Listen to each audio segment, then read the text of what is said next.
All right. How is everybody doing? How are we doing today? Okay. All right, everybody. This is going to be our love predictions read. Okay. So let me check the chat, see what's going on in the chat. Okay. So let me see. We already got people commenting. Thank you guys for your participation. So Christina, Brianna, and Deandra. Ilani and Monica, y'all almost. Okay. Y'all were close. Y'all were very close. I look so shiny. Okay, look extra shiny. Um. All right. So yeah, we're gonna go ahead and tap into this energy for 2025 in love for all zodiac signs. So just as a FYI, y'all probably already know this. Like when y'all watch astrology readings and zodiac readings and stuff. So like, you want to check your Venus sign, maybe your moon, your Mars, your seventh house, anything to do with the areas of love, any placements in your chart that deal with love and romance. Um, so yeah, we're gonna tap into all the zodiacs. I'm gonna go in the exact order as always. Aries all the way down to Pisces. Okay, so if you know how the zodiac wheel goes, the first sign all the way to the last sign. So I'm gonna do it in that order. And timestamps will be available for replay if you guys are watching this after the live, or no, I should just do it for the one time. I'll tell y'all what, I'll see how I feel after the live and then we can go from there. um but yeah, so I'm gonna have you guys just sit tight. If y'all, maybe I'll see how I feel, see if I'm feeling charitable. But yeah, so before I get started, I'm going to do the first three people as promised. I'm gonna do a one card free pull for the first three ladies that commented their little float, their flutes, their champagne flutes, and then I'll hop into the zodiac read. Okay, yeah, I feel so shiny. I promise I'm not sweating. It's probably that face mist stuff that got me looking like really crazy. Look like somebody's auntie on the street on crack. But anyway, let's get it. Let's get started. Okay. Let's see. So Christina, drop your question. Brianna and Deandra, drop your question, and then we'll hop into it. Hey sis, hey Tori. They say I'm homeless as a penny widow. I do. I look crazy as fuck right now. I should have did like my hands because I don't want to be on camera right now, so it probably shows. But I do not want to be on camera right now. Probably should have did the hands and the table. But like sometimes, like when I have like different cards, because I have my menu, a buffet table of cards I want to like use right now. So it's probably not gonna work. And then I have my big ass tarot deck out. So all right, let's see. Now I look hydrated and full of life. I definitely look hydrated. I look sweaty as fuck. Um, so Brianna, yours is, what will your next relationship, or sorry, will your next relationship be with someone that lives locally, or will it start off as long distance? DeAndre wants a general, and then Christina just a love card pool, whatever. I feel that. Okay. Okay, let's see. See what I was saying. Like I don't know if I could use my table like with all the buffet of cards I have. Like this is ridiculous. No, but I love these. I always wanted like a big ass tarot deck, like a Rider Waite deck, and this was when I found out that they had these big ass type cards. I was like, "Ooh, yeah, that's right up my alley." Yeah, y'all free to sip too. Y'all free to sip with me. I'm gonna sip my little drink, my little cocktail, my little holiday shit with y'all. We're gonna drink that together. Or you guys want to drink some hot tea or some coffee? It's it's hot outside in there, where we at. It's a little hot in the area. All right, so Brianna, is your person someone that you're going to meet locally, or is this going to be somebody that is in a at a distance from you? Are they at a distance?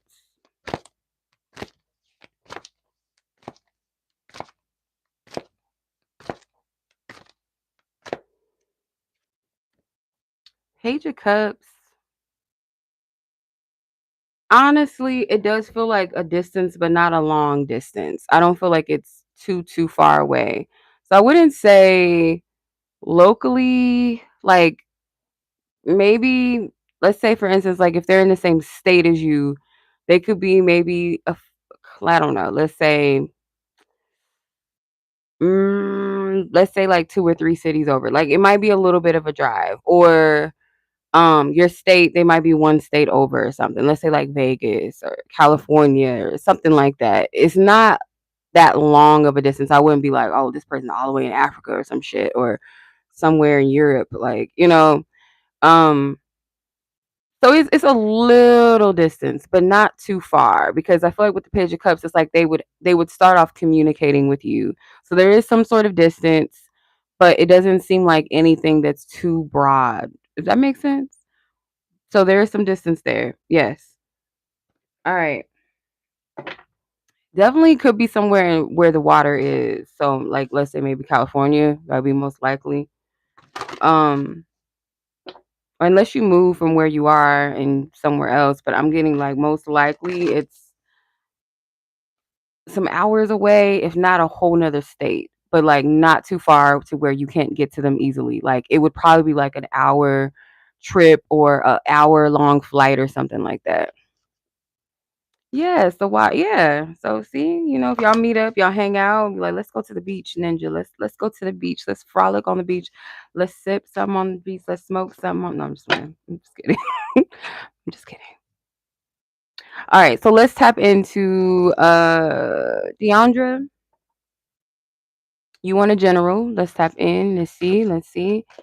General. Be sure to like this video, y'all. Show some love. Come on now. Come on now. Show some love over here. Because this is gonna take a long time. I did the Patreon exclusive, the general one, and I was on there for like a good 3 hours, if I'm not mistaken. And y'all, like a lot of energy goes into these things. Okay, it's not just only for fun and pleasure. It's a lot of energy that goes into this. Okay, Deandra, general message for Deandra. Stop. Ace of Cups. Oh, general message is not so general. It seems like it's kind of lovish, romantical. Um,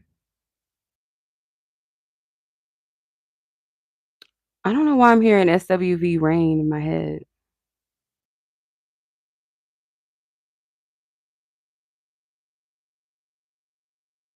There's some sort of healing energy, like maybe, hey Yamina, hey sis, how are you? Greetings.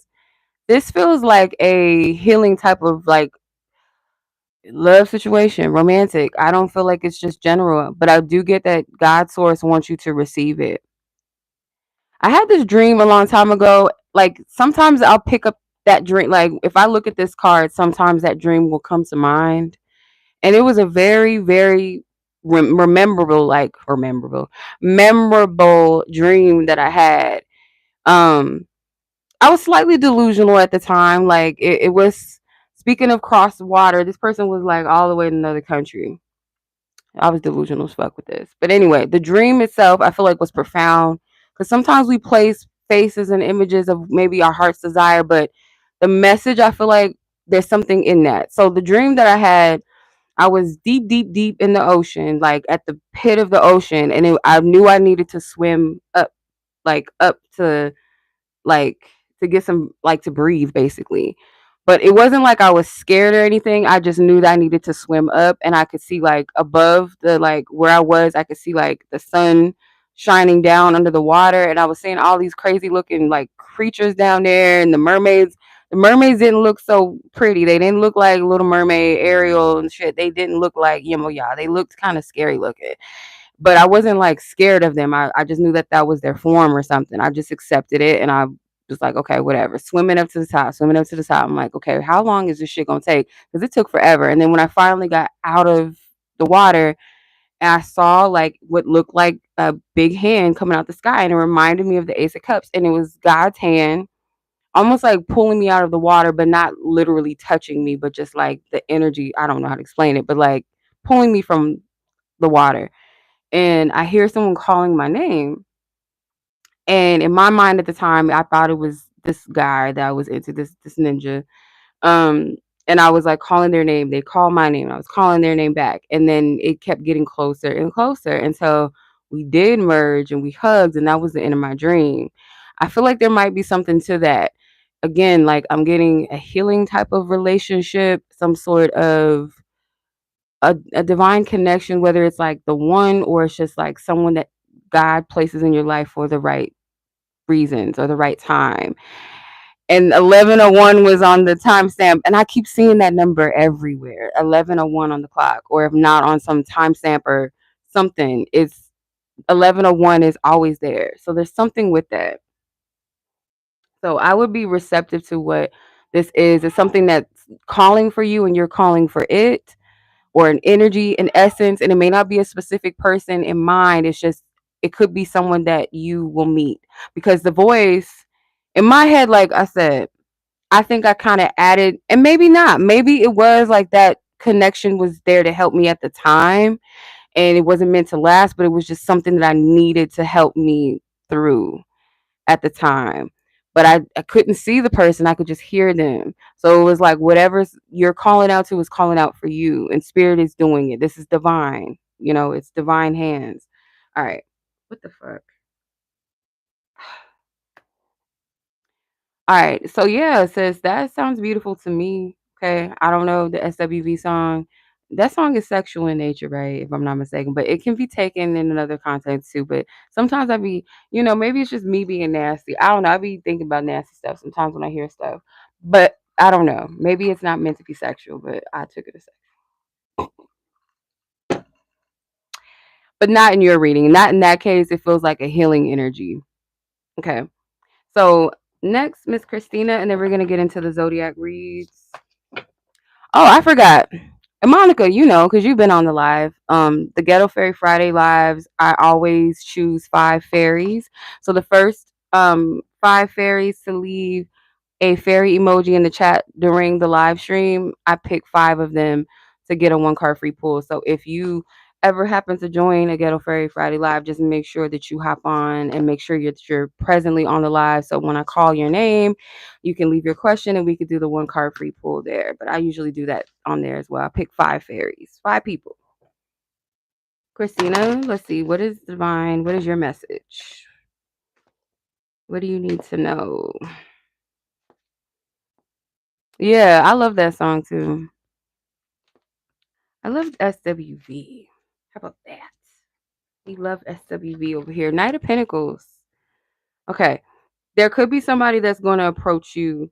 If it's not somebody that's been wanting to approach you, it's someone that I feel like that, regardless of whoever it is, whether it's someone that's been wanting to approach you or whenever or whoever this person is approaches you, whatever they're providing or whatever they're presenting, it might seem like it's not full.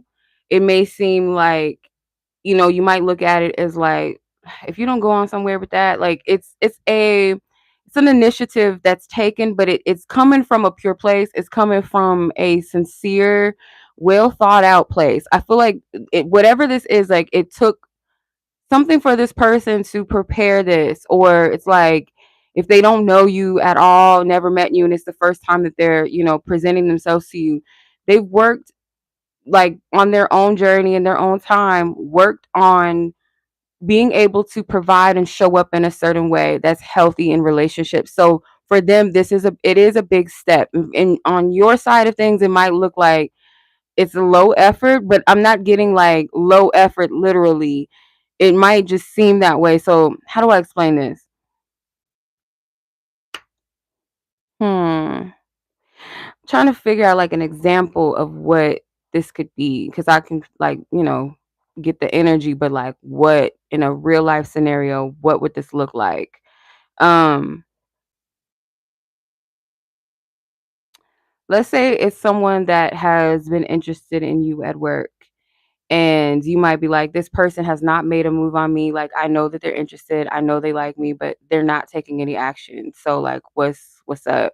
And then when they finally do take action, and they say hello, and they might be like, um you are you free for coffee, or do you no, maybe they don't ask you out. Let's say they say, hey, you want to have lunch with me, like meet me, at break time and have lunch with me, and you be like, boy, I want to go out on a date.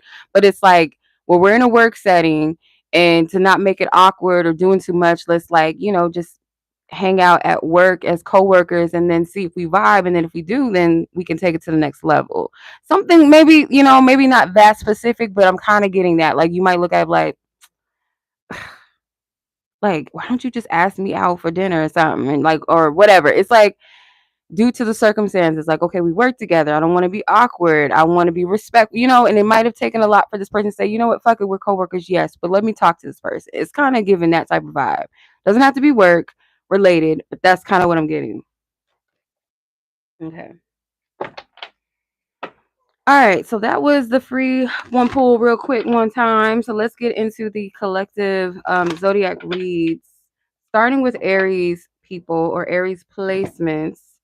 If you have a partner or someone that you're interested in, if you feel called to be nosy and cross watch their zodiac sign, you might get something in that as well. Maybe, I don't know. So let's get started with Aries. Okay. Aries people.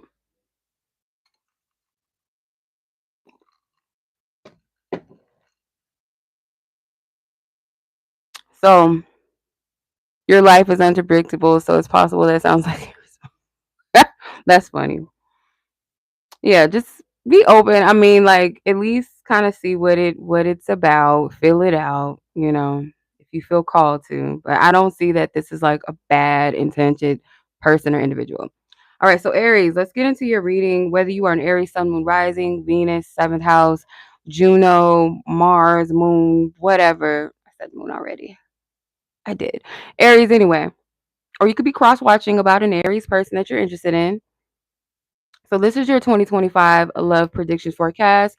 Now, mind you, some of these things may come to pass during 2025. They may not, or they may not be for you at all. So they're not meant to come to pass for you. But if they are meant for you, it should come to pass. Okay.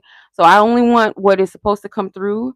We're going to cast down any false prophecies and guidance and predictions. I ask Holy Spirit, Divine Source, God, that only true insights and wisdom come through this message and reading and predictions and prophecies come to pass for the collective of those who are meant to receive this message. Amen and Ashe. And so it is. And that goes for all the other signs as well. All right. So Aries. Now I'm hearing like this old ass song. What's it called? It's your thing. Do what you want to do. Do do do do do. I can't say something like that. It's your thing. Do what you want to do. All right. You're not restricted to anything or anyone in 2025 when it comes to love. And that might be refreshing for some of you because you guys are typically like independent people. Definitely when it comes to love, you kind of like the chase. Okay, either you like to chase or be chased. But I feel like this message for singles specifically, before I pull any cards, your energy could very well be happily single. So you could be freshly single, or you're starting to get into a place where you're not pushing or rushing for anything, especially if you have an Aries Venus for some reason. Um you like a little bit wiggle room to like, I feel like there could be something in 2025 that you are going to accomplish, personal goals for yourself outside of love, that you're going to be very pleased and very happy with, and you might be very caught up and engulfed in that. So love could hit you unexpectedly for some. If you're in a partnership, I feel like you're going to find yourself again, because some of you might have kind of lost yourself in becoming like a unit and kind of forgot your individuality. But there's some sort of, either it's a project or a hobby or something that you've come to, or a place within yourself that you've reached that peak, or you're going to be celebrating, or you're going to be thriving in this area. That your focus is not solely upon love and relationships, but I feel like it's going to actually be beneficial for your relationships being in this type of energy, because it's not like this push and pull, like you're in the flow of just receptivity, or you're focusing on what you got going on, which most likely is going to put you in a vicinity with people that are going to vibe with you because there's a like-mindedness in that. There's also an elimination of desperation.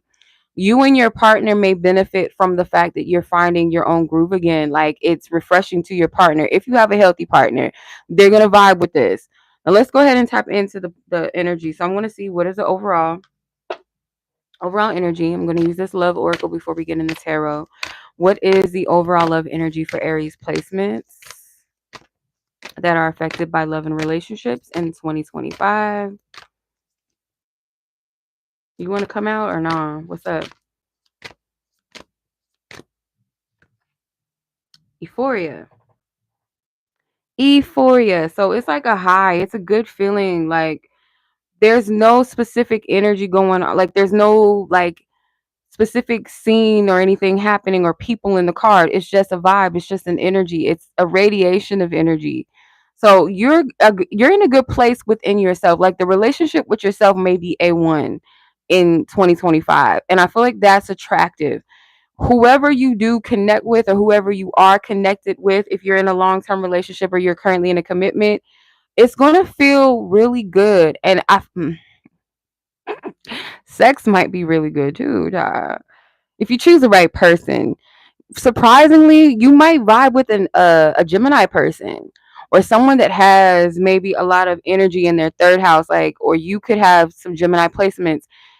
Something with Gemini energy may be beneficial for you, or where you actually find a surprising, like, refreshing type of energy.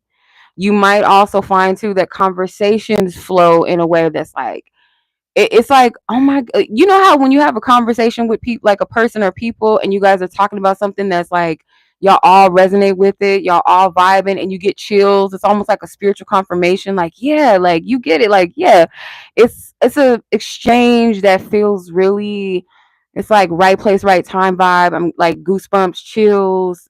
Um, it may even like make you feel relaxed and like seen, understood. There's that type of energy, communication. So that's your overall energy. Euphoria. E40. Ugh. All right, let's get it. Music is coming through. I'm gonna take this nose ring out. It's bugging me. What energies are you bringing into your love life in 2025? What energies are you bringing into the equation? Let's see. I kind of got a good energy for y'all. I feel for Aries. I feel like it's a good vibe, good energy for you guys. So at least, at least.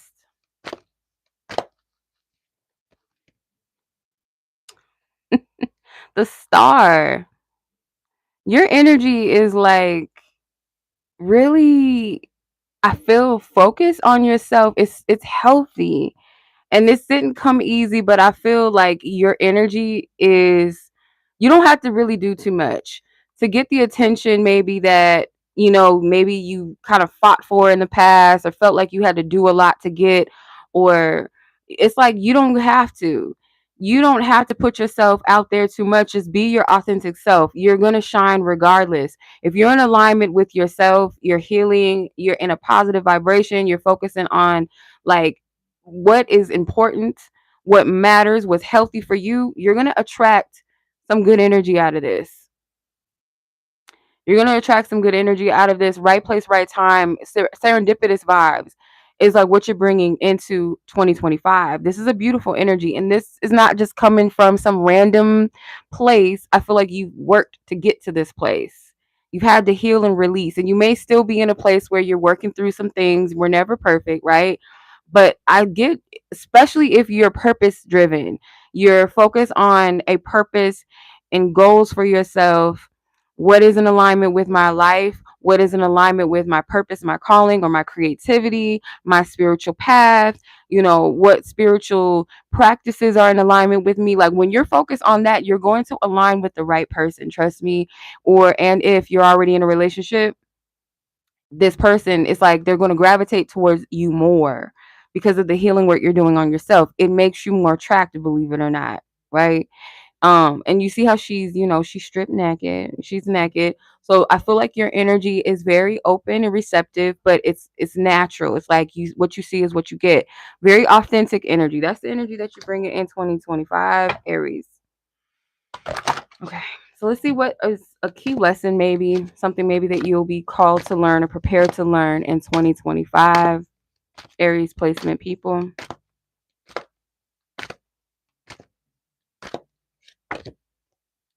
Seven of Swords. So the key lesson that maybe you're prepared or need to learn is maybe something around like trust, discernment around what people say, like actions versus words, like what you say versus what you do. Maybe in the past, like you kind of overlooked that, you let it slide when it comes to people. And the love lessons may not just be in the romantic department, it could also be other connections too.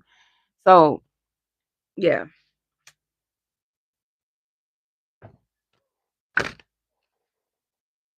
Wow, you have, I don't know, maybe spirit wants me to take the rest of these. How many more? Three, four, five, six, seven. I have way too many cards.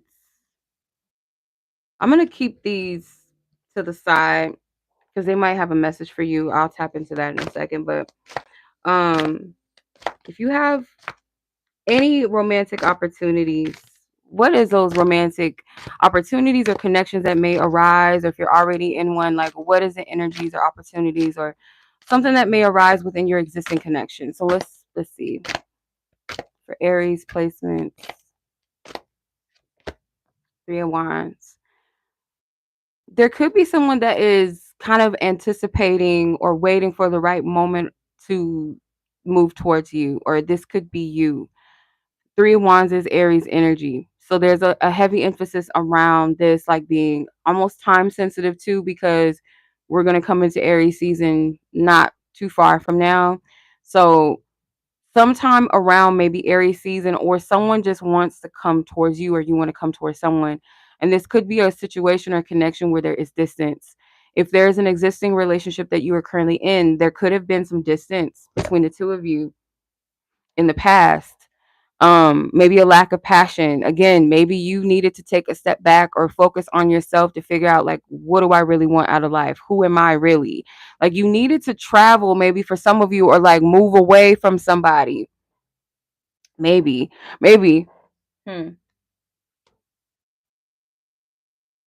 there could be some long distance between you and a person, or you and your person. Like I said, if you're in a relationship, there could be some emotional distance, or just like a lack of passion there, like something is not really clicking.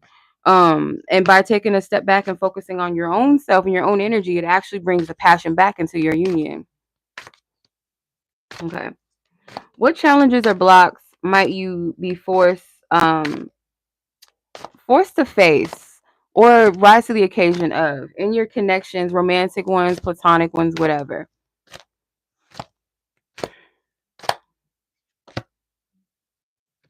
Eight of Wands could be in the areas of communication.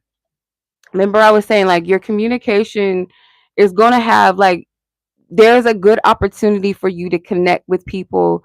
Something with the third house. It could also be, like I said, communications could flow in a lot of ways. So the challenge could have been, because I don't feel like it's going to be so much of a challenge unless you're like a person that's not really open to connecting with people in a particular way, or like people that are different from you, because the Eight of Wands is Sagittarius energy. Sagittarius does deal with like foreign energy, foreign relations or culture, something that's meant to expand you though. So if you open yourself up to receive, or if people would just open themselves up to receive you, they would find that these conversations, the communication will be the shit. It'll be A1. You're going to get somewhere with this.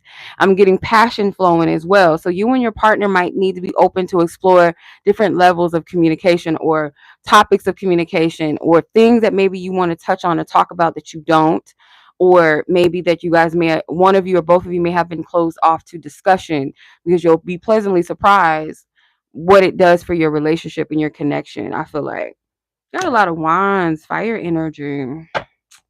Yeah, okay. What's an unexpected blessing that's to come in your love life or an existing connection? If you're in a relationship, what's a pleasant surprise or blessing to come in your love life in 2025, Aries?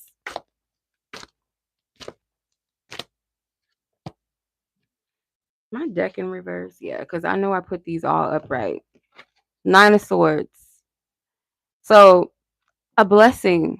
It could be something that you fear is like not going to happen or not working out, or like something that you're thinking too deeply into that is not going to be anything as bad or worse as you think it's going to be. It's not going to be bad at all. It's like, you know, sometimes we prep ourselves for the worst case scenario before we prep ourselves for the most possible case scenario. It's like, oh, I expect this not to work for me, or oh, it's going to be like whatever the boogeyman is in your closet, it's not real. So like whatever it is that you fear in love, it's like it's the opposite. It's like the blessing is in whatever you fear, if that makes sense. So like if you're fearing, oh, I'm gonna be single forever, I probably ain't gonna meet nobody in 2025. The opposite is, no, you are gonna meet somebody in 2025. Or my partner and I are never gonna get past this hump in our relationship, and then you do get past the hump in your relationship. It's like that. Okay. Hmm. Oh, before I get to the advice card and the clarification of what to expect, because I'm gonna use my own deck that I created, my Divine Love Fortune Oracle deck. I'm gonna use that to clarify. But I want to get into these areas. Like, what you got going on? The spirit was like, we gonna throw you almost like a whole hand of cards. Literally, this is a whole hand cards. You have the Empress. You have the Moon. I do get a lot of pleasant surprises, a lot of shocks. You might have some people that you didn't even think were watching you or interested in you, you know, or you might be pleasantly surprised like what leaps of faith will do for your love life when it comes to your joy and your happiness, how this aligns with your love life. Um for some of you that may have decided to walk away or take a leap of faith in a new direction for yourself. Hey Tawanda, um maybe you had to leave somebody behind or leave something behind that wasn't for you, or you felt like it was draining, or you felt like um you were not loving yourself enough in the situation, or you felt like you were doing a disservice to yourself by taking that risk. I'm not saying to do this to be manipulative, you guys. I feel like maybe you've already did this and this is the results of it. Especially if you have a partner that you're in a relationship with, a long-term relationship with. If this person and you were just not, healthy for each other at the time, or you felt like the connection was stagnating to you in some kind of way, maybe even stagnating for the person, and you decided to choose yourself and move away from that connection and maybe literally move, this person is going to put in the work and the effort. With the Eight of Pentacles and the King of Cups, it's like, okay, no, I'm going to show up with my heart. It's not going to be easy for me, but I want this relationship. I want this to end in a union, or maybe to end in marriage. Like, take this with a grain of salt. Like, not with a grain of salt, but when I'm not promoting delusion. So if this doesn't sound like your situation, don't put wishful thinking into something like, oh, I want like that to happen, so I'm going to anticipate that, and then you're going to get mad at me later if it don't happen. No, if it doesn't make sense to your situation, then don't place that on yourself. If that is what's going on, if that's the journey that you've been on, then it's probable that that is what's going to happen, that this person is like, no, I care too much about this person to lose them. I might be a little scared to step out on this and step out on faith, because this might be a foreign move for me. But nonetheless, like, I'm going to step up and I'm going to put in the work. I'm going to show up for this person emotionally. Child, yeah. That's a little tidbit that wanted to come out. It might not be for everybody, a majority, but it's got to be for somebody, because that wanted to come out quite adamantly by spirit, if you ask me. So let's see, what is the fortune card for you? And this will sum up the messages in the reading, and I'll pull an advice card, and then we'll move on to Taurus. Healing. So you have growth, lessons, and release. Much like your overall theme, you had euphoria and you had the star card. So this does connect to that. So your growth is in the healing work that you've done and that you are continuing to do, and the lessons that you learned, and whatever it is that you're releasing. Yeah, your main card was the star card. So this aligns perfectly with that. Growth, lessons, and release with healing. Okay. So that is your energy. Let's see what the advice is, and then we'll close this out for Aries. What's the advice from the divine, their divine team, their angels, their ancestors, their guides who have their best will and intentions, their higher self for 2025 in love or just in general? I heard call me Cupid. The fuck is that? Call me Cupid. I don't know. Who we call it? Who's that? I don't know. New moon, plant fresh seeds. So tonight is a new moon in Capricorn. Set your intentions, plant new seeds in general. But when it comes to love, be very specific, and it may be around intent could be around growth in relationships, a connection that helps me grow, and I help them grow, or we extend that healing energy to each other, that type of thing. All right. Beautiful, beautiful, beautiful. All right, Aries. I hope you guys enjoyed that. Like this video if you enjoyed it, if it resonates in certain capacities, because some of this has not happened yet for some of you. So if you like this energy, you like the vibe, go ahead and like the video. Also, I do have personalized 2025 forecast readings that have a 4 quarterly breakdown reading and also focuses on key areas as well. And then other things that come up in the reading. So it's more than just a prediction. It is something to prepare you for the year, to motivate you, to encourage you, to help you throughout the year. So if you're interested in that, I'll leave it in the description box below, or you guys can visit my website. And yeah, let's go ahead and get it. Taurus, my fellow Taurus people, where we at? Okay, timestamp. Okay. All right, Taurus people. Greetings to my fellow Taurians or people that have Taurus placements, or you could be cross watching for a Taurus person. So let's see what the energies are for 2025 in love for us, okay? Taurian people or have the Taurian placements, moon, sun, risings, uh Venuses, whatever. Okay. Shoot, maybe even Liliths. I don't know. Taurus people. I heard you have to learn to let go. You have to learn to let go in whatever capacity that might mean. But I just heard you need to learn to let go, or practicing letting go in 2025 in some kind of way. Um, mm,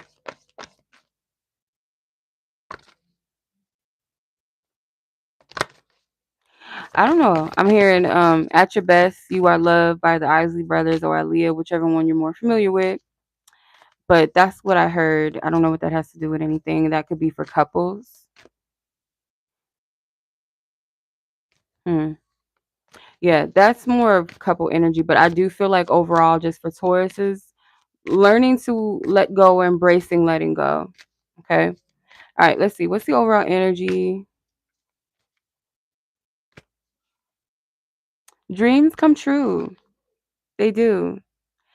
Oh my gosh. I hear in my head too, just coming, it's Stevie Wonder, Overjoyed. I love that song so much. That song, I don't know why, but like, you know how you hear some music and it don't gotta be sad. And I'm like getting emotional now too. I don't know. It's something about Stevie Wonder's voice that I don't know. It's healing to me. But that song like makes me tear up sometimes. I love that song. Overjoyed by Stevie Wonder. I don't know why I heard that. But yeah, I do know why, because that there's a line in the song. Um hmm, something along the lines of like believing that dreams do come true. Basically, if you believed in it, you'd be overjoyed as well. That's what I'm hearing. Okay. So dreams come true is your overall energy.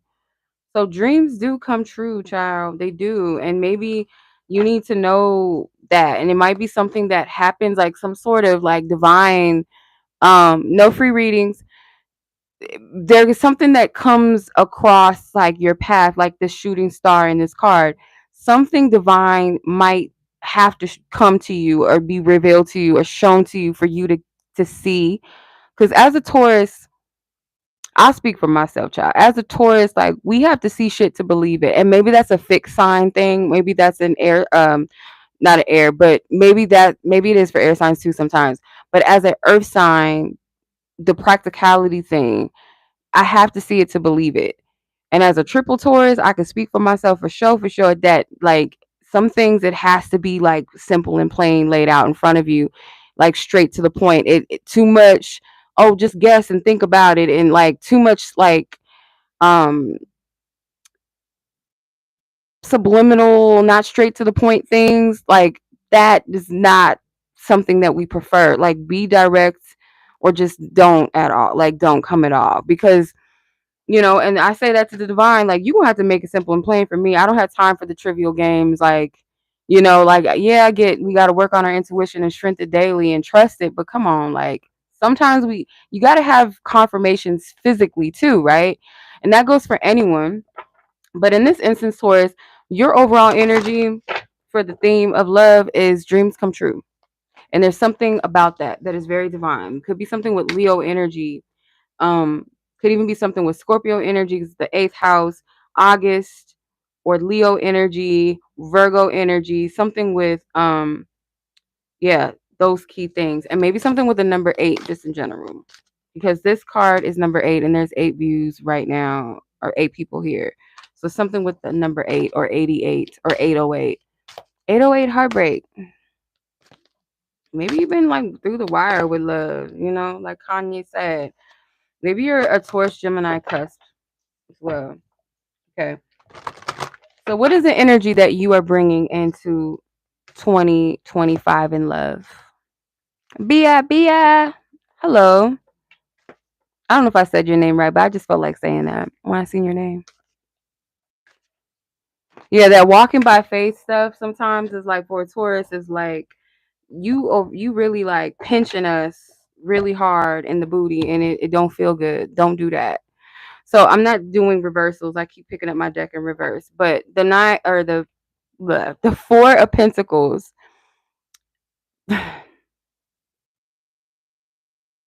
Spirit, you're an asshole. No, I'm just like um this energy with the 4 of Pentacles again is like you need to learn to let go. Like they're not budging on that. They're not. But there's something divine that happens when you let go of whatever you're holding on to too tightly. It could be tangible physical things, it could be emotions, it could be dreams, and not letting them go in a sense of, oh, bitch, give up on that. It's more so like surrender and let it go. It's like the image of, we're going to use the Jesus thing for just a second. Don't get offended for some of you. Oh, we ain't talking about Jesus. Jesus is here. No, I'm just saying. The energy of like that it's that meme or that picture where it's a picture of Jesus holding a big ass teddy bear behind his back and this little girl is holding on to her old teddy bear and he's basically saying like to let that old thing go so I can replace it with something bigger. And like and it may not be a compromisation of like what you want because ultimately she loves her teddy bear. She wants a teddy bear. He ain't giving her a Tonka trunk like, oh, forget the teddy bears. I got a Tonka truck for you. And it's just like, I don't want that. I want a teddy bear. So it's like the basis of your goals or your dreams or your vision. It's like, think bigger. It could happen better than what you expect, or it may be in another person. Maybe this person you think is for you is not, and God forbid people don't want to hear that shit. Like, you mean to tell me that Alex or Josh is not my person? Probably not. No, maybe not. Keisha and them may not be your person. It's okay. It's okay. Madison may not be your person. No, I'm just playing. Random ass names, but maybe they mean something. I don't know. But yeah, sometimes it's not always what. But the thing is, like, can we in a level of maturity spiritually accept that sometimes the things that we want may not be for us or that there's something better, and then it's like, well, why would we stress on what's not? If spirit is saying let it go, there's for a good reason, whether it's something that comes back in a better way, better form, better timing, better situation, or something or someone that's better in alignment with you, right? That's all spirit is saying. That's all spirit is saying. As a Taurus, it's my ears is itching. I don't want to hear that shit. No, I'm just like, no. Spirit, I get it. We get it. All right. What lessons are you learning in your relationships or connections in love in 2025 that you might need to be prepared for, Taurus? I feel like it's quite clear already, you know? No, these are zodiac reads for the collective, no personals. So the high priestess, what lesson? Spirit is it? Spirit, you funny as hell. You got some nerve, Spirit. You got some nerve. No, just saying. The high priestess, that faith shit. They're not budging on this. They're not. They like we said what we said already, and it's like if you need us to be a little bit more clear, then here it is. And I bet you the next thing I'm gonna ask, they're gonna get it again. They're gonna be like, "And you said what? What? You need us to be a little bit more clear." Okay, we'll keep. We can do this all day. Let's tell spirit. We could do this all day. I could do this all day with you. Your ancestors like we could do this all day with you. You gotta have some faith, child. You gotta have some faith, and you gotta trust in yourself enough. Okay. Another lesson is learning the simplicity of not just like your spiritual faiths and beliefs, but maybe even like your power, and not saying that it's just simple, but like the humbling of that it's not far-fetched. Like spiritual things are not far-fetched. Spirituality is what it is. Spirit is what it is. If you believe in source God, if you believe in magic and manifestation and all of that, then how can you not have faith in the unseen? Like how can you say that you're really spiritual when you don't, right? Or you believe in magic and spirituality, but you don't trust yourself, or you don't trust your intuition, you know what I'm saying? Or you don't believe in your visions. It's like take it in a humble, simplistic perspective that it is just it's a part of life. It's not far-fetched, you know. It might be because we're human first. We live in a 3D reality first of what we can see, what all the senses can experience. So anything that we can't see with the naked eye or prove to be true right then and there, it's like it's hard to conceive or to rest in that, you know. And I feel like that's what they're saying. The lesson is going to be how much do you trust in just what it is it is what it is. Like spirituality is not something that you should look at as woo woo and unrealistic. It is a part of life. It is a part of the divine experience. It's a part of divine creation. So it's not far fetched.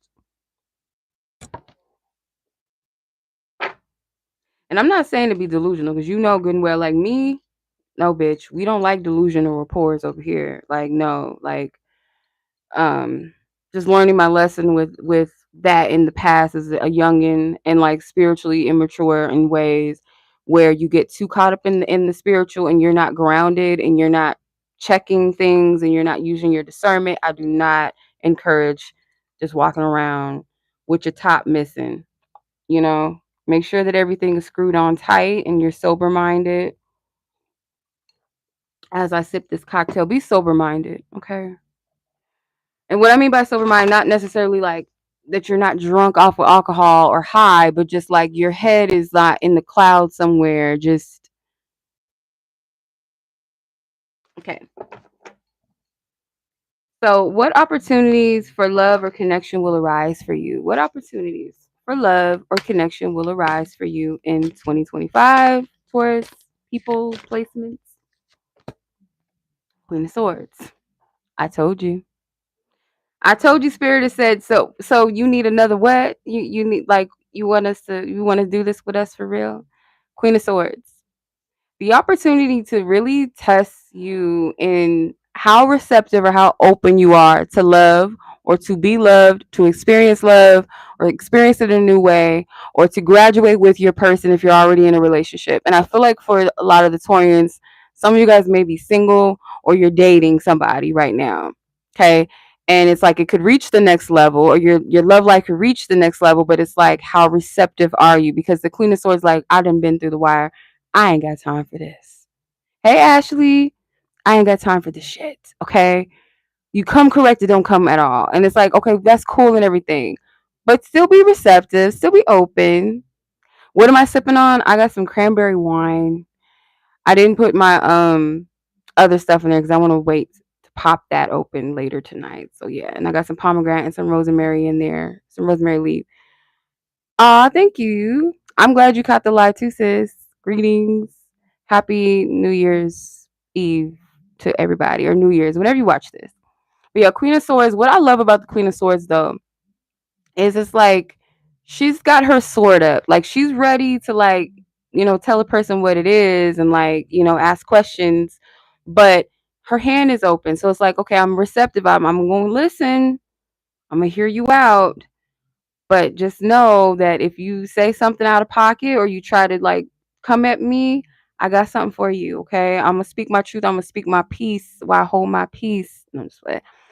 Um, but yeah, I feel like the biggest lesson or the opportunities, I should say, sorry, the opportunity that's going to rise for you is to see how open you are because you are going to be approached or there's somebody that's already courting you, interested in you, and maybe you've been kind of giving them the screen door. Like you ain't been letting them in all the way. It's just I'm a screen door that ass. You're gonna have to sit outside. I'm not gonna give you the gate code yet. You can sit outside the gate for a second.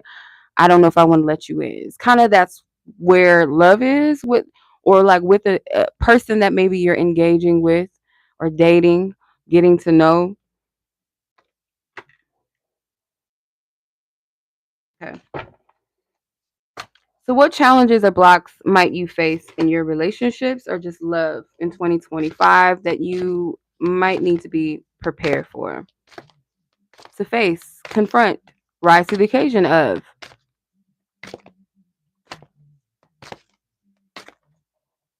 Hmm. Knight of Swords again. Swords again, I should say. Hmm. There's somebody that's going to come towards you. I'm telling you. Look at it like this. Let's put these motherfuckers like this together. What's up? What's up with you? What's up with you? I don't know if I trust you, but what's up? What you want? So it could be somebody that's like, you might feel like, oh, slow your roll. You moving a little too fast. You're doing a little too much. Okay. You might think this person's a little immature, something with their communication, or they might be too impulsive, doing too much, might overstimulate you, or you feel like it's overly stimulating. Let's say like it's a person that texts you multiple, like, I'm not going to insert myself in this, but like, for instance, let's say somebody is like, text you in multiples and like you didn't even get a chance to respond and it's just like okay this is too much. Okay, it's like Queen of Swords can be a little judgy, a little too checklist, like about things like just too it's got to be precise. I'm not, I will not, I cannot, and this is only this and that, like it's too it's too fixed. Taurus, we are fixed signs. Yeah, so I get it. But like this angle, this person is going to challenge this. They're going to challenge this for you. And it's something to do with communication.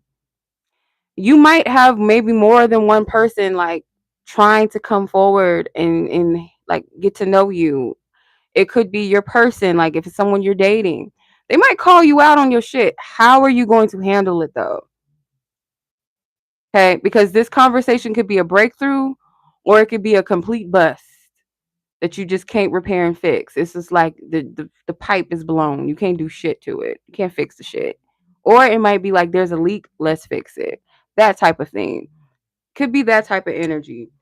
That's a challenge that I'm getting for some of you. It is going to be that. But what unexpected surprises or blessings might you experience in 2025? Taurus people, Taurus placement people.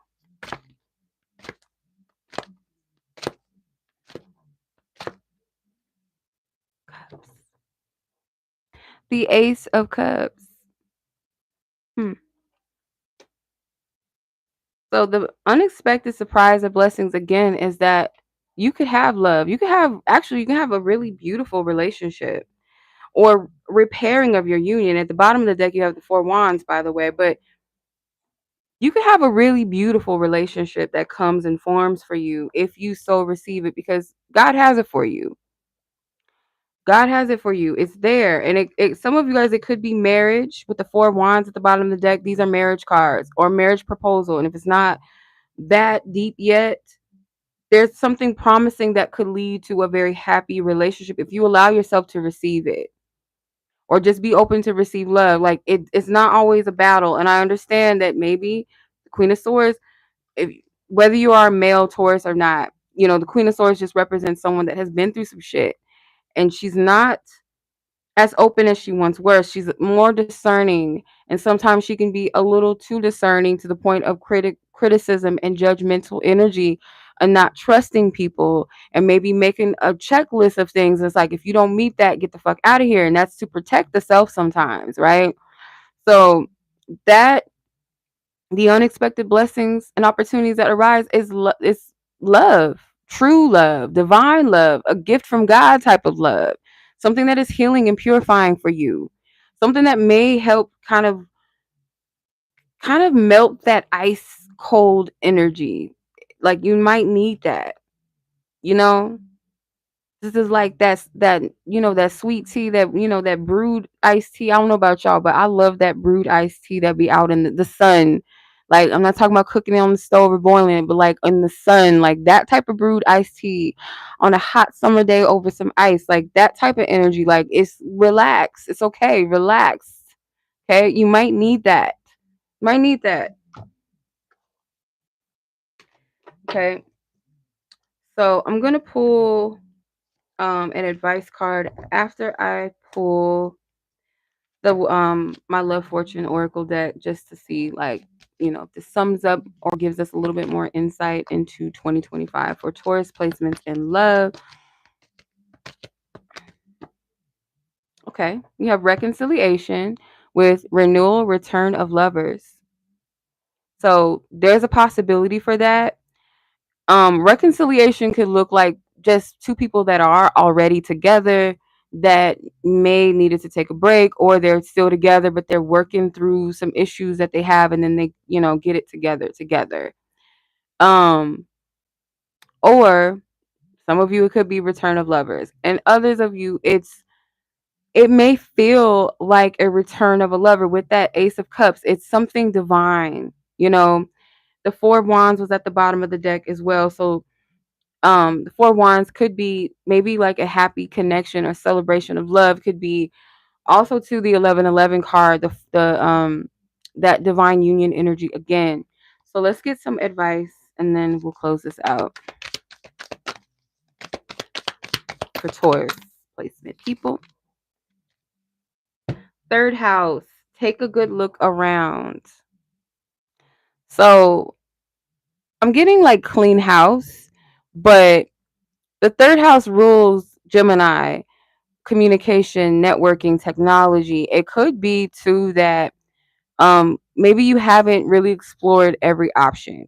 You could meet someone online, you could meet someone on a dating site. Be safe, of course, with that. It could even be like people in like-minded communities. It could be people around your neighborhood. And not looking around, meaning like you're actively like trying to look for love and desperation, but just like be open to other options of how love can manifest and happen and transpire for you. And it could be something that's outside of your comfort zone, and for some of you it might be like getting out of the house maybe a little bit more. And as a Taurus, again, like, you know, I understand the homebody shit. I really, really do. Like, oh, plans are canceled. Oh, I'm so sad. And then you at home chilling, sipping your wine. Like, oh, okay, I ain't gotta people too much today. Thank God. Like, no. hmm. But yeah, that's what I'm seeing for the Tauruses. Okay. So let's go ahead and tap into the energy of Gemini. Speaking of Gemini, let's tap in. If you guys would like your own 2025 forecast reading, I tap into different key areas, as well as I do a 4 quarterly breakdown throughout the year of different areas as well, and what that looks like for 2025 and other insights that want to come through. So if you want to book, that is available on my website. If it's not in the description box yet, after this live, I'll put it in there, of course, so y'all can click on that. But it should be, I think. I don't know. All right, Jimmy, let's get it. All right, Gemini placement people. You could be cross watching as well. But if you have other placements of Gemini that's relevant to love, this reading may resonate. Some of it may resonate, some of it may not. Okay. All right, Gemini, what's your love life looking like? Okay. Mm. The music that is coming to you, because I'm seeing a boombox in my mind's eye for some reason. Whatever music is coming to you, those could be like spirits way of communicating with you about your love life specifically.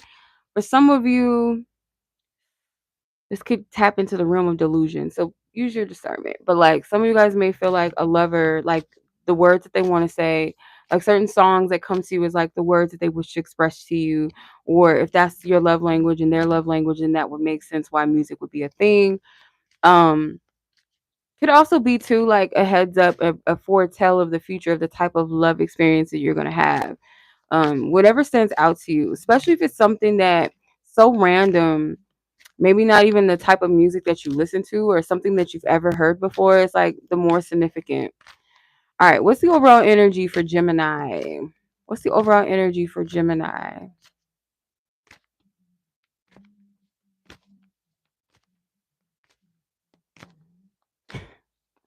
What the hell? I just chasing skirts. I don't know. Some stuff be coming to me and it be sounding crazy as hell, but mm, maybe that will make sense later. Let's hold on to that. Spirit. What is the overall theme? Okay. You have euphoria. Remember, if y'all been watching this with me, like from start to Aries, Aries got the same card. So some of you guys could have Aries in your chart. And I did pick up a significant energy with Aries and Gemini energy. If it's not like people, it could be the season of Aries is going to be significant. And there's that 808 again. Someone else had 808 or 88, something with eights in August. I think it was Taurus. So like these energies are kind of connecting as well. We could have some cuspers in the house, okay? Um, but there's something significant about a mirroring of energy. Some of you guys may have someone in your sphere or someone that you perceive as like a divine counterpart for you. Yeah, Taurus had dreams come true with the eight, the number eight. Some of you guys could be a Taurus Gemini cusp. Or there's something with Taurus or Aries energy or Aries season or Taurus season, something with that, or you could have those placements in your chart somewhere where it counts in love or whatever resonates with you. But euphoria is number 30. So you could have pleasant conversations with people that have Aries energy or placements, or there could be some sort of mirroring, some sort of connection that I feel like reflects and mirrors back something to you or reminds you of something. Okay. If it's not romantic, it could be platonic. It could be like someone is used as a divine messenger for you that has Aries or maybe even Taurus placement. Something with the number eight could even be a Leo person, a Virgo person, a Scorpio person, or something to do with those zodiac signs or seasons of those zodiac signs, romantically or platonically. So let's get some insight and some messages. Yeah, if a song makes you feel a high or like makes you feel an outer body experience or it takes you somewhere emotionally, that song has a message for you about your love life in 2025. So pay attention to music. Okay. So what is the energy that you're bringing into your love life or into love in general for 2025? What is the energy that you're bringing, Gemini placements? What's the energy that you'll be bringing? Not doing reversals. I keep doing that to my deck. Okay. Eight of Pentacles, another eight. Eight of Pentacles is Virgo, by the way. So again, there's that Virgo energy that I was talking about. This may be relevant in some kind of way. So I feel like you're going to really be working hard when it comes to love. You might have a specific goal and you're not defeated easily. And if you are, it's like you know how to pick yourself back up and put your feet to the ground, heels in the ground, and get to work. There could be a level of devotion or really wanting to put in the work or put in the effort when it comes to love or when it comes to a particular relationship or if you encounter someone that you feel like is worth the work and the effort, you're going to do that. So that is the energy that you're bringing in. Or it's like, I have to do the self work. Like, I want to see myself healthy, happy, whole, and full enough to receive a happy and full loving relationship, or for the an existing relationship that you're already in, or entertaining someone. It's like whomever has that energy that you feel like is worth putting the effort and work into, you're going to. All right, key lessons. What lessons are you going to be learning in love and relationships this year that Spirit wants you to prepare for? Let's tap into that. The Two of Pentacles. I keep holding this shit upside down. Hold on. Two of Pentacles. Maybe something about like making a choice or decision. Your choices are just decisions. Maybe you take too much time weighing the pros and the cons of a situation, and here's the 8 again. So there could be someone, again, it's going to be used as a divine messenger, as a mirror to you, to reflect something, maybe to get your attention, kind of ground your energy, bring something back to center, into focus. It could be like a question around investments. Some of you guys are wondering something about travel. Yeah, something, it could be like something about travel, something about um I don't know. I'm just going to stick to that. I'm going to leave it at the surface because there could be anything in regards to travel. But that's what I'm seeing. Um Again, something with that 8. Eights are very significant in this energy. So, I don't know. It could be something again around August, Leo, Virgo energy or season. Maybe even Scorpio energy or Scorpio season. Could even be something in your 8th house. But regardless, this energy could be very powerful and very potent and transformative. So whatever this is that you might be going back and forth, like, oh, I don't know, there's a reason for that, because you know that it's something not to play around with, rush, be impulsive. And maybe you've learned lessons from your past about that, like just being impulsive or just doing things just because, or being too jovial about a situation that actually requires you to be more rational minded. Okay. What are some romantic opportunities or blessings that may arise in 2025? Wait, what opportunities of connection? Sorry, what opportunities of connections may arise for you in 2025 in love? Let's see. Whether you're single, in a relationship, like what energy around that? Okay, what um the Wheel of Fortune, Jupiter energy. Anything to do with expansion and growing and learning. And again, maybe travel specifically, could be different cultures, different sceneries, different environments, different types of people, or people that are outside of your realm or local, or something different, something that does challenge you a little bit, something that does provoke a experience that is foreign and unfamiliar, but it's for your growth. It's going to teach you something, whatever this could be. And it's a divine call, an opportunity to do that. For some of you, there's something with Vegas. I'm even getting Dubai or something. I don't know. I'm seeing like slot machines, and now I'm seeing like the game of Wheel of Fortune. So like, to participate with love or to see a shift in your love, you're going to have to play the game, and not play the game and like play games with people, but you're going to have to participate and show up, even if it's scary. You're going to have to do it. So it's like, oh, I'm not good with sharing my emotions. Oh, well, you're going to have to work through that. Or I've been hurt before, so I'm not going to do this. I'm not going to do that. Oh, you're going to have to get over that. You're going to have to work through that. You're just going to have to. And you've already have the energy setting the tone for, I'm willing to put the work and the effort in. Not only just because you see value in it or you feel like it's worth it, but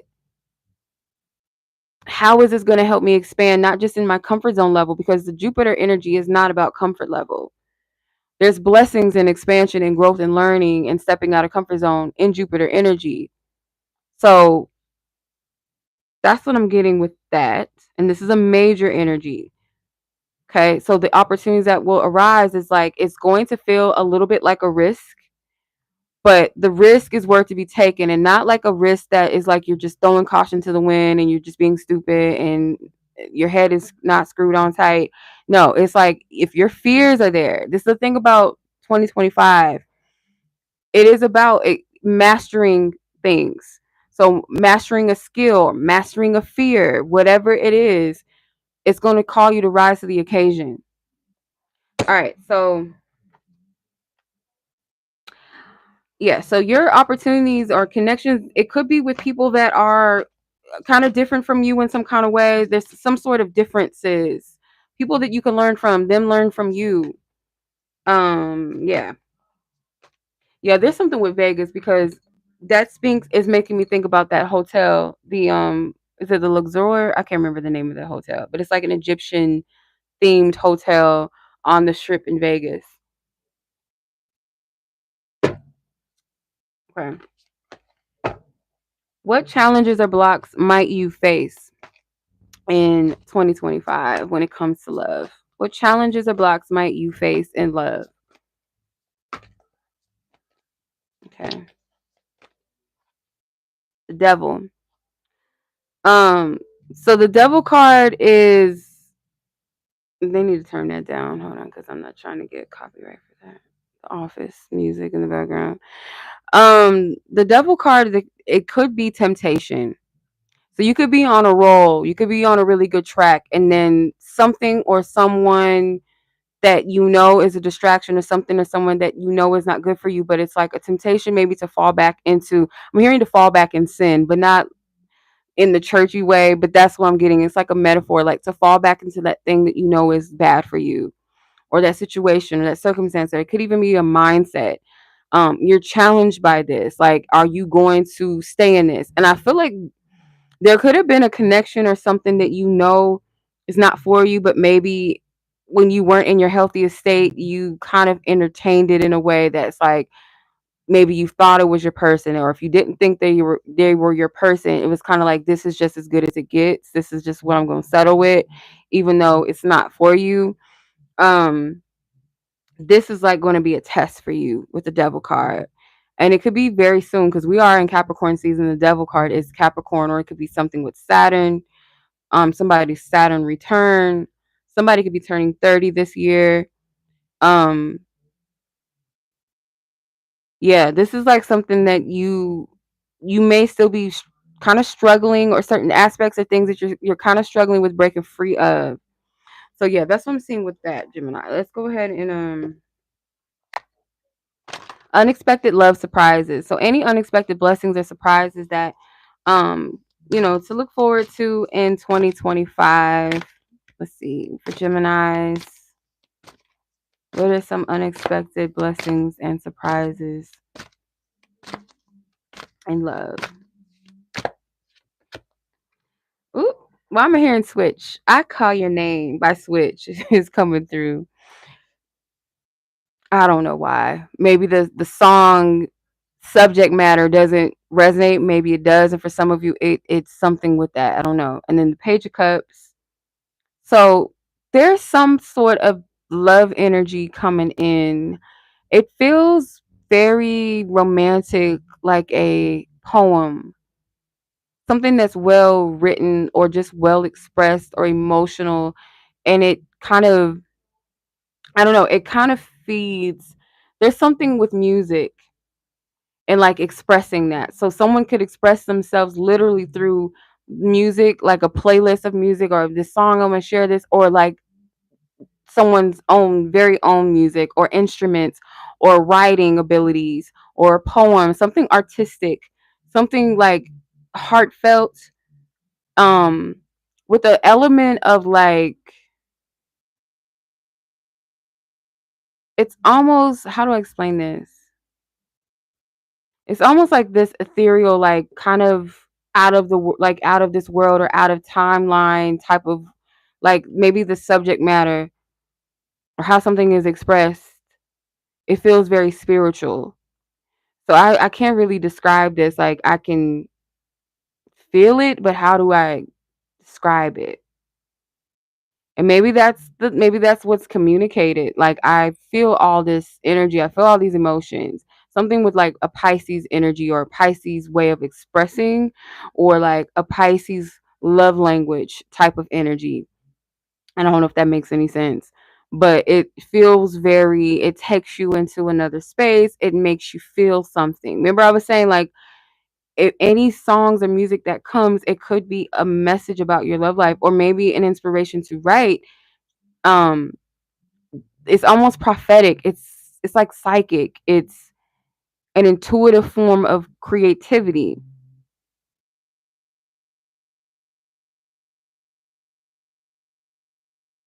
Hmm. I don't know. It's giving like Pisces moon energy, but it's also giving Pisces Venus energy. Yeah, that's what I'm getting. All right. So before I get the fortune card, or before I get the advice card, I'm going to pull one of my Love Fortune Oracle decks just to sum this up and maybe confirm the rest of the message or get more guidance as to um what's the theme for 2025? Like, what is the love energy that Geminis can potentially look forward to, or anyone with Gemini placements that are relevant to love? Hey Michelle, how are you? All right. Ooh, proposal. Okay, proposal. Proposal says congratulations, it says engagements or offers. So that is most likely what you can expect. Definitely with the Page of Cups, for sure. This could be proposals of some sort of romantic, heartfelt energy. It could be the initiation of something. This could be an engagement for some, or it could be talks about like the future, what you see for the future for your connection, or what someone else sees, or just like conversations about moving forward in some capacity. Could be around Pisces season, literally. But yeah, let's get some advice. Yes, I'm well. I can't complain too much, sis. I hope you're well too. Y'all got plans? Y'all going out, or y'all gonna be homebodies tonight? What y'all got going on? What y'all gonna be doing? Y'all gonna be with family? Y'all gonna do the club thing? Are you gonna just kick it at home? Let's see. What's the advice for Gemini in love? Gemini placement. You have full moon. All is being revealed.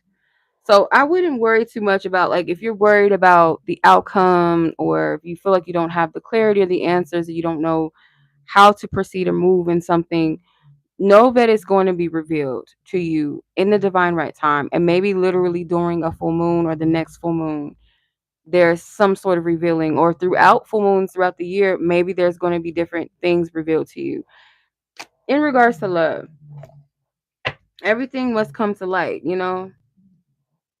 doesn't have to be bad things, of course, but okay. All right, so we barely on Cancer, child. Let's keep going. How the hell we? Oh, I'm about to say, how we been on here for 2 hours? We only been on here for like an hour, 15 or 18 minutes. All right, so Cancer placements. This is your reading. Some of these messages may pertain to you. Some of them may not. May pertain to someone else. But yeah, always use your discernment, Cancer. So let's get into your overall energy before I get started. I'm not gonna pull the tarot yet. I'm gonna pull from the Oracle as your overall theme, overall energy for 2025 in love.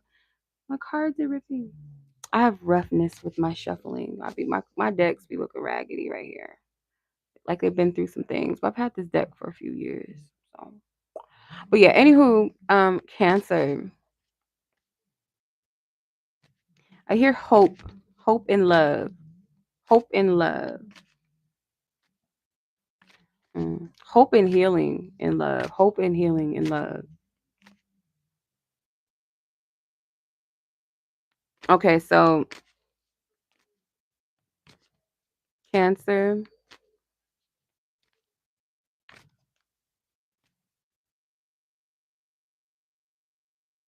There could be something like someone might something might be hidden in the shadows that a person is going to reveal. I'm hearing like reveal to you the truth, take off a mask, um, stop hiding something.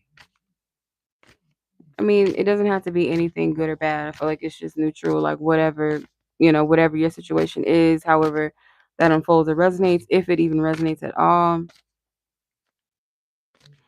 Some of you guys may be spending a lot of time in prayer or something about prayer and devotion. You may pray for somebody. Yeah, some of you guys, it could be like there's a lover or somebody you really want to see something happen with. You may pray for this person a lot. If you're Catholic, you may like take their prayers and like pray for them or send a request for them, praying for them. Something along the lines of that. I don't know why I'm getting like love and devotion, healing and devotion, hope, healing and devotion. What's the overall energy for Cancers in 2025? What is their theme for 2025? Okay. Dead end. Cancer, please don't click out, okay? Hear spirit out, hear me out. It's the messenger, don't shoot the messenger. We're going to get into this.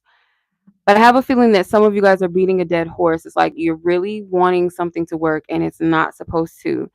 And it's very well your protection. And if you really knew, you wouldn't, you wouldn't go so hard. So something might be revealed, Cancer placement people. Something might be revealed to you that gives you that clarity that you need. And like I said, I didn't feel like good or bad. It was just neutral. It's almost like it is what it is, or it could be pertaining to whatever personally is revealed to you. If this resonates, it's not going to be the same for every Cancer placement. You know what I mean? But there is something that is like it spirit is it's just not um it's like whatever you're praying for, hoping for, or praying for a change, or hoping that someone is, if I do this, or if I get on my knees and pray about this, that it's going to change this person. And it's like sometimes the prayer is not in changing the person, but changing yourself within the situation, if that makes sense. Because we can't change people. They gotta want to change themselves, or you can pray that they change, but they have to want to make the change. And for some of them, it may not be meant to be. So let's see, what is the love energy that you're bringing in the year of 2025, Cancer placements? What is the energy, the love energy that you are bringing into 2025? Let's see. Seven of Cups.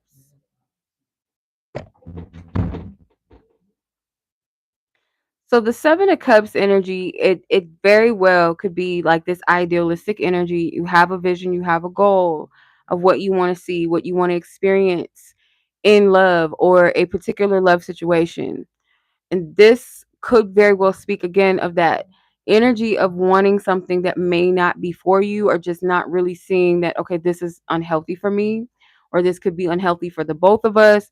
It's like if I hope and wish and pray, something has to shift, something has to change.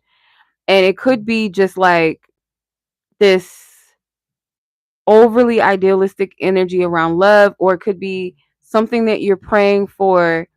Not to say that you will never have love and it's not going to happen, but maybe there's something around it that's not entirely healthy. You know what I'm saying?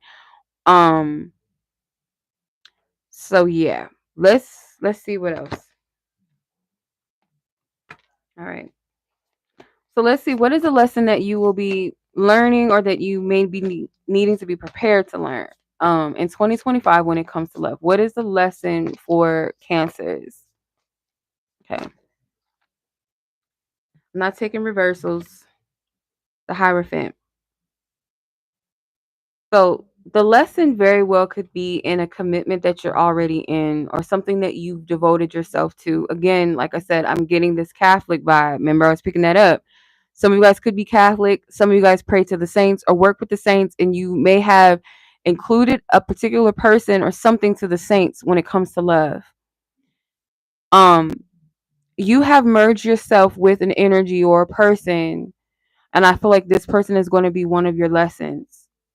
So be prepared to learn that. And it could be something in regards to what you have hope and faith in. I just keep getting that energy.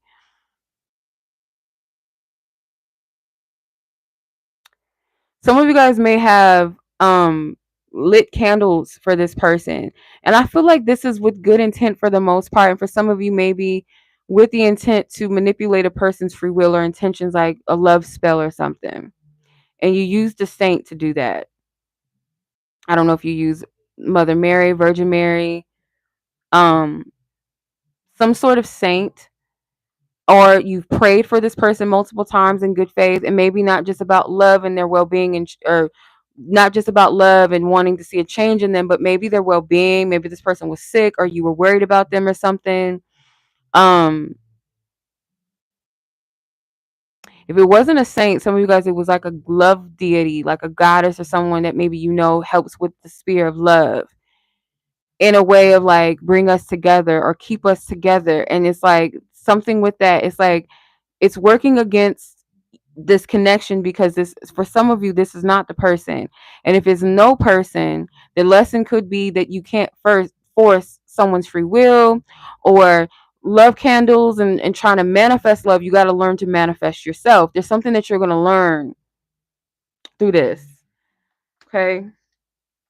So what opportunities are love or connection that might arise for you in 2025? What connections, opportunities to connect or relationships might arise in 2025 or maybe develop? Let's see.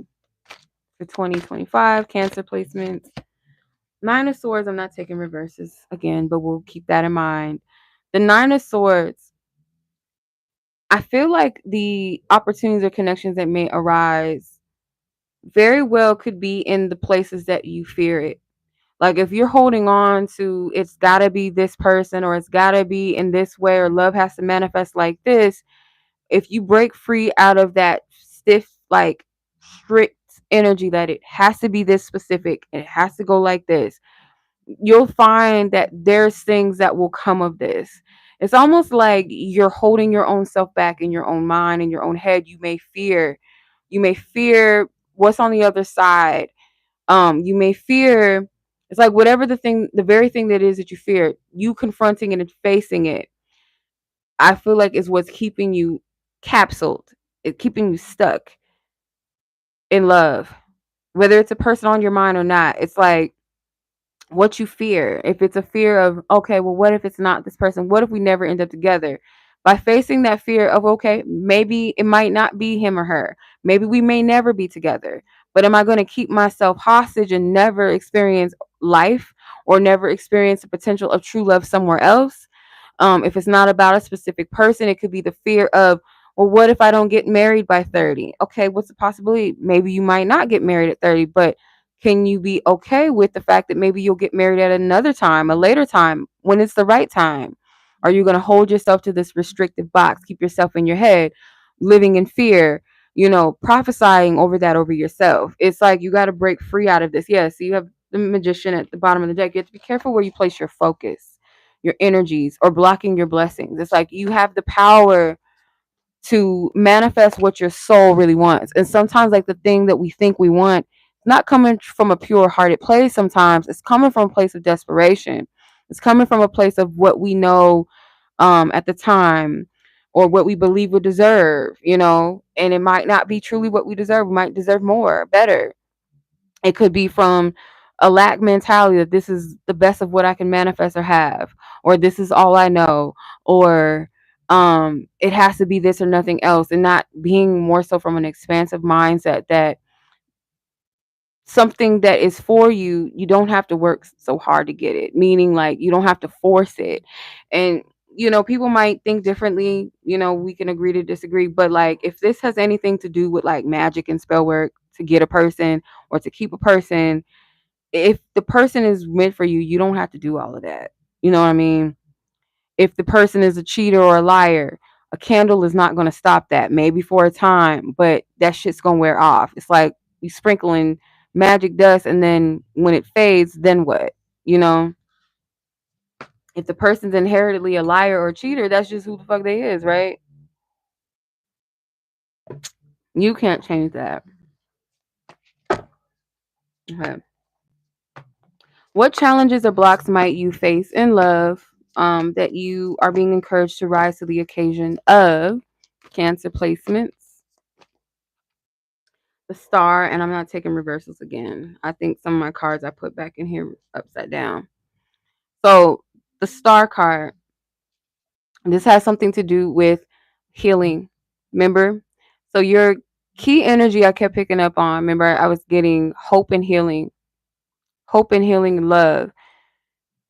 Still have faith and hope in love in general. That love will find you. But maybe the specifics got to be let go of. And the specifics being that it has to be this way or it has to be this person. And it means that it can be compromised. Like if it's something to do with like morals and values, like I want someone that will respect me and love me. Those are things that you don't compromise, right? But if it's like it has to be this specific person, like what if that person is shitty? You know, there's someone better, right?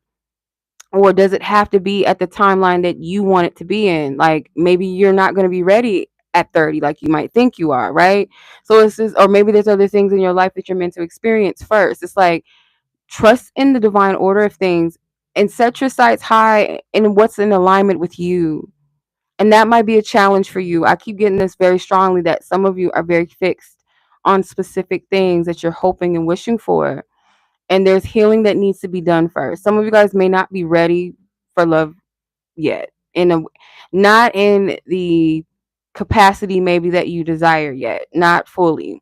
And it's not to say that you got to be a perfect person, but there are certain things, that can make or break a relationship. And I feel like there's some work here. Spirit doesn't want you to focus outside of yourself too much. So the focus on love and when it's going to happen, um, that might be hard for you.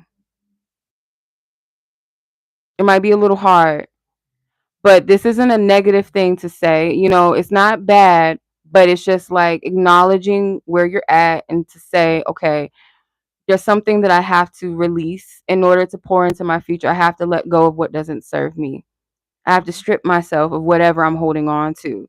There's this energy of purification. If you're going to do some magic work, if I would encourage like any magic, if that's what you into, I would encourage you to do some spiritual cleansing. If anything, fasting, maybe not physically fasting like in your body, like with water or whatever, or fasting from certain foods, but fasting from certain people, certain things that you're engaging in. Um, I would definitely do like a spiritual cleanse of some sort. Maybe you know how to do that, or it could be done professionally with someone you trust. But yeah, if you're gonna do any magic work, any candle fixings and shit like that, may it be to cleanse and free your energy, child. Let it, yeah, cleanse it. It's confirmation. I'm glad it's helpful because I'm like, oh, I know it's a little heavy, and there's some stuff I'm just like, oh, I know they're not gonna like it, but I have to say, if it's gonna help somebody, we gotta be honest, we gotta be real with it. Okay, so one unexpected twist or blessings might arise in love for you in 2025. Okay, and even if it's not a romantic, pleasant surprise in love, it could be platonic, it could be family, it could be something beautiful that you experience, or maybe it might be romantic. We'll see. Excuse me, death. Spirit is not playing with you. Okay, it's out of love. If you have a life path 9 Cancer placement person, even more so, they're like, this is the year of completion. And the blessing and the gift in a connection or your love life is that things are ending that are needed to. Yes.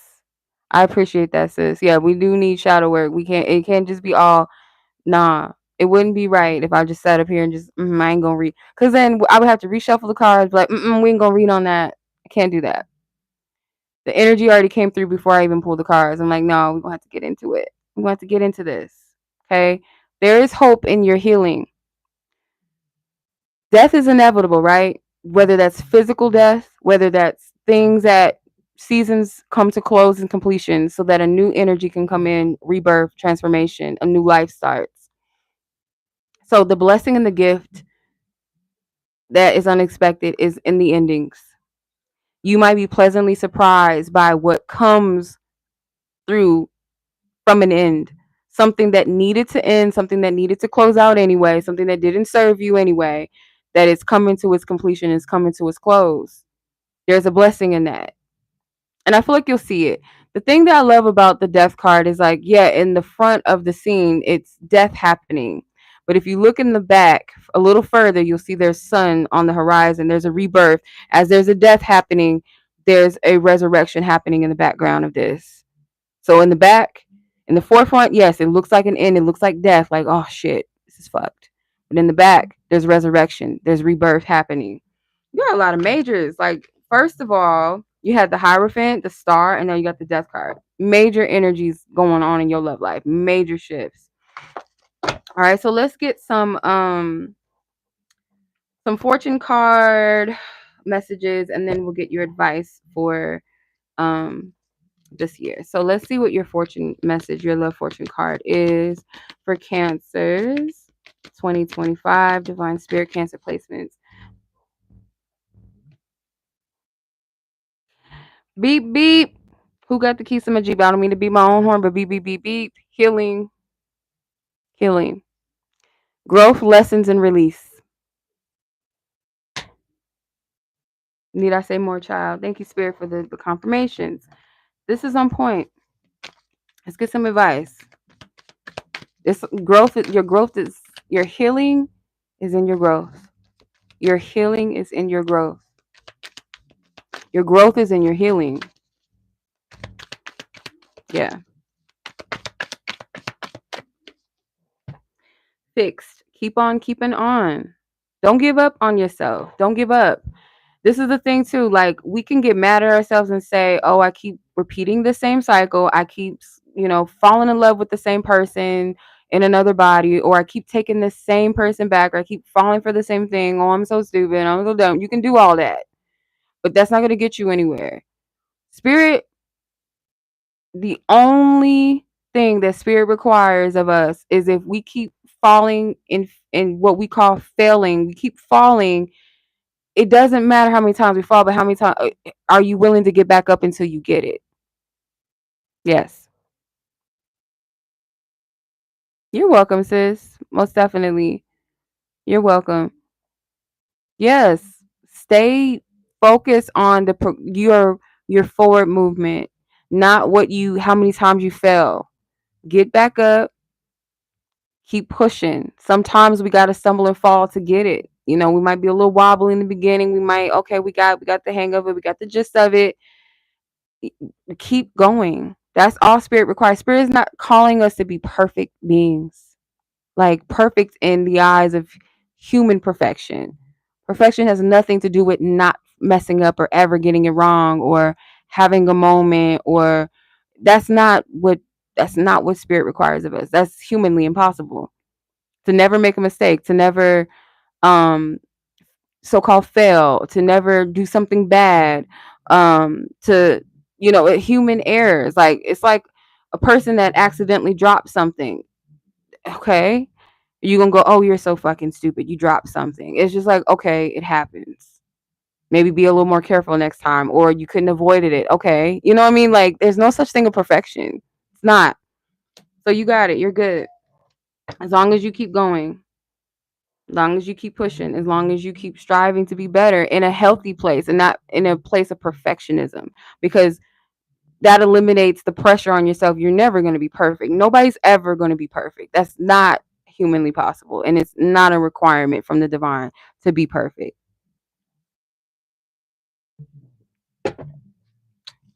Okay, so I hope that was helpful. um I know at least one person that was helpful for. Thank you, sis, for your comment, and wishing you the best of luck on your journey, and blessings and more healing and more love. So let's go ahead and move forward to Leo. I almost forgot who we on now. Who got next? Goodness, this is gonna be a long one. Y'all gonna be saying Happy New Year in a little bit. As long as I've been on here, y'all gonna be Happy New Year.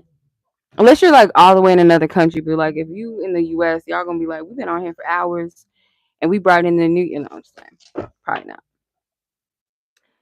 Or you might be getting dressed to my reading. I don't mind that. That's fun, right? Listen to tarot readings while we get dressed.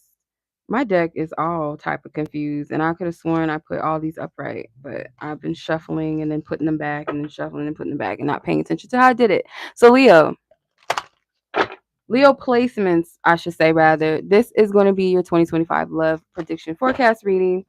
Um, it's general, so not everything is going to resonate to the T for everyone, and maybe some things may not resonate or make sense. So just use your discernment. Um, so I'm gonna pull an overall theme with this oracle deck, but first I like to kind of channel and tap in and see what I get from spirit first in your divine team. So Leo placement people, I do see marriage. First thing that came to me, I do see marriage, and I also feel for some of you, if not getting married or getting engaged, at least the topic is going to be a serious factor. Some of you guys may have weddings in May. Some of you guys may have two wedding receptions. Maybe you might get married in the courthouse first, and then you guys have something special that you do with your family, like, or you might have like an intimate wedding, and then one where it's like you invite more people to come. It's like more. There's something about intimacy. So Taurus, Taurus unions. That's interesting. You might want to look that up because I did read an article a long time ago about weddings, like when people get married at a certain zodiac season, but I forgot what Taurus seasons unions were. I can't remember what the energy was around those, but yeah. Or you could be getting married to a Taurus for some of you, or someone that has Taurus in their chart. All right. Let me go back to my spread. Okay, so let's get the overall energy for Leo placements in love. Thank you, sis. I appreciate that. It's already the first in your country. Well, happy New Year to you, sis. Happy New Year. Calendar New Year. Because technically spring equinox is like that's the new year. All right, let's get into it. Okay, you got friendship. So there's some solidifying a union. You and your person, if you're in a relationship, you guys have been together for a very long time.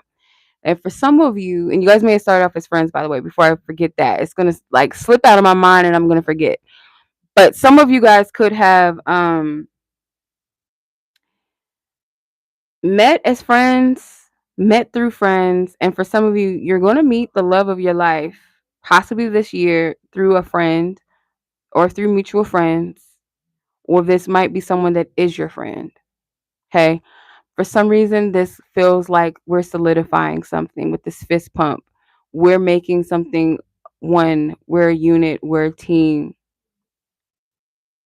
So that's what I'm getting. The overall energy. Okay. So what are you bringing? What energies are you bringing in love, Leo, in 2025? What is the energy that you're bringing to the table in love or an existing relationship or connection? Death card. A very significant shift or change. It's like a big change in your love life. You're ready for transformation. You're ready for something to close out so that a new energy can begin. Some of you guys may have just gotten um, something could have ended. I don't feel like it was a relationship. I feel like something else could have ended in your life. Work. Maybe a change in your job or a change in your business, if not a complete ending or walking away from a job or losing a job or something with your business ending or closing. But this is an opportunity for a new beginning. When one door closes, another opens. And for some of you, it's your love life.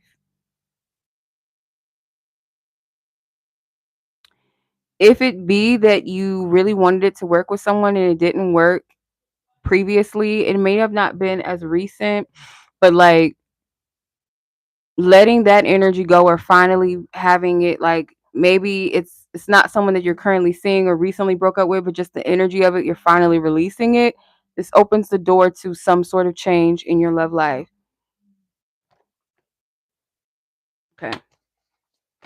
So, what is the key lesson that you will be learning and may need to be prepared for in 2025 when it comes to love? Ooh, wow, you got two cards. The Knight of Swords and the Queen of Cups. Interesting. Could be something about not settling or allowing to be rushed in love, or trying to rush love.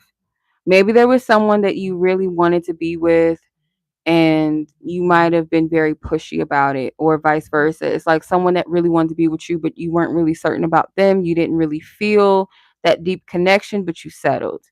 It's like there's this lesson in that of not to rush or settle for less than what you deserve.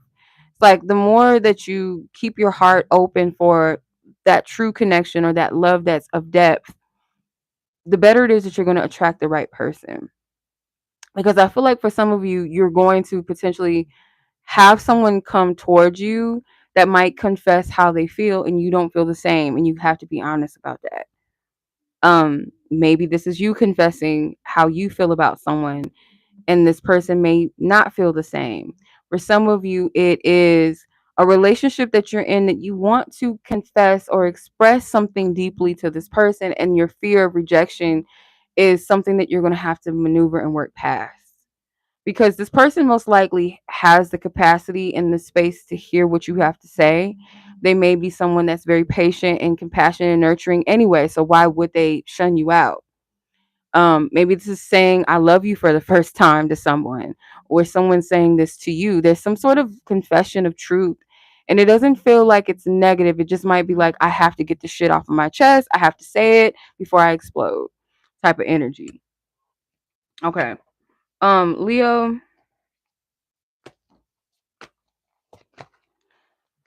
all right. So, what are some opportunities for love or connection that might arise in your love life? Ooh, almost dropped the card and stop. Hangman. Mm, for singles, it might be a little bit of a pause when it comes to, um, and it might be for a period. I don't feel like the entire year, because this feels kind of like a pause and wait vibe from the Hangman. It might be that, though there might be something that you want to pop off and happen, or someone else wants to happen and pop off or begin with you, but there's going to be a pause in that. And I'm getting like there could be this energy around fall where it's like things start to warm up a little bit, and for some of you it's like, oh, really that long? But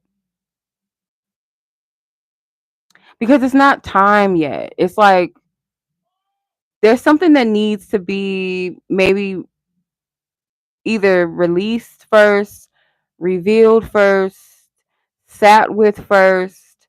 It's almost like spirit, a testing of like, are you ready for what you say that you are, what you say you want? It's a pause in that. Um, for whoever's anxious to move on something or take action, it's almost like, are you sure? Because are you ready for what comes with that? And it's not like what comes with that is something negative. It could just be like, if it came, are you going to be ready for it though? Let me see what's at the top. Page of Swords. Yeah, this is like a truth, a confession, expression. It's almost like someone would have to come forward in a new mindset first. It's like you can't go into this with the same way of thinking, how you usually operate, how you usually express yourself. Um, or maybe the person that's on the receiving end of this energy, like they have to be in an open-minded space to receive. It's like something that is, there's a pause for a reason. So whatever might arise in your connection, there may be like really significant, important, like really significant communications, things that need to be said. Like I said, confessions, maybe marriage proposals, because I was picking up marriage in the beginning. I want to be more than friends. For some of you, that could be either that's coming from you or your person. and like that you're dealing with or connecting with, or a friend that you're interested in, if that resonates with you, it's almost like I want to express I want to be more than that, or this person wants to express I want to be more than that, but it's like it has to be at the divine right time. Okay. What challenges or blocks might need to be addressed and for you to rise to the occasion of in 2025 when it comes to love? What challenges or blocks? Ten of Cups. Could be this vision of the end goal. It may not be time yet. If we're talking about marriage, it may be a bit of a pause until we have this conversation, or until I'm ready to really open up and express my truth, express what I really want. If it's not marriage, then it's like the challenge of the block might be in expressing like a vision that you have. I keep getting this energy. Where did I drop my card? Oh, I keep getting this energy of like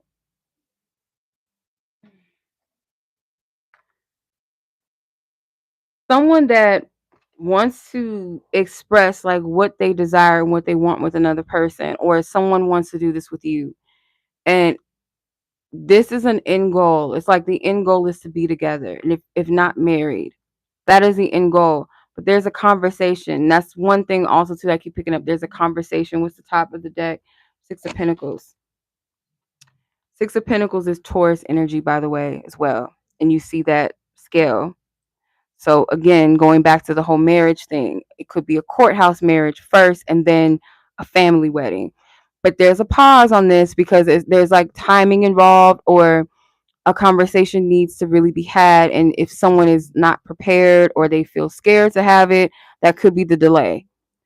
But I do feel potentially for some of you a marriage union, only places where it resonates, because this isn't just like, oh, my friend and I have a crush on each other.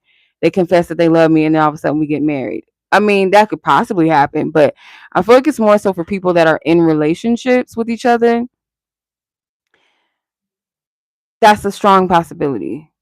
Courthouse, and then like a family gathering type of wedding, or after you guys all celebrate together after this courthouse wedding. It's very intimate, and then it's like family involved.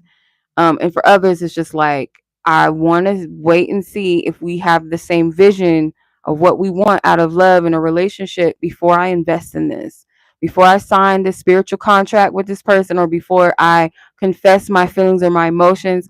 I want to make sure, that we're compatible enough for that. Or are they open to love and relationships? Like, where are they at with marriage? Where are they at with, are they open to dating? Like, it's something with an investment. And if it's not you, then this is someone else that might be kind of contemplating this.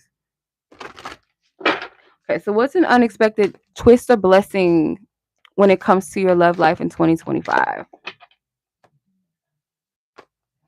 Okay.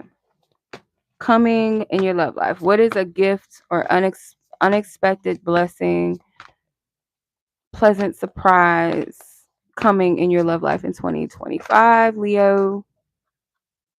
Five of Wands. How is this a blessing? This is a Leo card, by the way.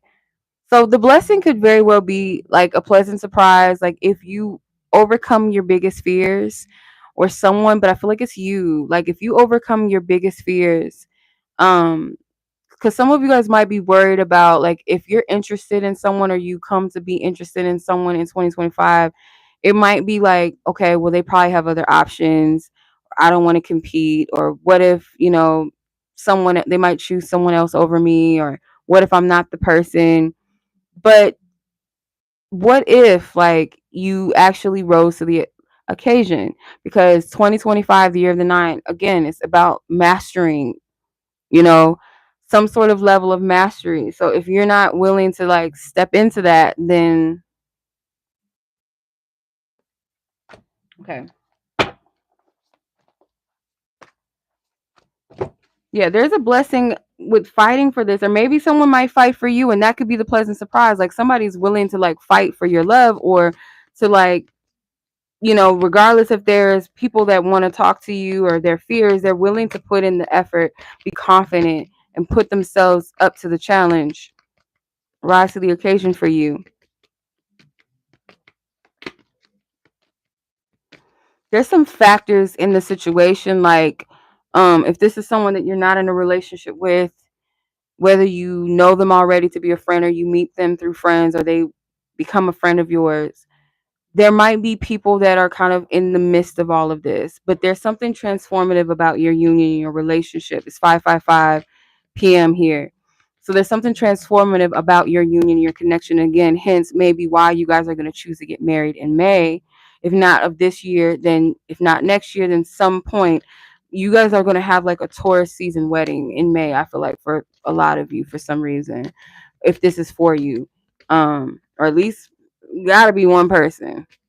All right, what's your love fortune message?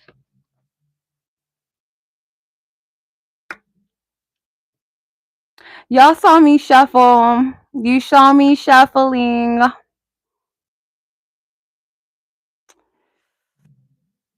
Proposal, congratulations, engagements, offers. Okay. We love a confirmation. Okay.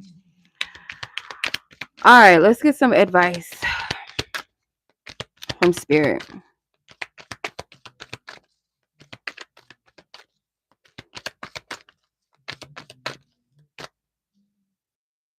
Retrograde, reflect, refine, and redo.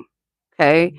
So it's like this is going, someone is thinking about, like, it's a big step. So marriage proposal, or like I'm going to confess that I'm feeling my friends, I'm feeling my homeboy, I'm feeling my homegirl, I'm going to confess, or they're going to confess to you. It's like there's a life review. Like, you know, when a person is about to propose, they're sitting and really contemplating this. Like, this is big business. This is serious. Like, they thinking from beginning to start to finish of y'all union, your relationship, the good times, the bad times, the things that you guys went through, how much they love you, sometimes how much you get on their nerves, like all of the people that they dated. It's like a flash.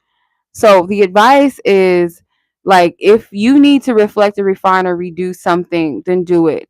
But it's also, if you're in a situation with someone, like, give the person the grace and allow yourself to, because again, like, just because someone comes towards you with an offer or proposal does not mean that you have to take it. Like, be honest with yourself, don't settle.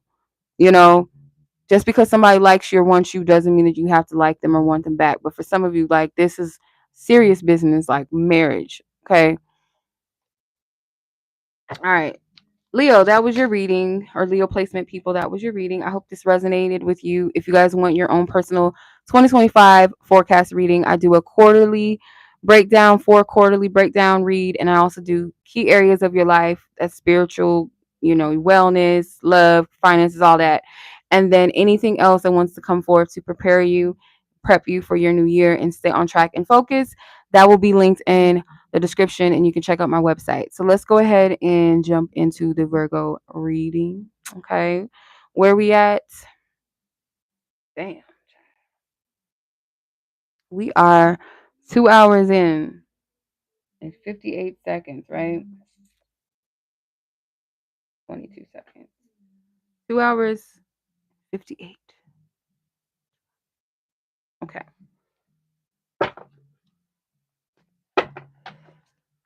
All right, Virgo placements. This is your reading. I'm going to tap into the overall energy, but let's channel and see if I get any channel messages, and then we can go ahead and get started. All right, so Virgo.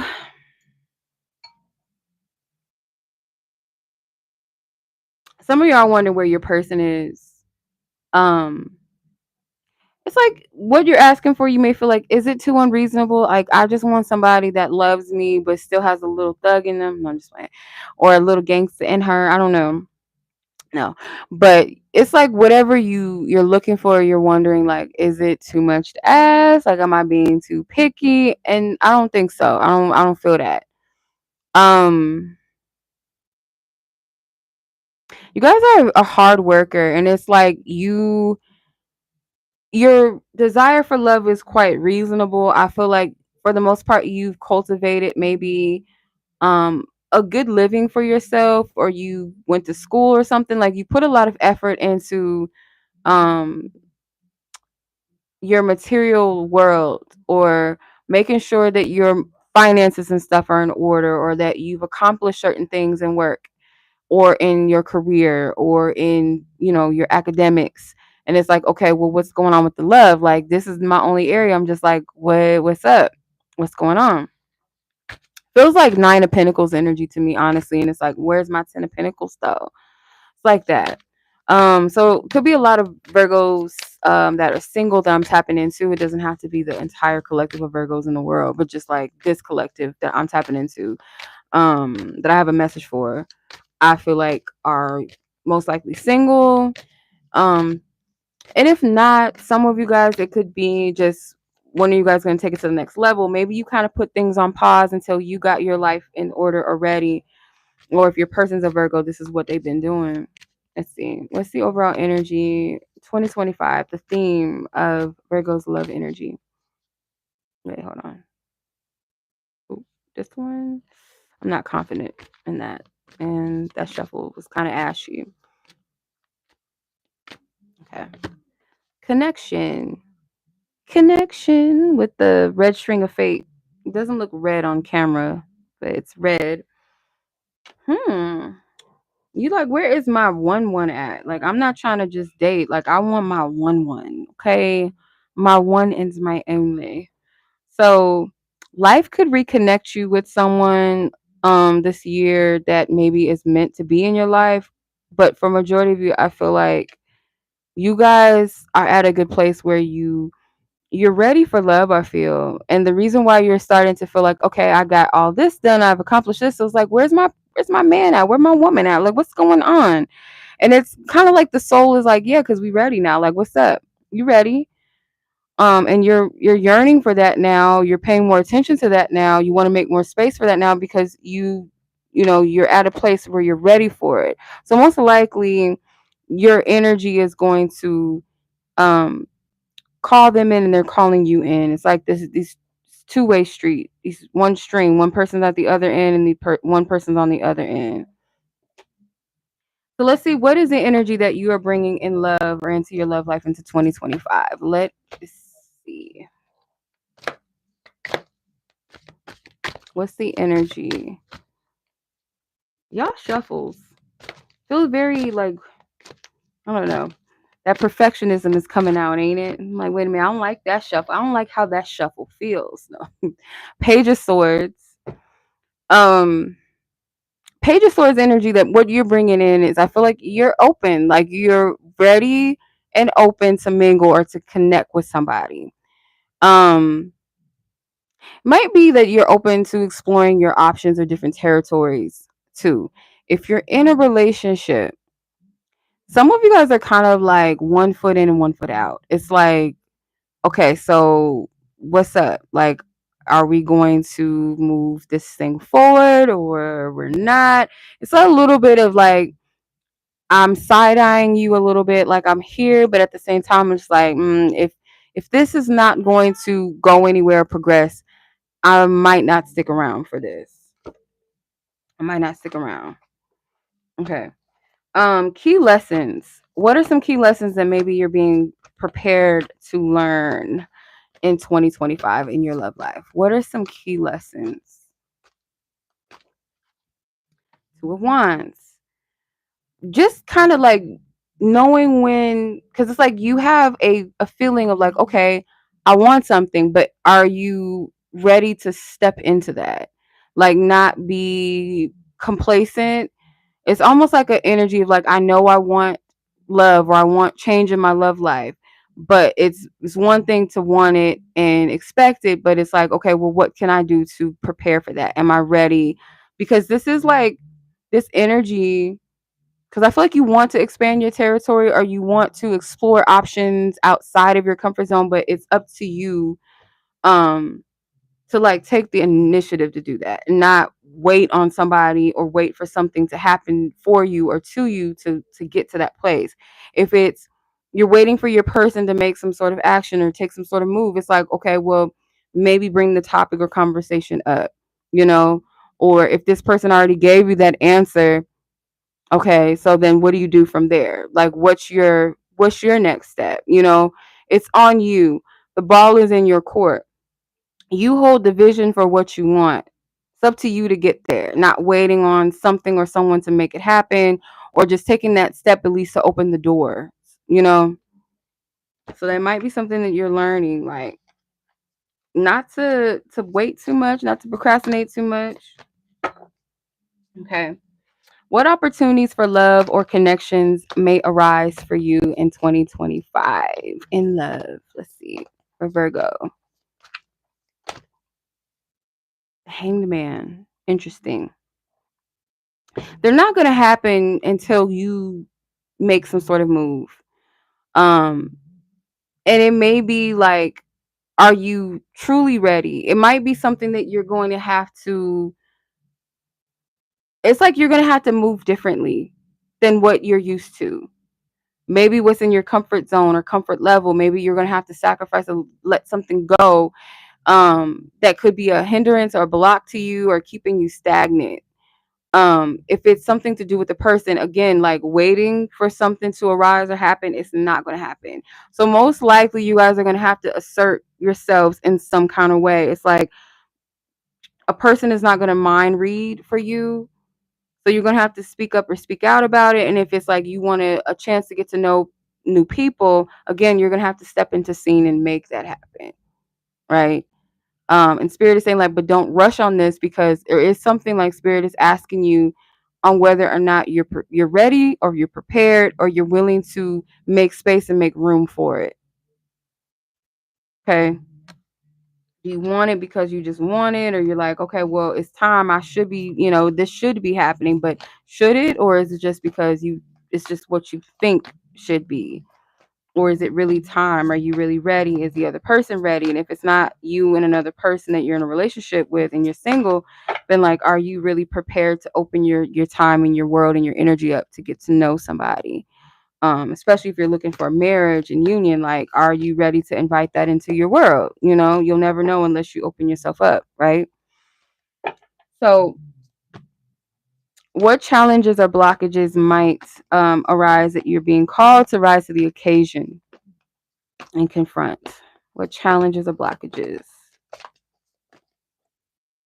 Queen of Pentacles. So if you're a Virgo feminine energy or Virgo placement feminine energy, that waiting energy, no waiting.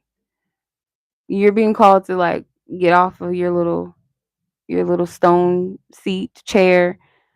Stop dreaming about what this pinnacle could be and get up and like invest in some kind of way. Plant the seed, get up and do something about it. Okay.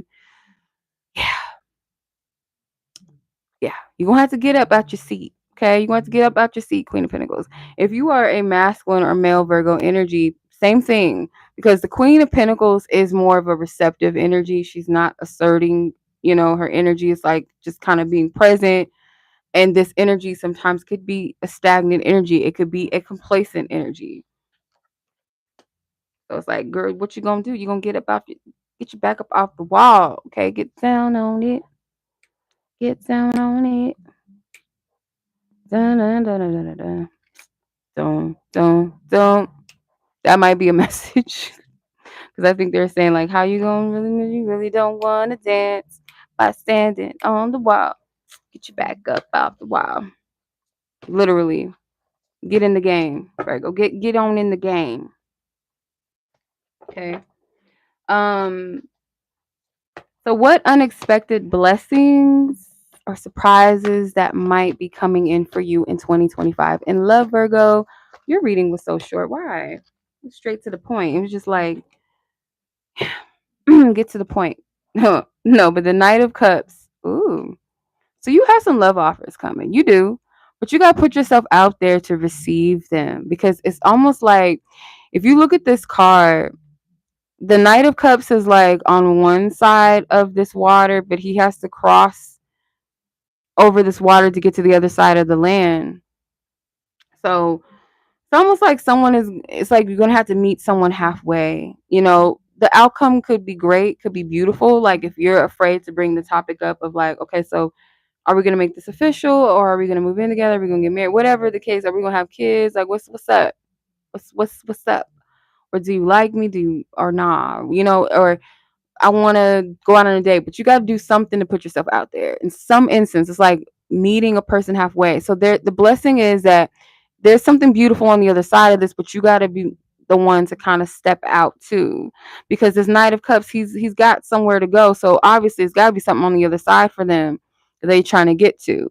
So if you're not, placing yourself in that position to be seen, or for you and your person, if you have one already, to connect and like get to the point of what it is, maybe you'll never know unless you put your energy out there or assert yourself. And that's the point of what I'm getting from that. Okay, so let's get some guidance. But before we get the guidance, I'm going to ask from my love fortune, what is the overall energy? We're going to clarify anything else that you need to know in your theme in love. What is it that you need to know? Okay, and stop. Reception or deception? Oh, sorry, deception. Lies, cheating, snakes in the grass. So, Spirit, that caught me out of left field. Let's see what's at the bottom of the deck, because to be honest, I'm not getting nothing from that. Okay, so you have healing at the bottom of the deck with growth, lessons, and release. Ooh. Top of the deck, you have karmic tie, unfinished business, and lessons. So yeah, if there's someone that comes in to reconnect with you, use your discernment. And maybe you might be like, oh, I don't know if I can trust this person because of what happened in the past. Again, and if it's not that, because I don't feel like that's going to be for everyone. I feel like in order to be receptive to what you say you want, there's something in that hangman card. Remember, something about perception, something that you're going to have to be willing to release and let go of or sacrifice in order to be receptive. Like you can't just want something, but it's one thing to say you want something, but are you ready to receive it? And I feel like for some of you, you might have some trust issues that you got to work through when it comes to love. So deception, people that lie to you, snakes in the grass, cheaters and stuff like that. You might be saying, okay, I want my person, but then you open yourself up out there. You might be like, I don't trust this person, I don't trust that person, and no one's gonna perform and jump over hoops. Now maybe somebody might, but they're not gonna, jump through hoops to prove to you. You are gonna have to get up and kind of assert yourself and be open, but are you ready to do that? And if this be about an existing relationship that you're in, you got to be honest, because you don't trust this person fully. So it's like, okay, why do you want something deeper with this person? You already kind of suspicious of them. You already don't trust them. So why Spirit is like, check your intentions, check your feelings, check where your stance is, check your temperature first before you assert or feel like something should be coming. It's like, no, you got to move in your own divine timing when you're ready, but you got to make sure that you are in the right space. Not just, oh, I got my life together. I got a house, I got a car, I got a good job. I'm fine. I'm bad, or I'm handsome. I'm 5'4", and I'm 6'2", and because I look like this, I should have someone. No, no. Your inside's got to be right. Your internal self got to be right. If it's not, if your mind is still jacked up over some exes, you're not ready.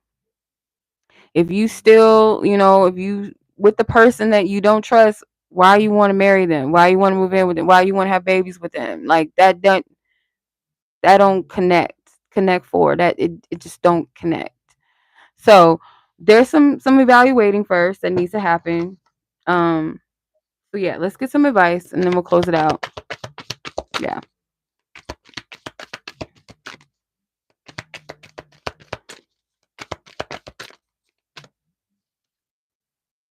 11th house, build your community. Okay. So building your community, you have these people building a house. Okay. It takes a village, right? What do they say? It takes a village.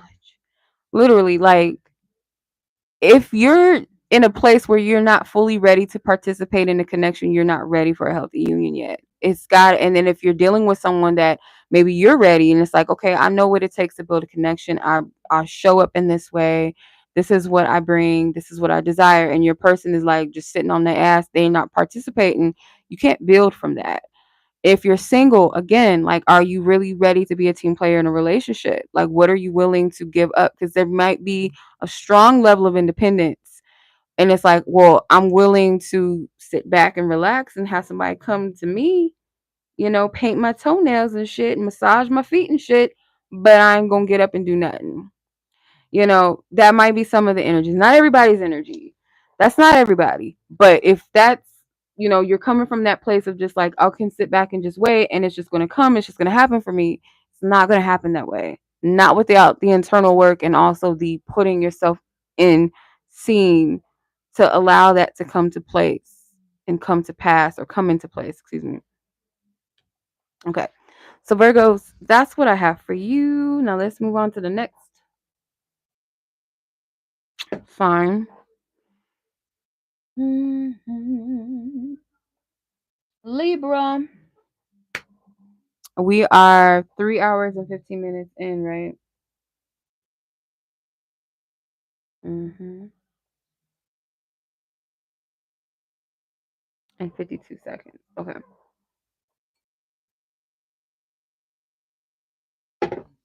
So Libra, let's get into your reading or Libra placements, okay, that are relevant to love. Or you could be cross watching for a Libra, but this is the insights that I'm going to pick up for you guys before I get into the um overall energy with these Oreo cards, really.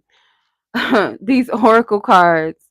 I am going to channel and see what wants to come through just in general for Libra. If anything comes through before I pull any cards. If not, we can just pull cards.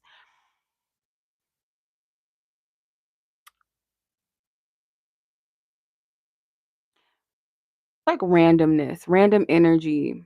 Um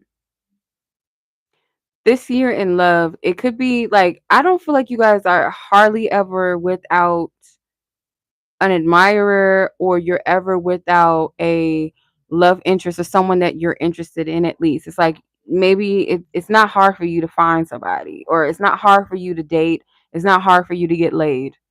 So I just feel like all this random energy, like all these different types of connections and scenarios and situations and people, but I feel like spirit wants you to be more more precise in your aim, in a healthy way, and more centered in like your intentions with dating or your relationships, and focusing like focusing on what matters, not just the attraction, or I want a person, or this is what's available, or whatever games. It's like, come into a healthy medium with when it comes to your dating or when it comes to relationships, because I just get this randomness, like it's just all over the place.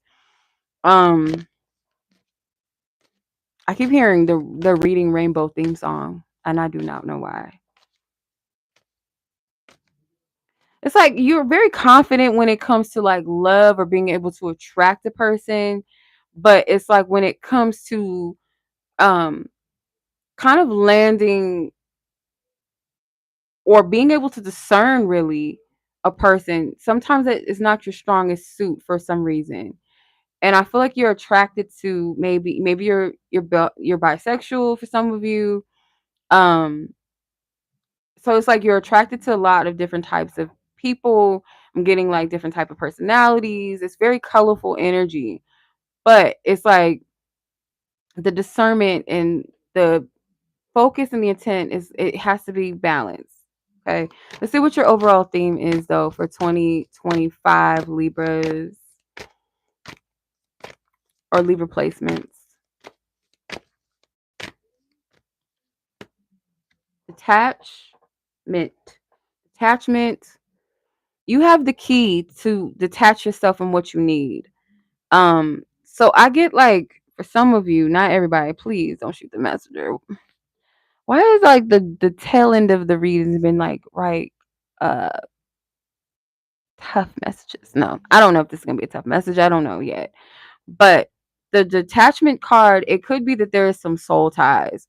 It's got this funny green color. It's not like a healthy green. It's kind of like just a muddy green, like someone mixed colors together and created this funny looking green.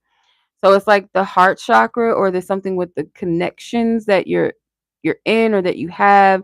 There could be some unhealthy like connections, unhealthy attachments, maybe even soul ties or a soul tie that spirits like you have the key to free yourself of. Like you have the key to do it. You can do it. All right, so let's see, what is the energy that you're bringing into your love life in 2025? What is the energy that you are bringing? Libra placements. What is the energy that you are bringing? Dang. Okay.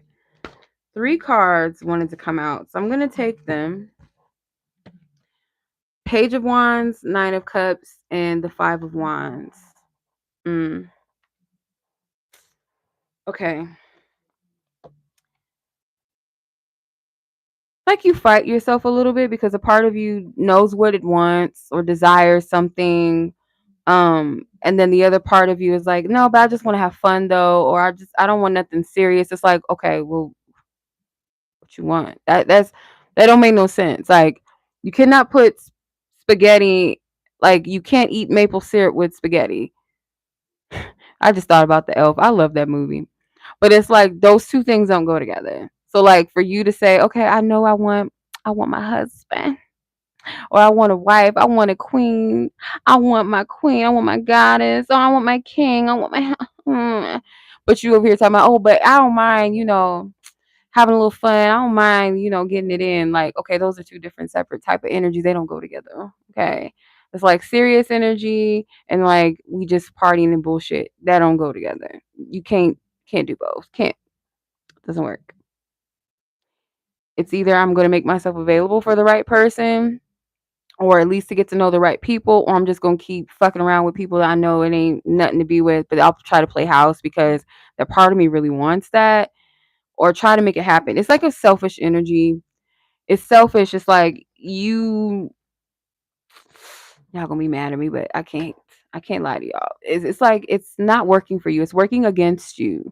It's almost like you feel like this is what works for me. Like, okay, I can still like eat my like have my cake and eat it too, or however the word is really proper, like the saying is really properly said, but it doesn't matter. It's like, oh, I want this, but I want that, and they don't go together. But it's like, okay, well, for now, I'm just gonna finesse. I'm gonna play games. I'm gonna have fun. Or I know that this person ain't shit, but I'll just settle for this right now, and hopefully, my person, when it's time, I'll be over this one. You can't do that shit. That energy is contradicting. You cannot do that. Can't play those games. Can't play yourself like that. And that's not fair to your person. And if you're in a relationship, which I don't think that you guys are, I feel like whatever you're calling a connection, a relationship, is probably a situationship, because I'm getting mixed energy. It's like it's a selfishness, or you're dealing with someone that's quite selfish, that's like they know that you want a relationship, but they're only making themselves available for the fun, the sexy energy, the fun, the adventure, the I'll hit you up when I hit you up, or vice versa, the same thing. So it's kind of, regardless of the side, whatever side you're on, it's like doing a disservice to yourself in some way. It's not working for you. So what are the key lessons that you are to learn and be prepared to learn potentially? Yeah, the Tower in reverse. But I'm not going to take it in reverse. I'm not taking reversals, but I'll keep it in mind. So with this energy, the major lessons that you are going to learn or need to rise to the occasion for, there is a false foundation in your love life that is, I feel like if you don't take heed, baby boy, baby girl, y'all don't take heed, it's going to happen in a way that you're not going to like. Like, let's put it like this. You might have told yourself initially, this is all for fun. And then I can play this game for keep until my person comes, or until I find someone worthy enough to be my person, or maybe this person will be the guy that I end up with, or whatever. And then you fall for that person, or you fall in love with them. And God forbid this person says, you know what, you knew what it was, and this isn't gonna work, and bye bye, and you're just shattered to pieces. You're fucked. You know, you don't want that to happen. If you have something going on right now, some sort of soul ties, cut it right now before it ends in a way that forces you both to do it, and it's not going to be something to your liking. It's not, so think of it this way. It's like it's not going to be easy regardless, but it would be more easier for you to do it rather than allow spirit to do it, because spirit don't play with the tower card. If the tower comes upon you from the divine, you don't want it to happen that way, because it's like you're forced into it. You're forced into it. And that hurts even more than having the freedom and the free will to say, you know what, this is an unhealthy, let's nip this in the bud and deal with whatever the uncomfortableness that comes with it, rather than spirit doing it. And it's like you're devastated. It's like it's a mess to where you have no choice but for it to be done and over, or it just is done for you, and it's like fuck, painful. So I don't know which one you rather do. I hope you're not a stubborn I was about to say Leo, a stubborn Libra, because no. And maybe that might be the lesson for some of you. It's like when spirit calls you to something and you don't do it, spirit does it for you, and it's not a pretty sight. Um, so if you know there's something that you need to release yourself of in love or pattern or a person, please by all means do that. Do not play or sleep on that. And I feel like the tower is a fair warning because you already know. It's almost like we know we're about to be evicted. Okay. And then you know the date that you could possibly be up for eviction, but you don't take care of it. So it's like, okay, they knocking on your door. Okay, it's time to get to step in. You don't want that to happen. Okay. So what opportunities in love that might arise for you in 2025? What opportunities? Queen of Swords. Okay. Some of you guys are not allowing new opportunities to come in or the right opportunities to come in. It's almost like you have your guard up. And for others of you, it's like I gotta call it out. I'm so sorry. I hope to God that this helps somebody get free, because it's gonna sound like I'm coming at you, but I promise I'm not. So it's just kind of shedding light on things. People that tend to entertain situations, they know that nothing's gonna come of it, and they say, "Oh, I'm just waiting for the right one," but you're still entertaining what you know isn't right for you. So instead of going the healthy route, being patient and living your life and allowing the right people or person to come into your life, it's like, well, let me entertain the circus in the meantime. That speaks volumes about your readiness for what you claim that you want, right? Which is, let's say you want union or you want a serious relationship, or you're dating this clown that you know doesn't want to be with you, or already told you that that's not what they're looking for, but you're still dealing with them anyway, right? That speaks volumes of where you're at in your readiness, your level of maturity for a relationship. Like, are you really ready for it? Probably not. There might be something in you that's emotionally avoidant, and it's like, this is safe and comfortable for me because I know in my subconscious mind already, I already know this shit ain't going nowhere. In my conscious, practical, like what I can see, I already know this shit ain't going nowhere. I tell myself that it's okay here, it's safe. I like this person. Maybe even I'll entertain the idea of wanting to be with them or him or her. But I know ultimately this shit is not going anywhere. And I don't have to really apply myself in this because I know that it's not real. And rather than saying, okay, I'm going to make myself available for the right person. And maybe, be single for a little bit, not have no ass for a little bit, not get no, you know what, no D for a while. But hey, at least I have my peace of mind. At least I'm not wasting my time. So that the opportunity and connections, like there could be better connections, but your energy's not open to it. It's like I'm checking you at the gate. I don't want you to come in, and God forbid somebody really really likes you and has infinity for you, maybe, or someone that really wants to get to know you. You're gonna be turned off by that. It's like it didn't come with no bullshit. It's no drama. It's no this. It's that, and it's not because you're turned off by the person. It's that part of the self that's turned off by it is like the part that's not ready to grow and change, to be in a healthy relationship. You could be working on that. I'm not taking away the fact that some of you guys may be working on this, maybe even aware of this. But as long as you're still entertaining the other side of it, your energy's not really receptive to receive it. You can know a thing. You could be saying, "Oh, I know that I know that's true. I know that I do that. Oh, that's bad. I need to work on that." And still be entertaining and laying down with the counterfeit people versus people that may actually have better intentions, or the right person that may have the opportunity to come in. So the opportunities that may arise in connection, they're blocked until further notice. And it's free will. It's not the universe doing it. It's not anybody else doing it. It's a free will choice. Don't be mad at me, Libra. Shit, I'm trying to help y'all. This message is uh, okay. What challenges or blockages um might you be facing in love and relationships? And I feel like we kind of already went over them. So I don't know if Spirit's gonna be like, oh well, let's keep going. 7-11 keeps popping up. Damn. 7-11 might be significant, a number that's significant to you guys. Or it could be like your spiritual team, somebody in heaven talking to you.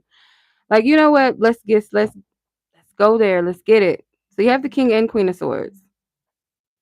So the challenge or blocks that you're facing, it's you. It's you. You're your biggest block and challenge that you're gonna have to confront and face. And for some of you, it could be someone that is kind of like your counterpart, but not in a good way.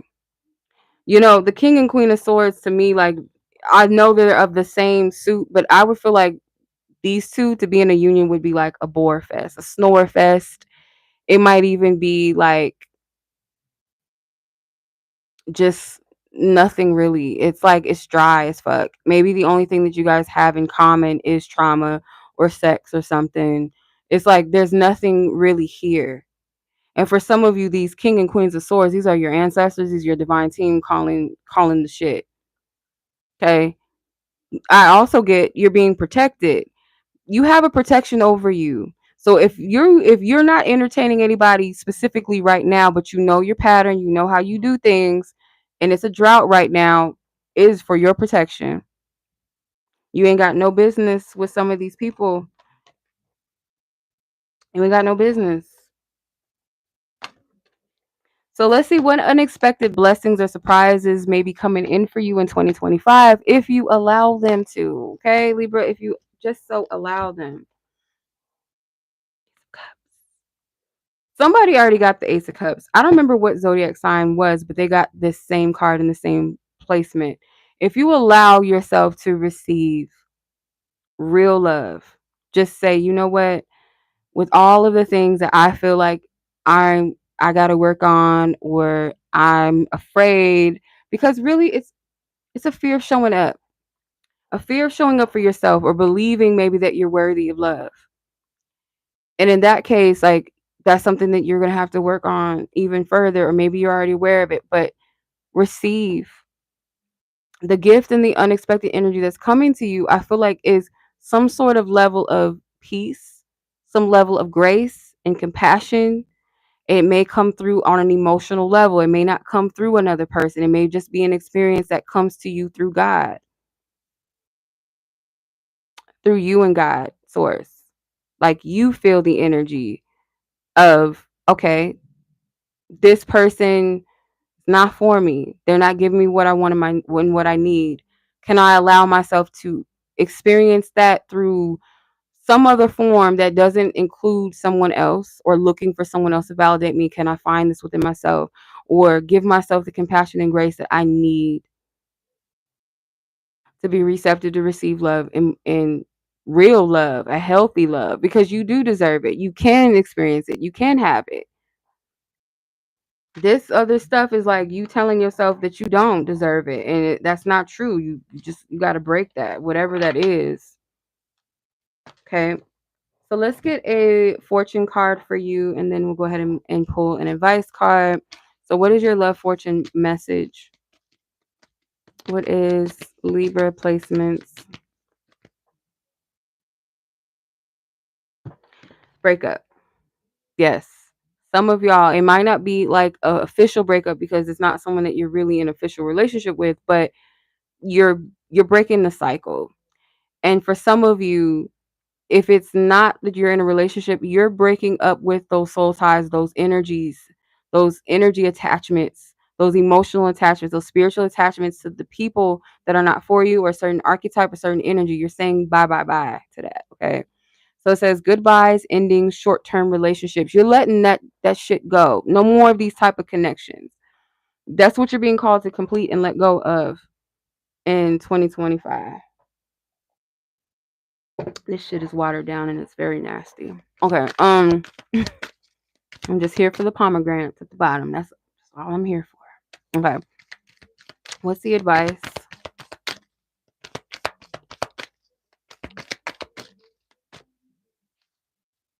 Jupiter, go big or go home. You got to be ready to expand. Jupiter is about that expansion. And I'll tell you something.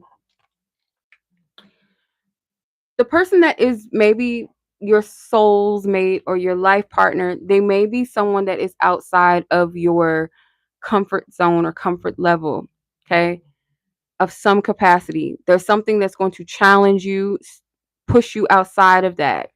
They're not meant to be someone that you're comfortable. Oh, I only like, I only like people with blonde hair. I only date people with like this, or I can only date Mexicans or whatever the fuck, just some sort of something. Or oh, if this person didn't grow up over here, oh, I can't date nobody. Oh, no. There's something with like, and it may not be very superficial. It could just be that you are comfortable with a certain type of energy, but that energy is not for you. It's not. Okay, it's not for you. With Jupiter, go big or go home. Whoever your person is, they're going to require you. If you really want the real love, you really want the true stuff, it's going to require you to step out of your comfort zone. It's going to require that from you. It's going to require you to level up past out of your fears and insecurities, most likely. All right, Libra. Don't say I didn't help you with nothing. Don't say I didn't help you, okay? Because I feel like there's a breakthrough in this, for real. You have somebody, and maybe you know that deep down inside, and that shit scares you because you feel like maybe you're not good enough, or is it going to work? Can somebody really love me? And all this other stuff. Let it go. Work through that. You're going to have to work through it like your life depends on it. If that's what's going to push you to get out of that stuck place.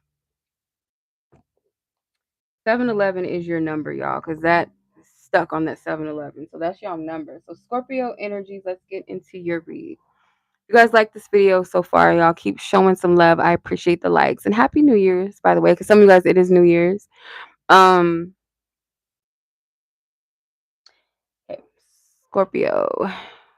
We are at 3 hours.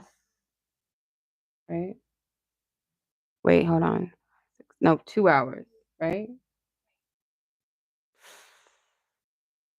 I might be wrong with my timestamps. I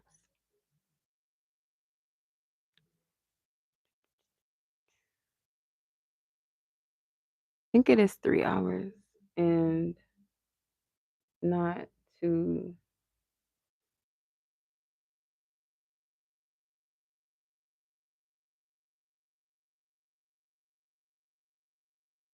Okay. Scorpio, this is your reading. Okay, before I get into the tarot message for you guys on the Oracle card message, I'm going to channel some messages or whatever wants to come through. If anything wants to come through, Scorpio placement people, this is your reading, or you could be cross-watching, but that doesn't guarantee that this is going to resonate. So just keep that in mind.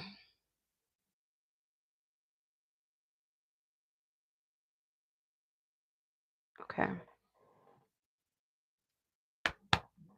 All right, so let's get some messages for Scorpio energy.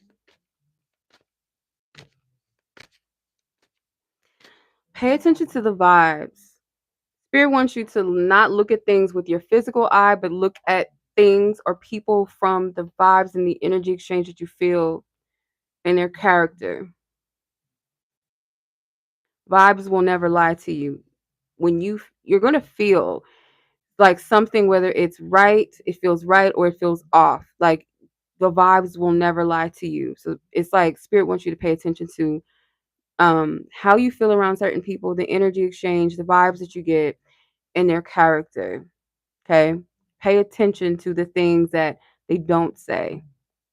Maybe it's the way that they say it, the energy, the intent behind it. You feel the things. It's kind of like feel the energies out. Does that make sense? So that's kind of what I'm getting for you guys, because you guys are gonna have different like different types of encounters with people. And I don't feel like it's just romantic encounters. I feel like platonic ones. And I just get like a lot of new energies around you in 2025. So yeah, pay attention to the vibes. Anyway, I don't know what that has to do with anything yet. Let's see. What's the overall energy for Scorpios in love? What's their theme for 2025 in love? Scorpio placement people. Ooh,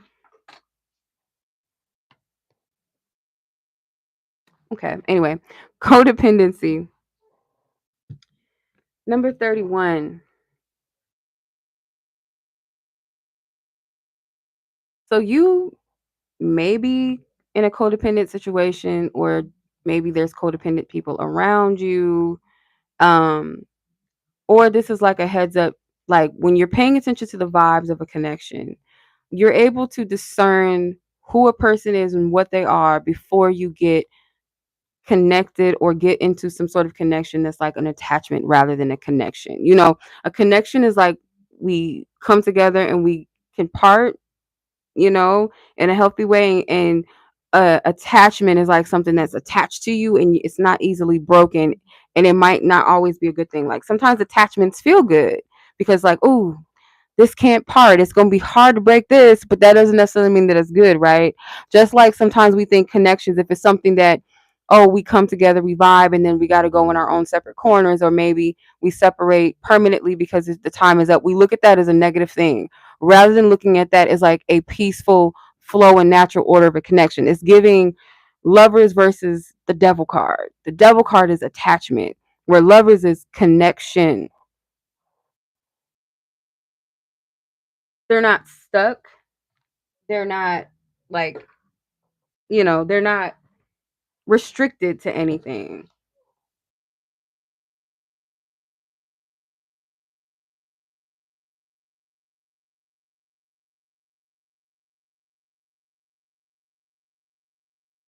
Okay, I had to find that card because I'm like, I don't want any cards on the floor.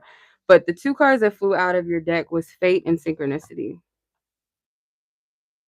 So there's a lot of alignments that's happening in your love life. Like a lot of things you're going to see, um, that's going to answer a lot of questions for you or let you know what type of energies you're in. Just pay attention to the vibes. Like I said, pay attention to the energies around you, what's happening in certain connections. The spirit is speaking to you very loudly and very clearly with these connections or will.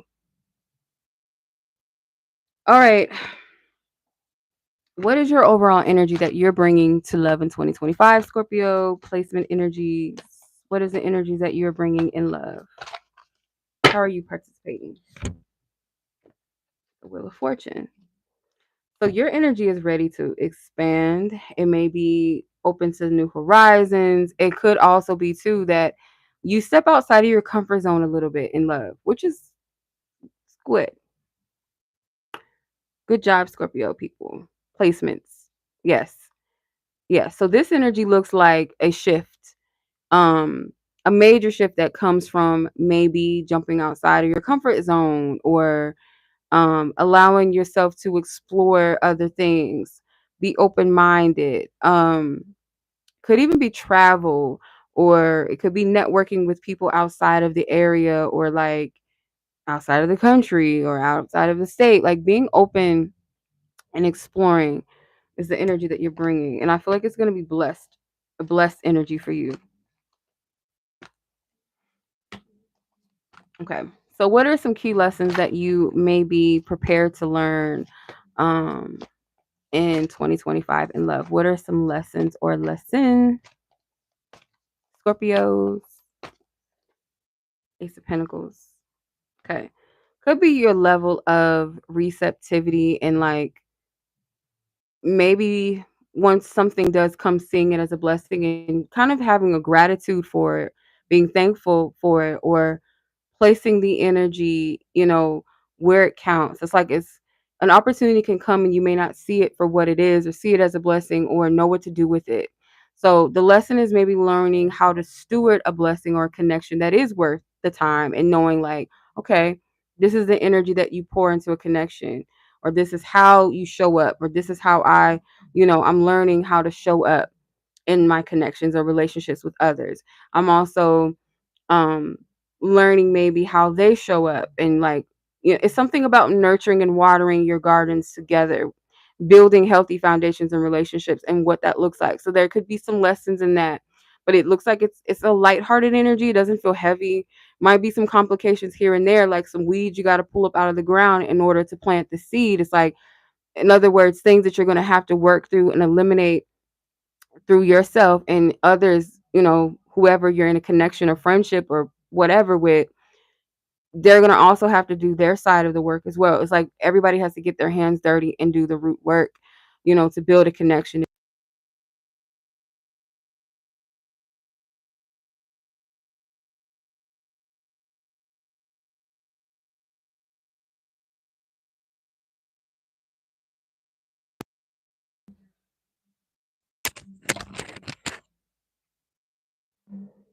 Okay.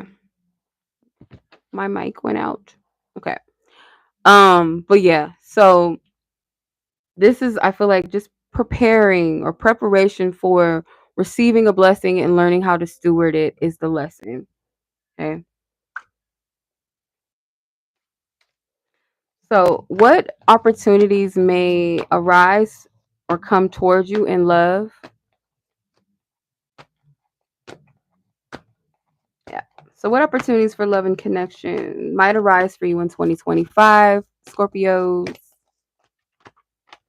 Shit, this card didn't want to go back. Ten of Cups. Soul tribe energy. People that maybe you connect with on a soul level, that feel like home, that feel like family to you. People maybe that share similar visions and goals, some sort of community. It could be, yeah, like it feels like soul family vibes, like people that you connect with on an emotional level or a spiritual level. You guys have like similar visions, like I said, and it could be that you meet through some sort of community, a like-minded space, like-minded activities, through family or friends that people that you already know. But I do feel like the connections or what's going to arise for you in love is like this soul tribe vibe. And if not a romantic partner, because some of you, I feel like you could be single. You may not be single in 2025, possibly. Some of you guys, this could be like coming together with someone that has a child, and or you have a child, or you both have children. You guys come together and you guys have a really good relationship, a really good connection. You guys really prioritize family, or these are people that really prioritize deep bonds and friendships and connections and family. um may even be people that you feel brings out the healthy inner child, this lighthearted, playful energy too. You feel at home, you feel comfortable. This is the type of energy that I feel like that may arise, in 2025 for you guys. Okay. And opportunities to connect with like-minded souls, really, that's really the biggest opportunity that I feel, and like maybe more togetherness in an existing community, friendships, family relationships, with a lover already or someone you might meet.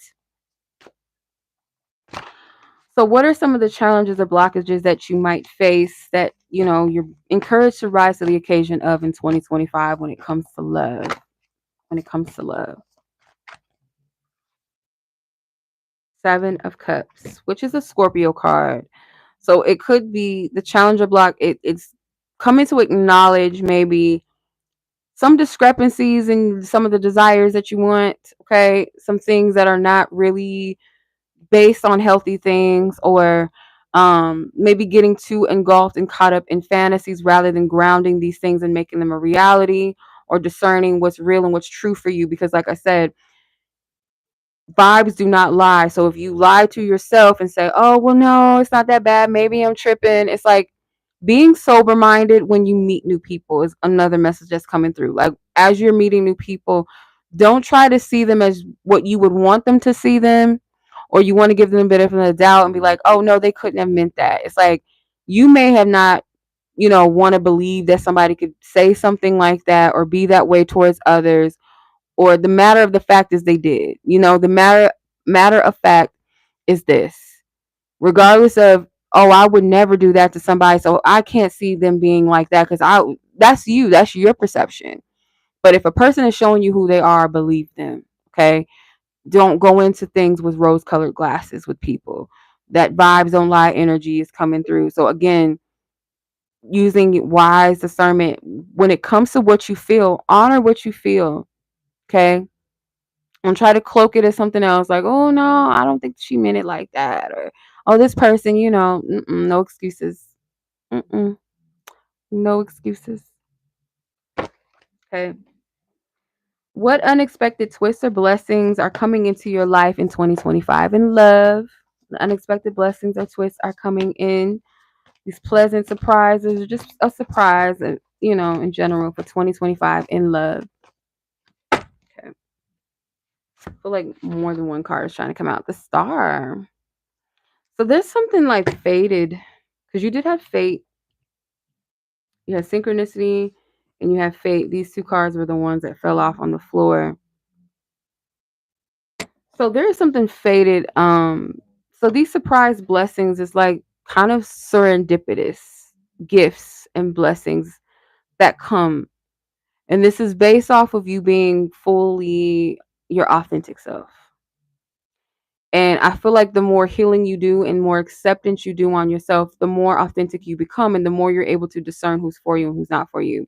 And the more you're able to move away from people that do not value you and cannot value you and gravitate towards those that actually have the capacity to show up and do show up for you and vice versa.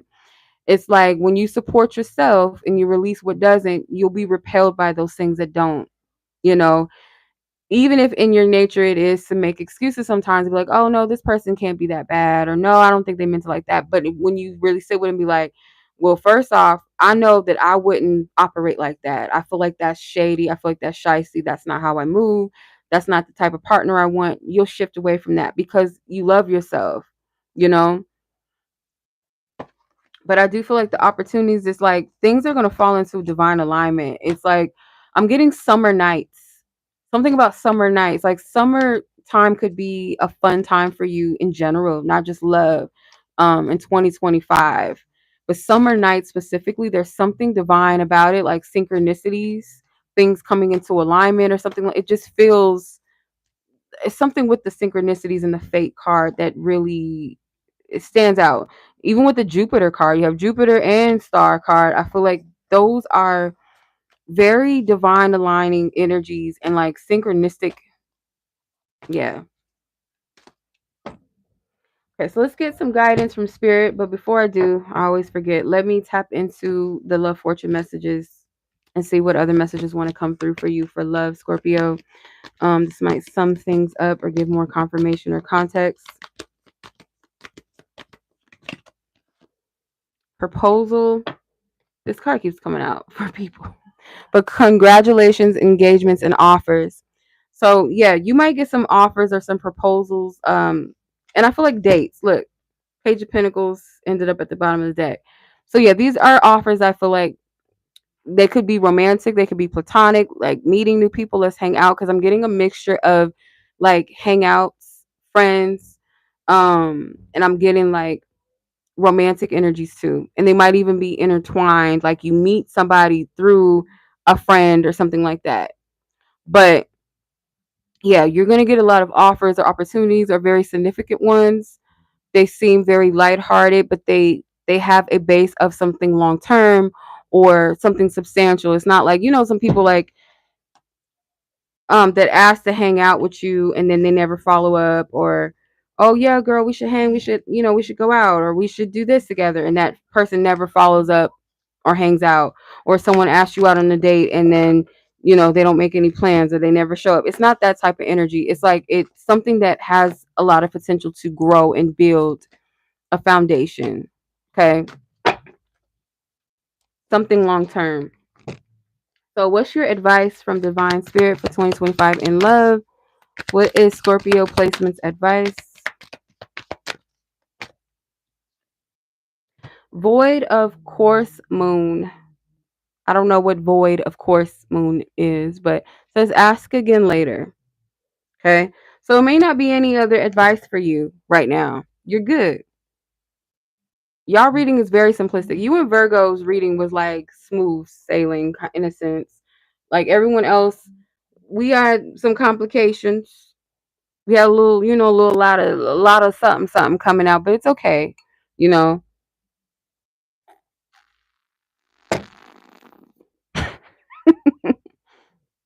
that pomegranate got stuck in my mouth. I'm sorry. ASMR. No, I'm just playing. Um. Okay, let's go ahead and tap into Sag's energy, right? Sag, yes. Sag. All right. So much love, Scorpios. Enjoy your 2025. Much love as always. All right.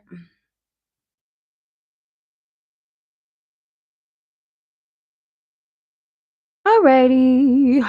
So let's get it. Sagittarius placement, people, where you at? Happy New Year. Let's get it. So if you have Sagittarius placements that are relevant to love and relationships, this may be for you as well.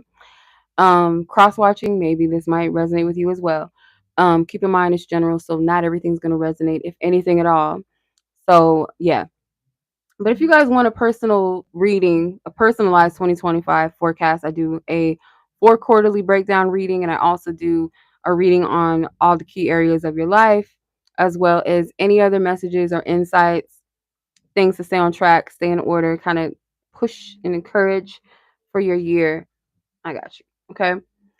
So let's get into the overall theme of your 2025 in love. But before I pull the oracle card for that and get into the cards, I'm going to channel if anything does want to come through. Things have been coming through so far for everybody else. So, yeah. So let's get started.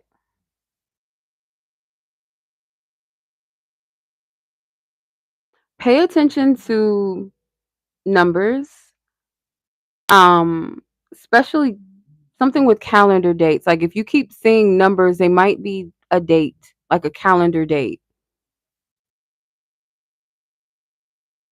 Even if you're dreaming of calendars, try to remember what number or what month and number you saw, or just if you can just remember the month, that's fine.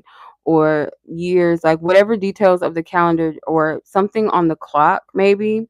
So it could be the time, something about a significant time on the clock in your dream, or you keep seeing the same numbers over and over. If those can add up into some sort of date, like a month and a day, or it looks like a year, like 20 something something, there could be kind of like this prophetic heads up with that when it comes to your love life.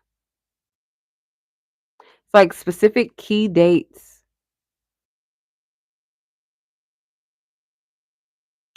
Okay.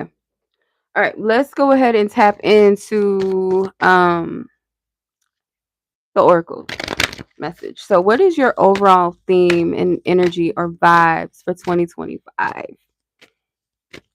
Okay, for love, in love, for Saggies, Sag people. Two cards are trying to come out. Love was at the bottom of the separation card, but separation came out. So this is you separating, walking away, and it doesn't have to be separating from like in a relationship or romantic sense. It could be just parting ways from people. Um, some of you guys may be separating in different ways, but for some, yes, it is love. And it was because you love yourself or choosing yourself. It's like you're choosing to separate from people in general, not just romantically or whoever you need to. Whatever connections are in question, or this could have already happened, but the theme is like you separating from whatever or whoever is not for you because you love yourself. This is coming from a self-love move, okay?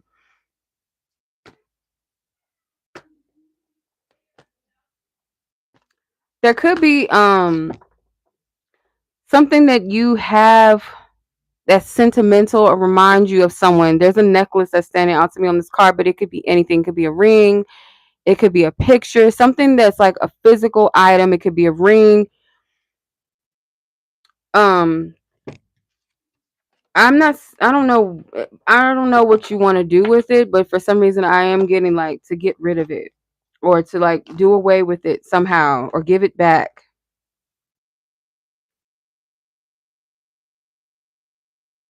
That might be specific for some of you. Um, mm, I don't know what that could be.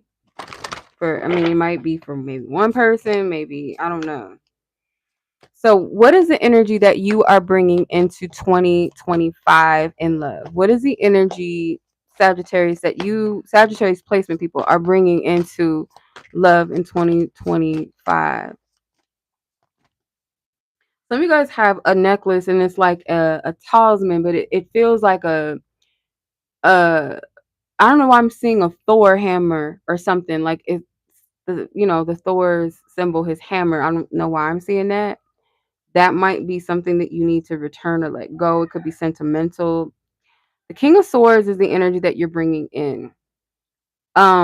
I feel like you're not moving solely in your heart. It's more so I'm moving with my mind. I'm moving with my wisdom of what I know or what I think I know or believe to be true, or I want facts. I'm not operating emotions. I need facts. Um, this can be a positive energy, but it can also be a shadow energy. If it's too stuck in this energy, it's shadowy. But if it's balanced in a right way, I feel like it's healthy to kind of move in that energy of I'm not being swept away by emotional energies or promises and things like that. I need concrete things. I need honesty. I need straightforwardness. I need authenticity. I need um vision. I need clarity. Like you want to know what you're getting in a situation. You're not good with the beating around the bush or letting things slide. At least not in 2025. You're not doing that. Okay. So what are the key lessons or a key lesson that you will possibly learn or be prepared to learn in 2025 in love? What lesson? The Empress. Yes. More self-love in certain levels maybe that you haven't fully tapped into or practiced fully yet. It's like you're coming into some sort of aspect of self-love.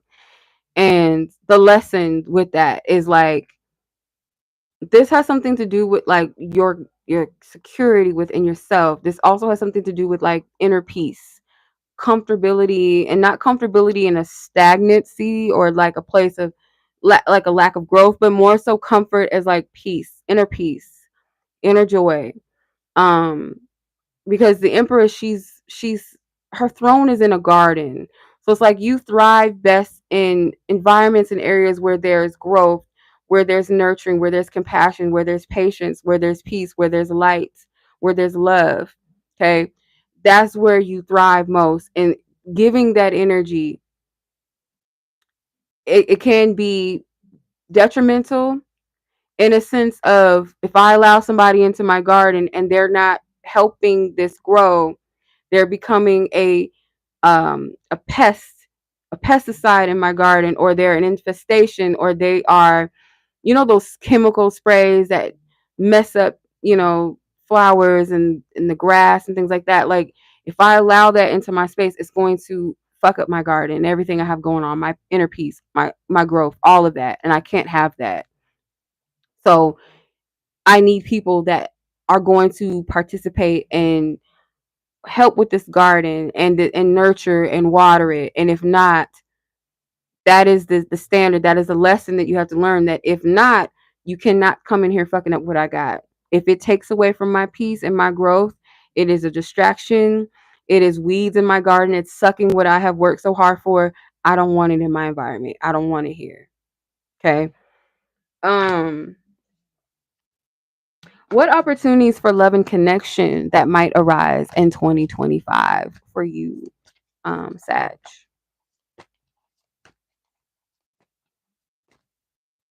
Okay. Ooh.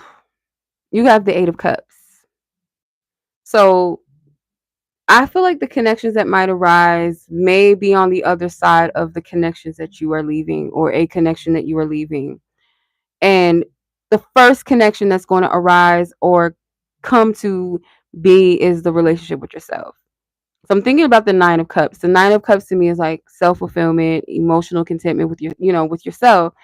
And that is the first relationship that I feel like is going to arise in a new way. It's like birthing a new part of yourself that you didn't know. Remember, loving yourself in a new way. Okay. Um, but the other connections that follow with that, I feel they could already be relationships that exist in your environment that are healthy, and you're pouring into those because you have it to give, you have it to pour into others. This may be you walking away from what is depleting you, what is not for you, or connections that don't add any value to your life, any healthy substance or value to your life. You're sacrificing those for more, to give to yourself and to be able to give to those that give to you in a healthy way, be able to show up for them. So that's the connections or energies that I feel like may arise as a result of you separating from who or whatever that doesn't add anything of value or substance or healthy energy into your life. Okay. Or just letting people leave, because sometimes that's what it is. That's what it takes. I know, Winter.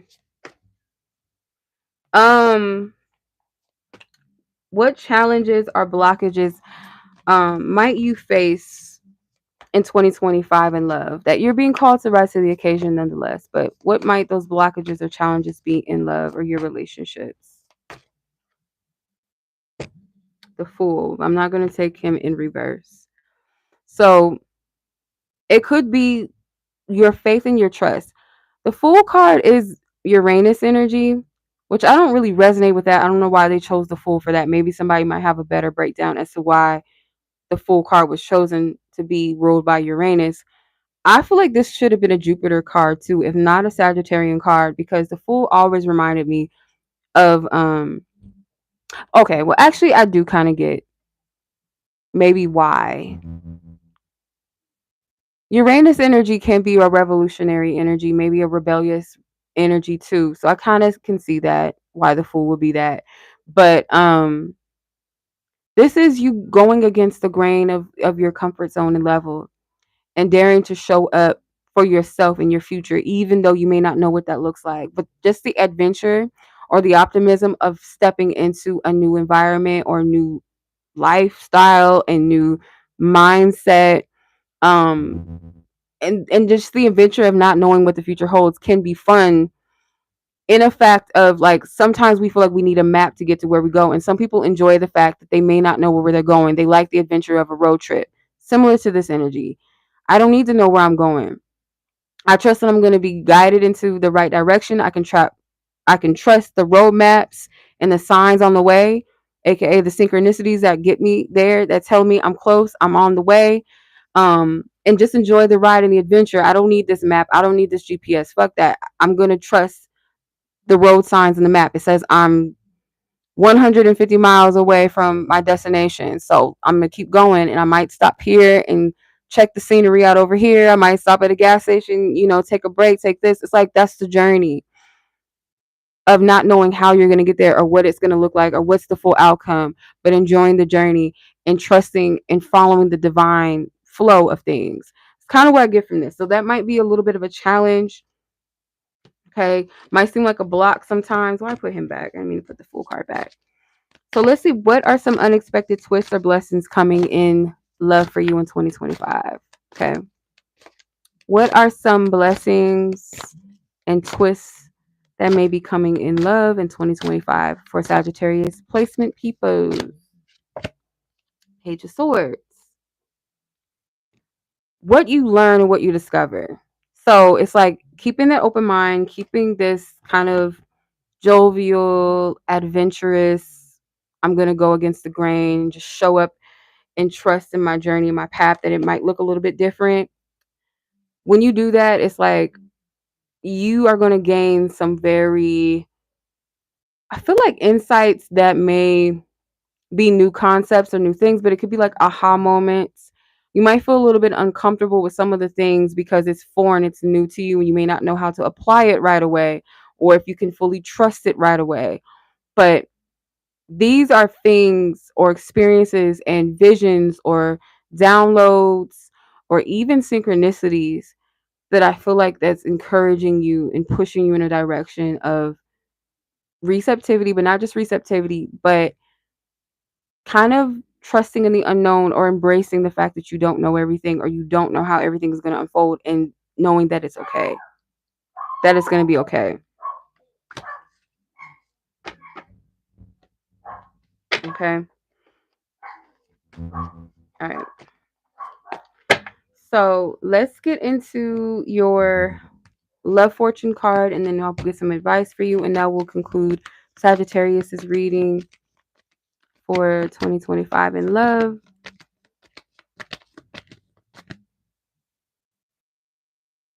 Fated. So yeah, fated with divinely orchestrated and timely. Yes. So whatever is going on in your love life, everything is right on schedule, right on time. And all you got to do is step into scene and trust. That's all you got to do. Period.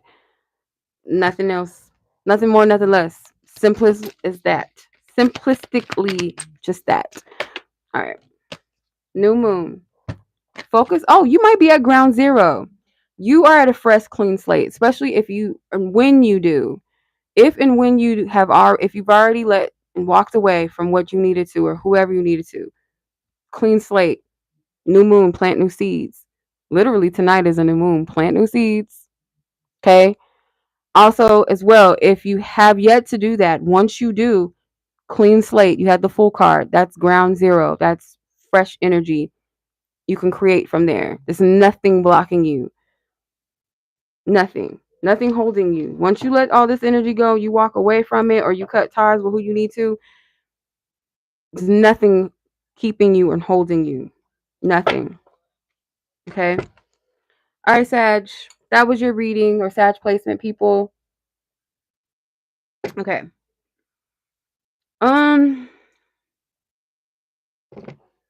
Where we at? You girl been on here for 4 hours. Bitch, you crazy. You're welcome. That is insane. I've been on here for 4 hours or 3 hours. I can't even count. Who knows? All right.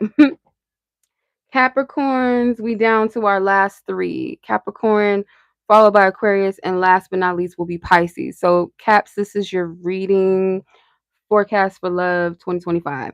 Or Capricorn placement, people, anyway.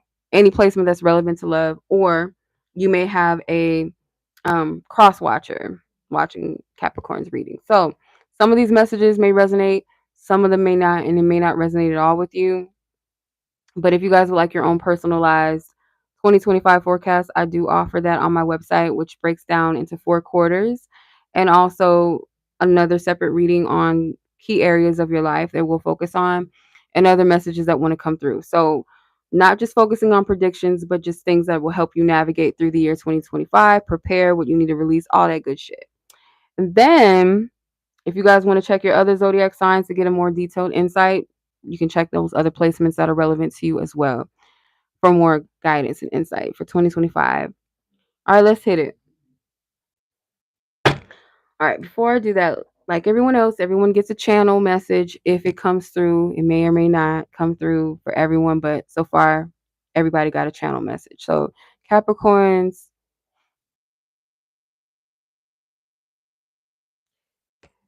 first spirit was showing me like a Ferris wheel, and now I'm seeing a seesaw. So, something with like playfulness, maybe even something with maturity or inner child is coming through, cycles back and forth. Yeah, this is an energy I feel like more so that's kind of shadow work white. Yeah, shadow work wise. I feel so most likely there's an energy of instability in love or a back and forth or a cycle or something that you keep repeating, or could be you're in a cycle with a particular person, or it's something that is like, but it's connected to maturity or is connected to inner child. Yeah, energy. Okay. Let's see. What's the overall energy theme for your 2025? What is the overall theme and energy of 2025 in love for Capricorn placement people? Okay. Confusion. Yeah. Okay. There's some deprogramming. This looks like a messed up TV. You know how the back in the day, like if you were watching, I don't know, like a non-cable TV channel and it got at a certain point within a program, they would have that staticky type thing. I'm getting programming. So it's like in order to get the clarity that you seek, you're going to have to deprogram your mind from something that is not working for you, maybe never did work for you. Let's see. What energy are you bringing into 2025? Yeah, and the card, the confusion card is number 32. That's adds up to a 5. So something that is calling you to change, like change the channel, turn the channel. You have the power to do that. Um you might be in an area of confusion. And you know, as they say, God don't dwell in confusion. Okay. If you're in a situation that you're not sure about and there's a lot of confusion, most likely it's either, I don't want to say just one or two things, but just like to make it, keep it simple. Dealing with confusion in situations or connections usually is because there's something that's not right in it. Two, it could be we add confusion to ourselves by not paying attention to what's in front of us, seeing things for what they are, and we complicate it by over analyzing it. So let's see what the energy is of what you're bringing in love in 2025. What is the vibe that you're bringing in 2025? The Ace of Wands. Okay. So you may want some sort of some, it could be something that you want to initiate or start in love, or you want to see some, it's like you want to create something new. You might feel stagnant, you don't know how to make that happen, or you want this to happen in a certain area and it's not happening and you're confused as to why it's not. I do feel like Spirit is saying you have the power to create what you want. It's right in front of you. There's elements of this that I feel like, again, it's like, okay, well, how do I do that? How do I make that happen? Or why isn't it happening when I'm trying? It could be the area that you're trying to create it in. It's like you can't create magic with the same old tricks over and over again, or not every, if this was a magic wand, this magic wand may only work with certain spells or certain tricks, and trying to use it in a certain way, it may not work, right? So there could be something with kind of discerning, okay, this is what I want. I want love, obviously, right? Or I want my person to commit or something like that. And you want love, but maybe the way that you're going about it is not in the healthiest, or the people that you've been connecting with, they're not the best, or the person that you're saying you want a commitment with, maybe this is not someone you should be wanting a commitment with, or y'all not ready for that. It could be a multitude of things. Um, but I feel like the energy that you're bringing is you want a new beginning, or you want some sort of spark in your love life. You want something, like you want to create a new picture, a new energy. Okay. You want something new. And for some of you, you really don't know what you want. I don't know. Some of you may not know what you want, really. Or it's like you know what you want, but it's like there's some details, like something, it's like it's too broad. It's like it's not a focus on something that you can work with or grow with. And I'm gonna call this out. Please don't get mad at me, y'all. Please. Please don't get mad at me. Y'all want something to happen with someone that you just have a sexual attraction with, or two, you have a sexual attraction towards them, or it's just like something with sex is involved. And it's like Spirit's like, what you want me to do with that? What you want me to do with that? Like we can't do too much with this, okay? That's for some of you. That's not for everybody. Okay. Um so what lessons might you be prepared to learn in 2025 in love? It's okay to have sexual attraction, but if that's all you got and that's what motivates you and drives you, you ain't gonna get nothing real with that. It's not gonna happen. The King of Pentacles. So as a Capricorn, this is, this is your card, right? And I think they depicted him as that, but he could also be a Taurus with these horned animals on his throne, whatever. So I feel like when it comes to the lessons that you might be prepared to learn, it is centered around what really matters.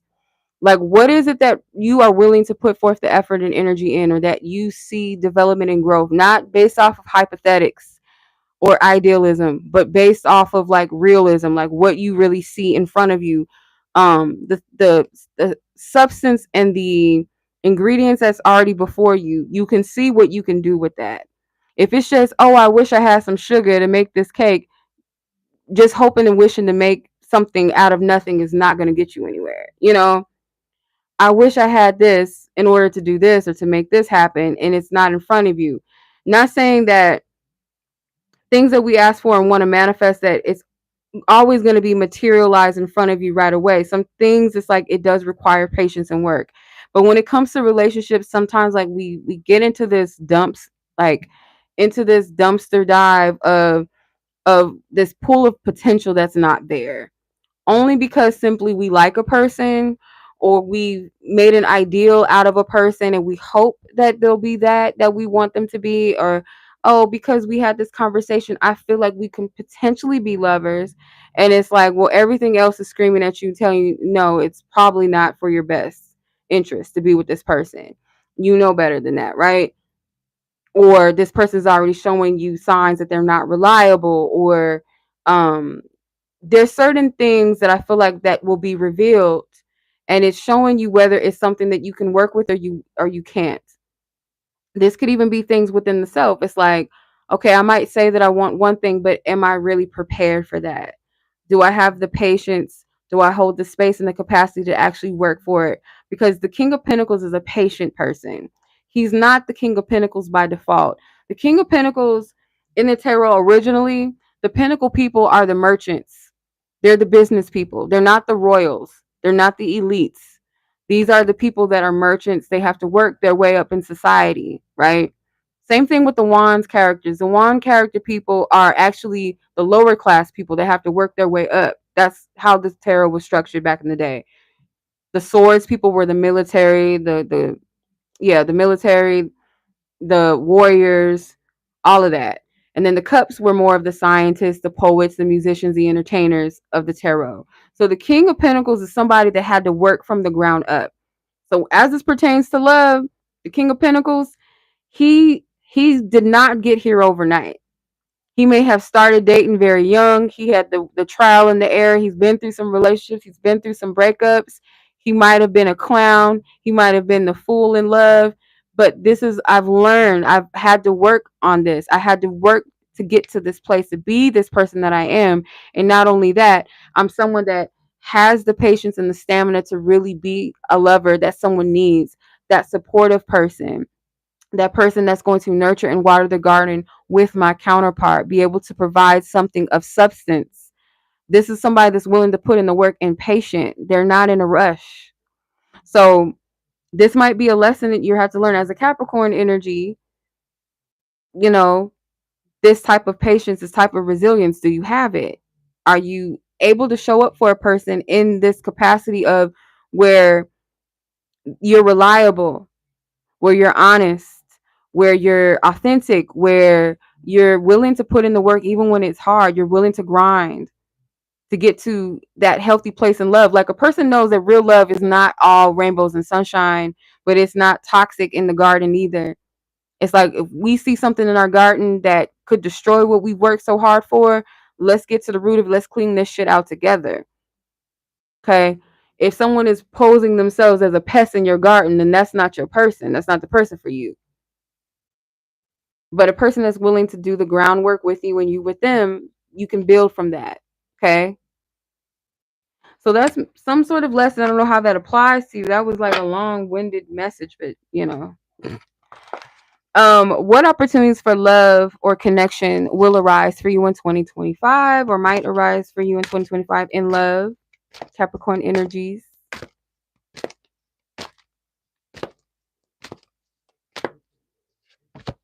Three of Cups.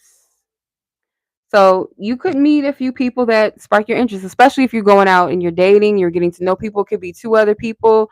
It's kind of like exploring your options, but with intention. And I feel like maybe with the focus of friendship first, maybe even meeting some friends or people in front, like kind of similar. Who was it? Was it Scorpio? Think it was Scorpio where I was picking up meeting like new friendships and things like that, meeting new people or meeting someone through friends. And I think that was Leo too, if I'm not mistaken. But yeah, building a friendship first. I feel like spirit is saying like if you have someone or you don't and your potential to meet someone new, the friendship aspect of the connection should be highlighted first, if nothing else. Focus on building the friendship first, building an emotional connection based off of friendship, of actually genuinely liking a person. When you think about somebody that you're just friends with, most likely you like the person's character, you like being around that person, y'all have a good time together. But if you're only focusing on sex and focusing on romance and like all of that, and you're not focusing on the character, and if you really genuinely like a person, you're trying to build emotional connectedness off of sex or just thinking off of attraction, that is not going to, it's disaster, child. It's not gonna work. um but building an emotional connection based off of friendship, I feel like, is the opportunity for connections that will arise or through a friendship. Okay. And then let's tap into what blocks or challenges might you face that you're called to rise to the occasion of in 2025 in love. So what blockages or challenges might you face in 2025 in love? Oh, Seven of Pentacles, patience, doing the groundwork, staying and keeping at it, or knowing when to walk away from what is not working for you or serving you. It's like, have you exhausted all of your efforts? Have you really put in the effort or the work? Or sometimes, like, you put too much work in and you the only motherfucker laboring. It's not fair, right? But for some of you, this is patience. Like, really checking self at the door. Do I have the patience, or am I too patient? Sometimes it's like, again, you're the only person in the field laboring and everybody else is chilling, sipping on some lemonade and some Kool-Aid in the back. And you can't build relationships with people like that. So if they're not willing to participate and show up in the connection, you're doing all the work, that's already a sign it's time to get ghost. Okay, put down your shovel and keep going. And for some of you, if you're single and it's like, well, when, where, how, when is it gonna happen? Oh, and you're almost close to giving up, do not. Keep pushing. You're very close. This reminds me of that meme, that picture with the guy digging and he was like trying to get his gold and he was so close that he gave up and the gold was right there underneath the surface and he was like this close. That's what I get from the Seven of Pentacles. If this is a single person and you're like, when is this going to happen for me? I'm tired. I'm giving up. Oh, I give up on love, or I give up on waiting for the one. I'm just going to settle. Don't do that. You're very, very close. You're very, very close. I can't say that it's going to be this year or whatever, but you're very close to your person. Okay. So, one unexpected blessings or surprises or just kind of twists that will potentially come into your life or is coming. You know, what potential surprises, blessings, or twists are coming in your love life in 2025, Capricorn people? The Magician. Okay. So, you, like I said in the beginning, you have the power to manifest what you want. It's all about intentions. What are the ingredients on the table that you have to work with? If it's like, oh, I want to manifest getting married to a specific person, and this specific person does not have the tools, does not have the ingredients for what makes a healthy connection, you can't just try to manifest out of dust for that to happen, for that to work. It's like, why do that when you can attract and manifest with somebody that actually has the energy of what you want and what you need, and you have to give to them as well? Why are you going to try to bake a cake with the ingredients that you ain't got? Or try to forfeit and be like, oh, let me compromise, let me put this in there, and your cake is fucked. Mm-mm. So you have the opportunity to manifest what you want. It's all about that discernment and knowing exactly. It's not to put limitations, because I know some people are like really into this, I want to manifest my specific person and all this shit. I mean, if it's meant to be, it's gonna happen. But like all them games and all that witchy shit, to get a person, rather than using your witchy shit and your magic to align and open yourself up to what aligns with you. You know, like it may not be that specific, but it's specific enough to be like, you know what, I want what's for me. That's simple as enough. Rather than being like, oh, I want this person, and this person is like got all this shit that they got to work on, or this person you are not really that compatible, so you got to kind of, I'm gonna do this the subliminal like this fucking shit is stupid. I'm sorry, I don't like that shit. I'm sorry. I think that the market of that is, to me personally, it's unnecessary. It's doing too much. It's giving desperate. It's like using your magic on things that it's just like, bitch, really? Like that's just me. I'm sorry, but that's just me. But no, like, you have the power to wield in what's for you, and it's like, okay, I'm gonna call down everything that is in alignment with me, and I don't gotta be doing too much to make it happen. All I gotta do is be my authentic self and believe in my ass. Because if I believe in myself and I love myself enough, I'm going to attract people that vibe with me. It's not hard. I'm not going to sit here and play mind games to manifest, or compromise myself to manifest some cheap shit when I can manifest what's really for me. It's simple as that. It's as simple as that, child. But you got the ability to do that. The blessings are going to come from that confident mindset that you can have what you want. But having what you want is like, I want what's for me. I'm not trying to force it. I'm not trying to press it. If it's for me, it's for me. I don't got to do too much. Desperation is like, that's that magic is ashy magic to me. It's magic that don't last. It's not going to really do much. Like, I'll never forget this woman. I went to the little they don't call it a botanica from where I'm at. It's like, I guess you can call it a botanica. But this woman, it's a Mexican woman that owns her own candle shop and stuff, her spiritual shop or whatever. And I was in there getting my stuff, and there was this woman in there, and she had this spider, like 7-day candle with the spider on, and I was like, "What's that for?" "Oh, this is for my man, so he doesn't leave me." And I was thinking to myself, like, okay, okay.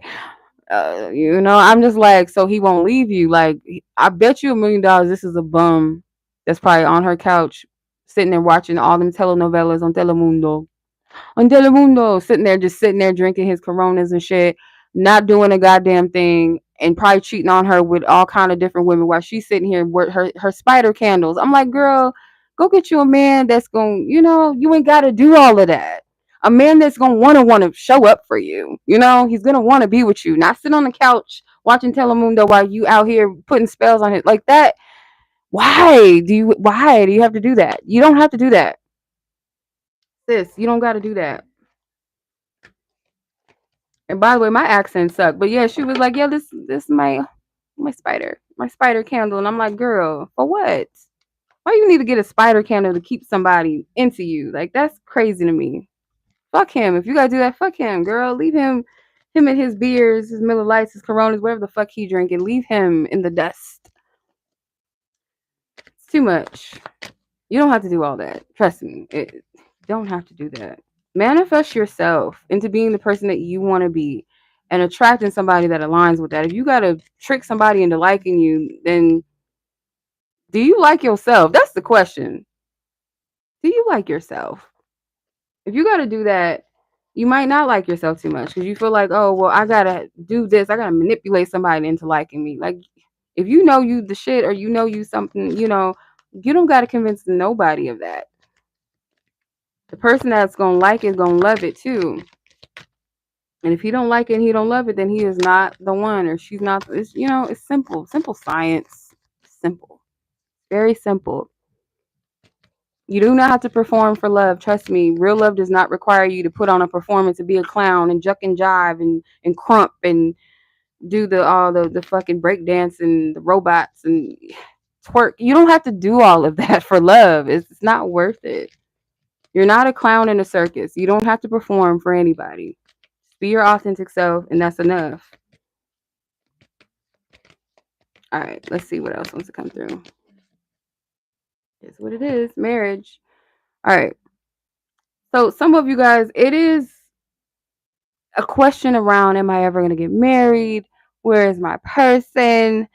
And with marriage, it says lifelong commitments, union, hearts, and dedication. If you stick to your journey and don't waver, don't give up, don't settle, don't force anything, don't push anything, don't manipulate anything, and you align with your best self, whoever you're called to be, and just to love yourself, this is going to happen for you. You can, this is not hard to, it's not. It's just another chapter in a human's story and journey. If that's something that you want, it's not hard to get. And it's not hard to get with the wrong person. You can get the wrong person to marry you, but at what cost? And are you going to be happy in the end? Or is it just to say, I have this? You don't want to covet marriage. You don't want to covet or obsess or idolize marriage or idolize a person or idolize love. It's a beautiful thing, but it's a natural thing, a part of human life. So it's not something like that you got to idolize. It's going to happen when it's supposed to happen. Period. You don't have to settle for it. You don't have to compromise yourself for it. You don't have to make yourself miserable for it. It will happen when it's divinely meant to. Plain and simple. So let's go ahead and get the advice.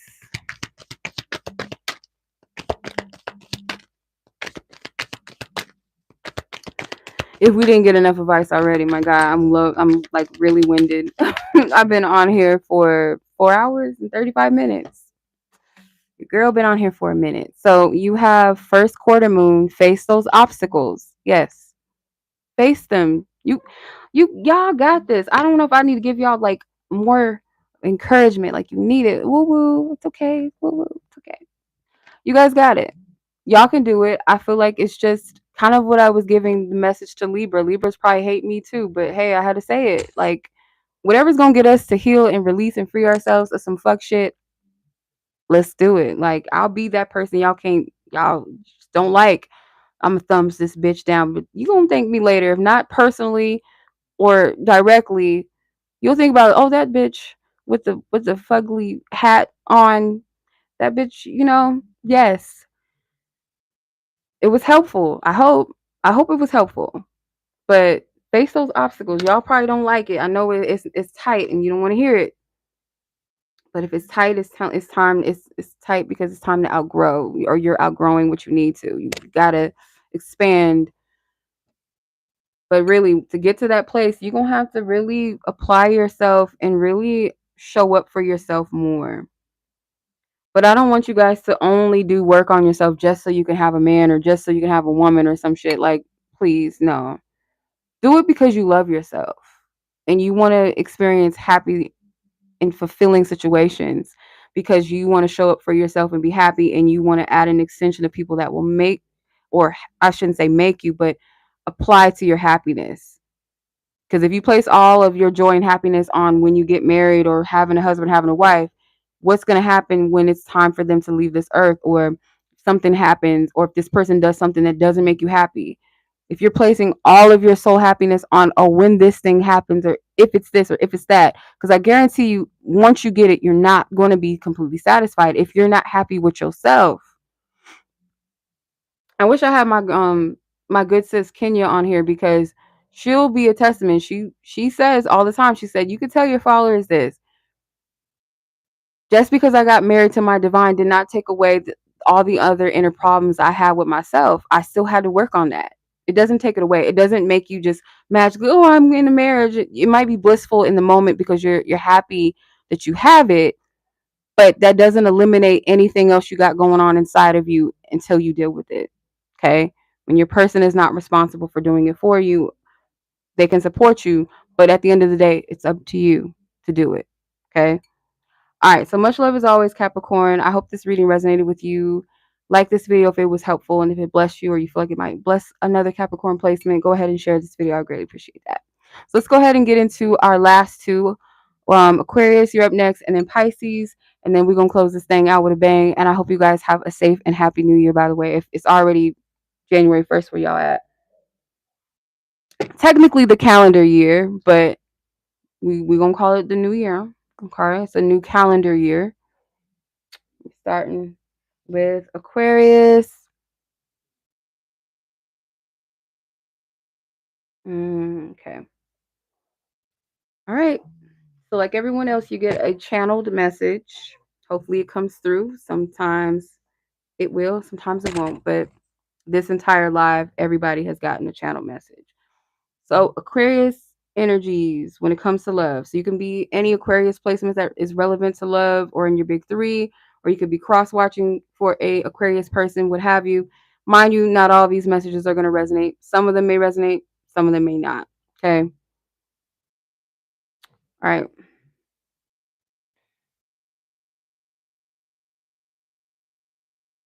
Computer love. Mm. Computer love. Mm. You know I've been searching for someone. Why is that in my head? I think that song is for y'all. I don't know. Let's see, because it just came in my head. Um, if you're fond of dating apps, your person may not be on a dating app. I feel like you need to go outside. Okay. Spirit might be calling you to touch grass. Now, for some of you, if you're not into that, or it's like, I'm never ever, I'm not dating anybody offline. I'm not getting on no app. I'm not doing that. Oh, I don't believe in people can meet their soulmate on a social media. You might be pleasantly surprised if you're the unbeliever, if you're someone that kind of like utilizes that too much and it's not working for you. It's a sign the spirit's like, nope, your person is outside of that. Because I just clearly heard that computer.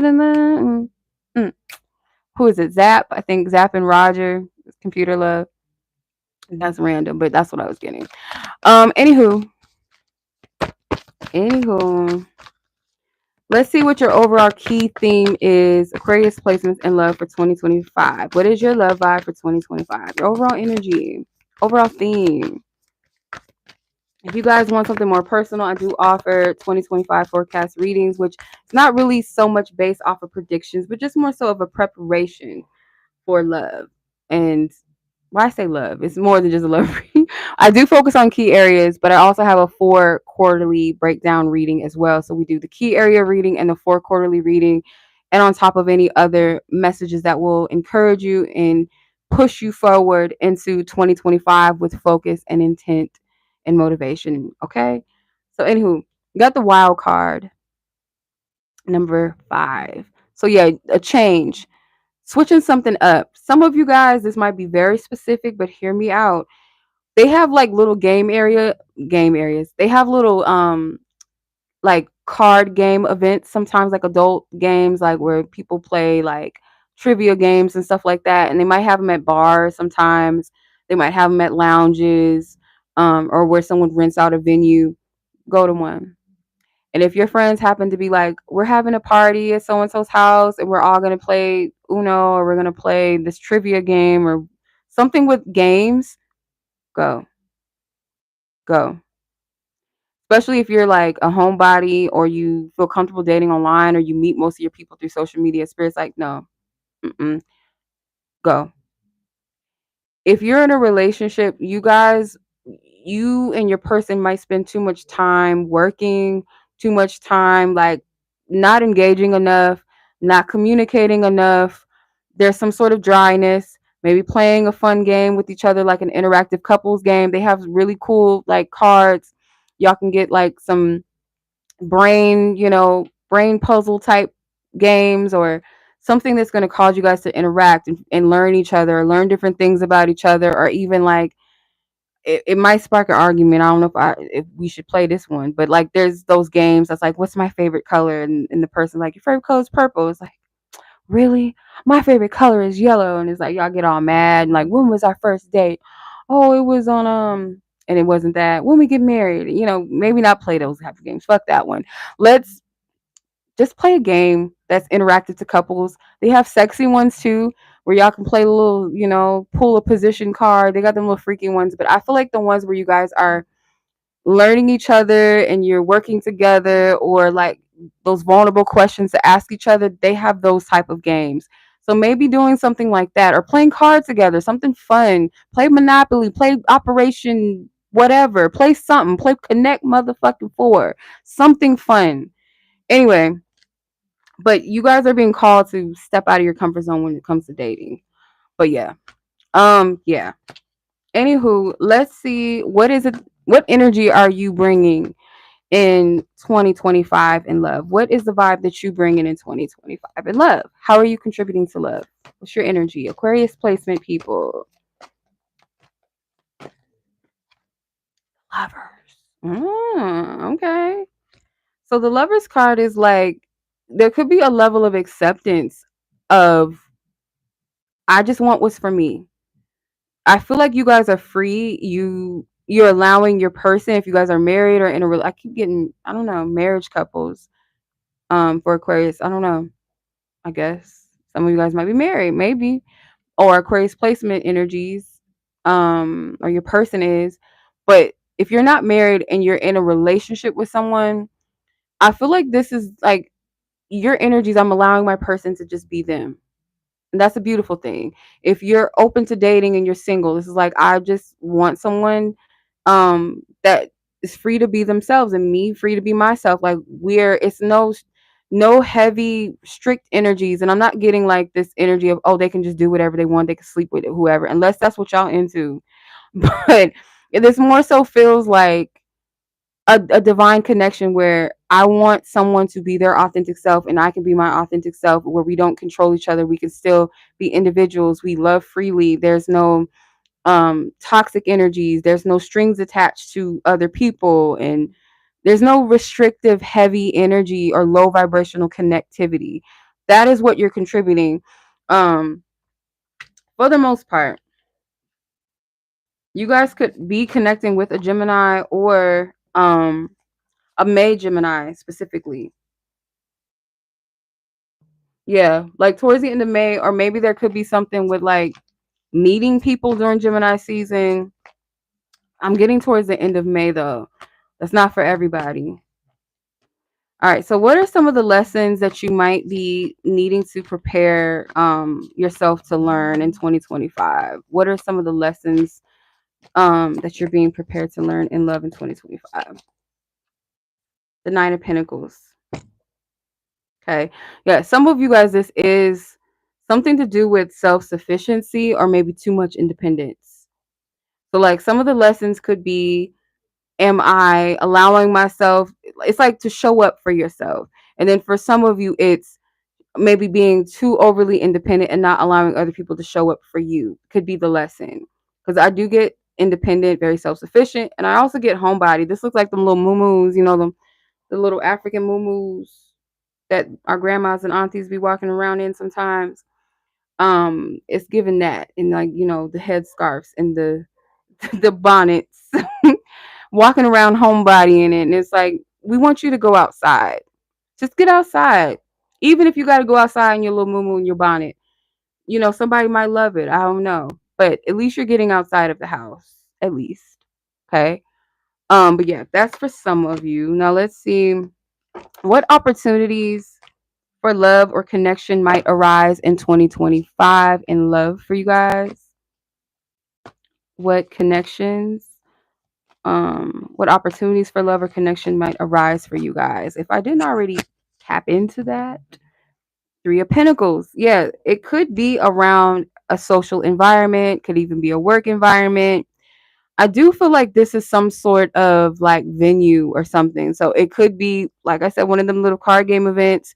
It could be like a interactive couples event that you and your person go to together, where you guys meet other people. You guys meet other couples, or you guys meet, new friends, people in the community for more events or to hang out, get together more.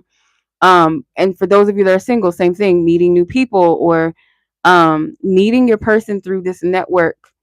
And this feels like some sort of building. If it's not a work environment, it does feel like a venue or a bar or something like that to me.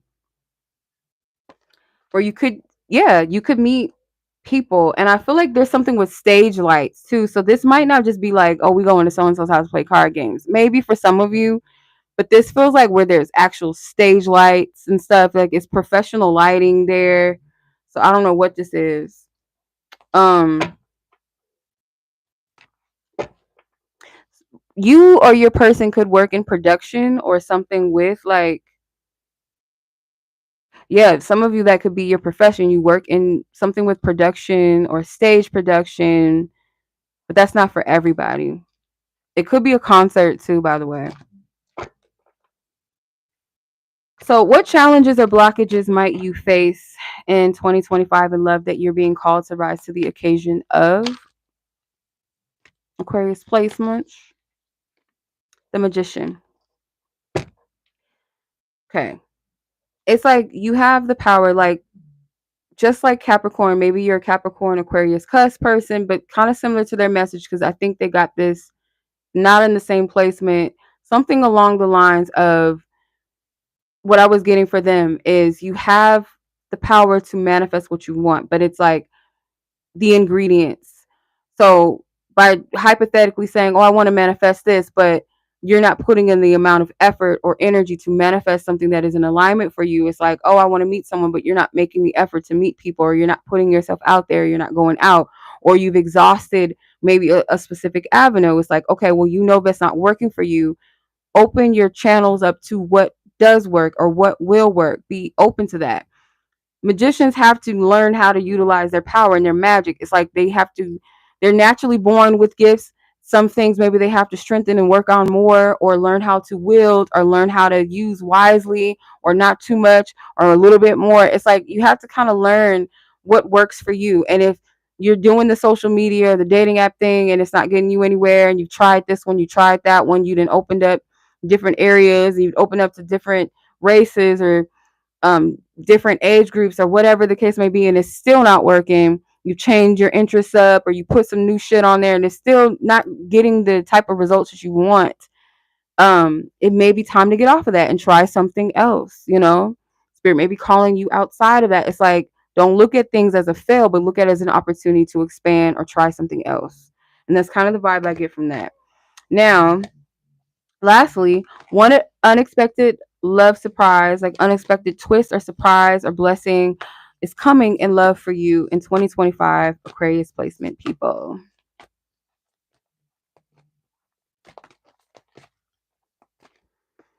The Ten of Pentacles.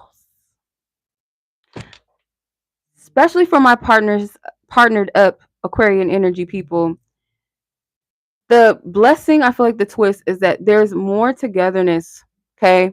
You guys might even become a part of a new community of people, like new friendships. Like I said, I see this as like summertime, like going to people's houses, going to parties, going to barbecues, functions, pool parties. You might meet new friends where you go to their kids' baby shower or their kids' birthday party, your kids. It's like there's some sort of building of a community.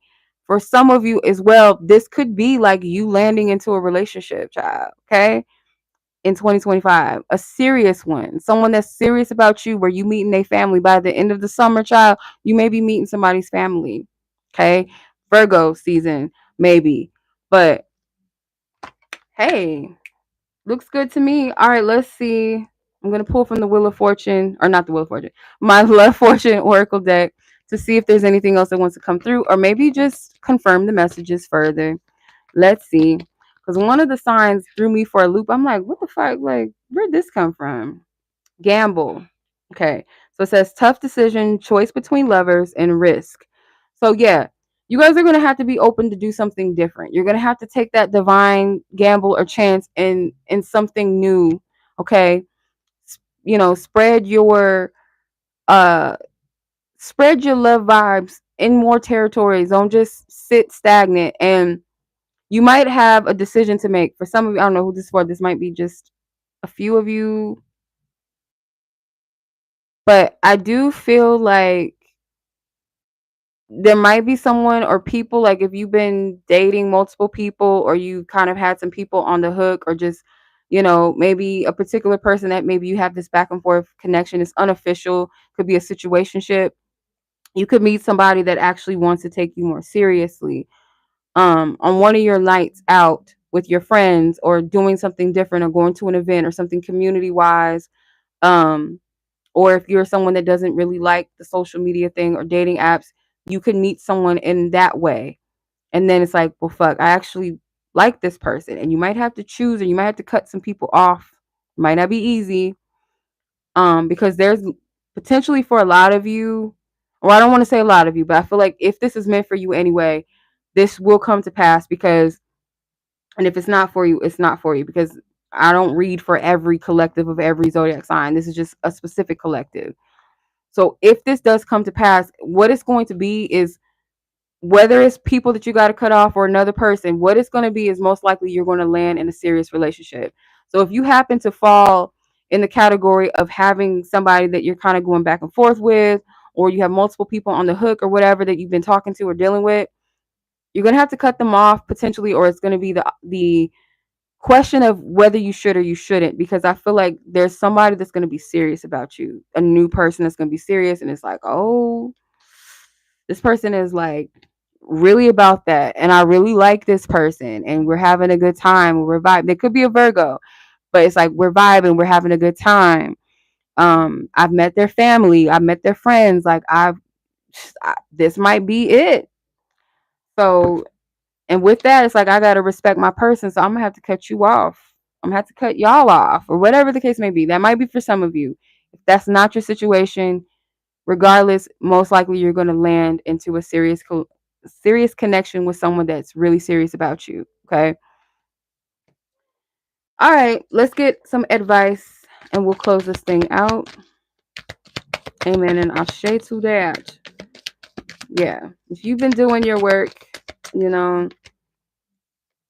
and you're really ready for this, I see it for you. Okay. So void of course moon, it says ask again later. So there's really no advice for you. You know, when the time comes, maybe you can ask your guides for whatever you need to know about this particular area or topic. But right now, there is no advice. I feel like you're on the right track. Like I said, if you've been doing what's healthiest and best for you, and you have this healthy perception of love with the Lover's card, you want what's for you, you want to align with that, you're open to who and what is for you, whatever that looks like. You're surrendered and trusting the divine. You want a healthy exchange. You don't want toxic connections or attachments. You want a true divine connection or healthy loving connection. You're on the right track. And you open to play the game, and not play games, but like you're open to get involved in love. Like, you know what? Whatever spirit is guiding me to do, all right, let's bank on that. Let's roll the dice on that. Let's see what happens. Right? Where spirit, where you lead me. Something with the number 6 too. Because when I saw, I be seeing stuff like visual pictures, and I'm thinking about rolling the dice, and I saw the number 6. So there could be something with number 6. And there's 6 viewers, and now it's 7. So I set that right on point. Something with number 6. I don't know what that is.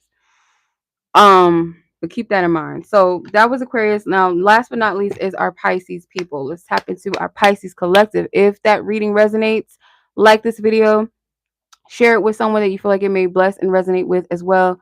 Book your 2025 forecast reading with me if you would like your own personal forecast and insights. Okay.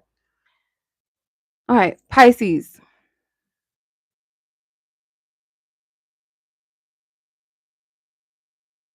Okay.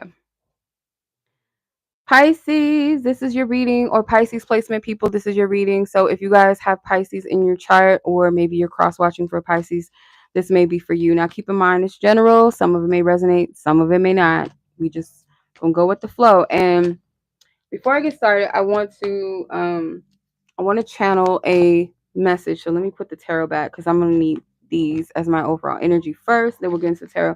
But I want to channel off the dome, off the third, off the crown chakra. Okay, third eye. Before we get started, some of the messages are quite straight to the point and clear, and some of them is kind of like, oh, okay. But I've been getting downloads for every sign before I pull any cards, but I don't know if I'm going to draw a blank on Pisces. Ironically, everybody else got a channel message, and I hope that Pisces gets one. For some reason, I don't feel anything coming through.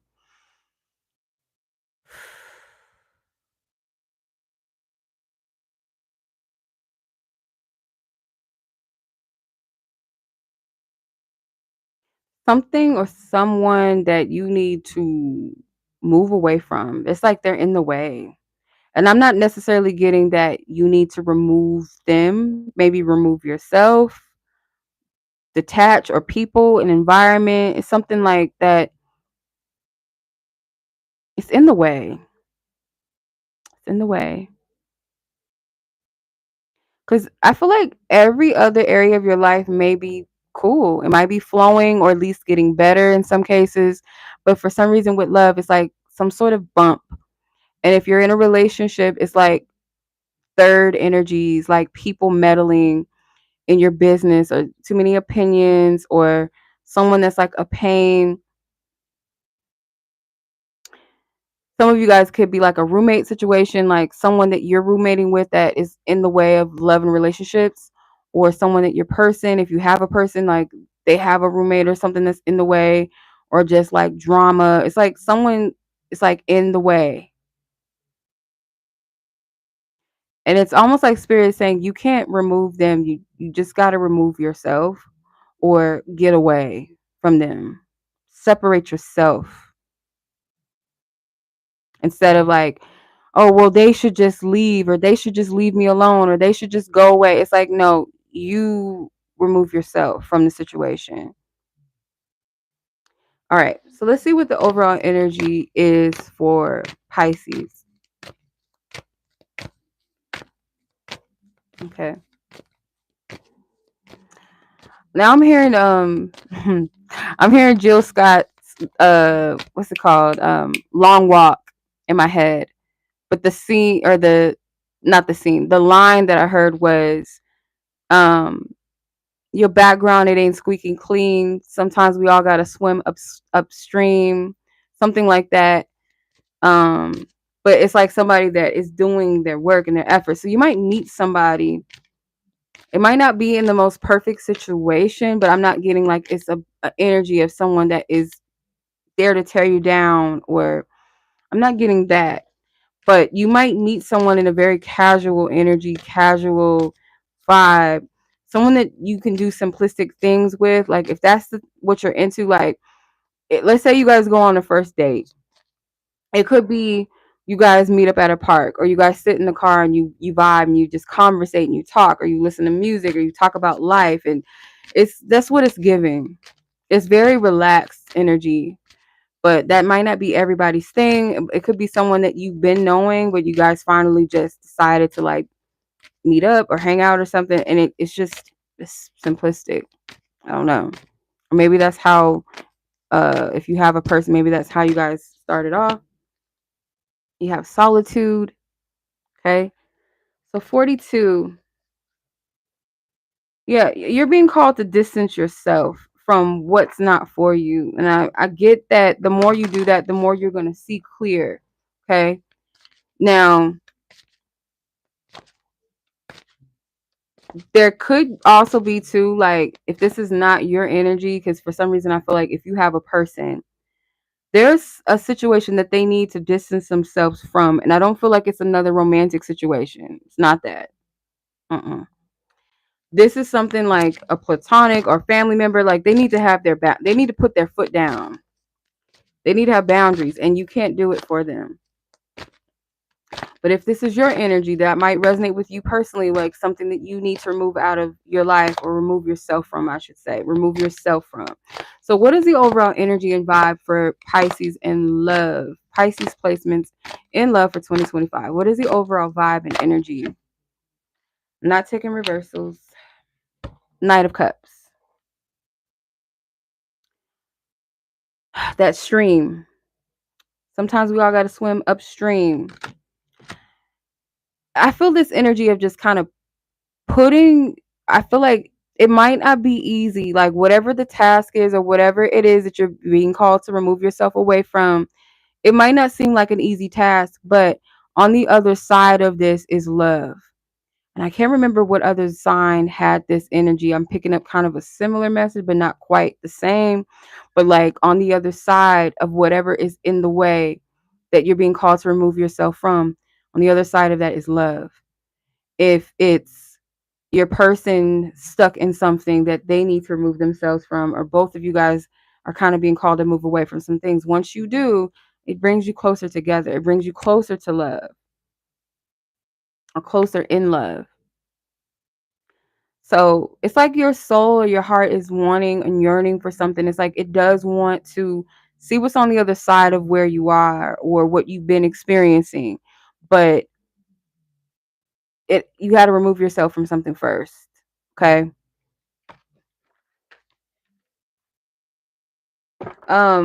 So what is a key lesson that you might be called to face in love or learn or rise to the occasion of in 2025 in love? What are the lessons or lesson? Justice. Okay. This is about contracts. For some of you, this is a living situation. It very well could be like someone or something with living, like who you live with or where you live, or something that you signed yourself up to. It's like a literal contract or agreement, or a spiritual, something that you sold into, and then you're getting the results of that. It's like a karmic energy. And I feel like the lesson is in this. Okay. Um, and if that doesn't resonate, look up what is in your seventh house. If they're like what sign is in your seventh house. If yeah, I don't know if there's a possibility that there's nothing that could be in certain houses. I can't remember, but if there is a sign in your seventh house or place some sort of placement significant in your seventh house, see what it means. Like, what does it mean to have that specific placement or that sign, that zodiac sign in that house, the seventh house, because that could give you a heads up of what your lessons are going to be. I don't know why I'm getting that. Something with contracts is something that you're being called to break free of. Okay. That you might be learning a lesson from, something that, okay, I shouldn't have agreed to this, but don't get to that place where you're like, oh, I shouldn't have, and shoulda, coulda, woulda. But it's something that maybe you do regret saying yes to, or signing literally, or someone that you regret helping or getting to know. It's something with that. But this is, again, the energy where spirit is saying, remove yourself. That's the only thing you're required to do in that situation, is simply to remove yourself and learn from this, in a way of being more discerning of where you place your time and your energy, or what you sign on to, or what you say yes to. Okay.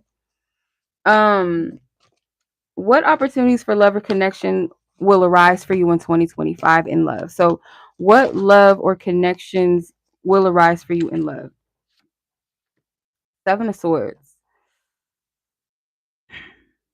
Some of you, this is like your level of discernment. Who else got this? Somebody got an energy similar to this, but your level of discernment. So certain connections or love that might arise is the challenge to discern like who's for you. And I feel that there is someone around you, or someone that you connected with, whether it was romantic or not, that had hidden agendas or hidden motives. And any connection that arises from that, it's like you might have that on your mind, but spirit saying use your discernment. Take the lesson from the justice card of discernment of where you place your time and your energy. Not for you to move in fear, because it could be an energy of moving in fear, moving with, this mistrust, like, oh, I don't know who I can trust. But I do get that there might still be some snakish energy around you, or it's the same person that may come around when you're trying to free yourself and move forward. Do not be deceived by this person. No, they're a clown. So this is like, this person does things to kind of get under your skin. That's how you know, like, this is a motherfucking clown. This is a whole clown. No, we're not falling for this. The tricks. You might even be able to discern the tricks of certain people. Like, okay, I know how that goes. That manipulated. Like, it's mind games, for one. It's another thing I'm getting. Something with mind games.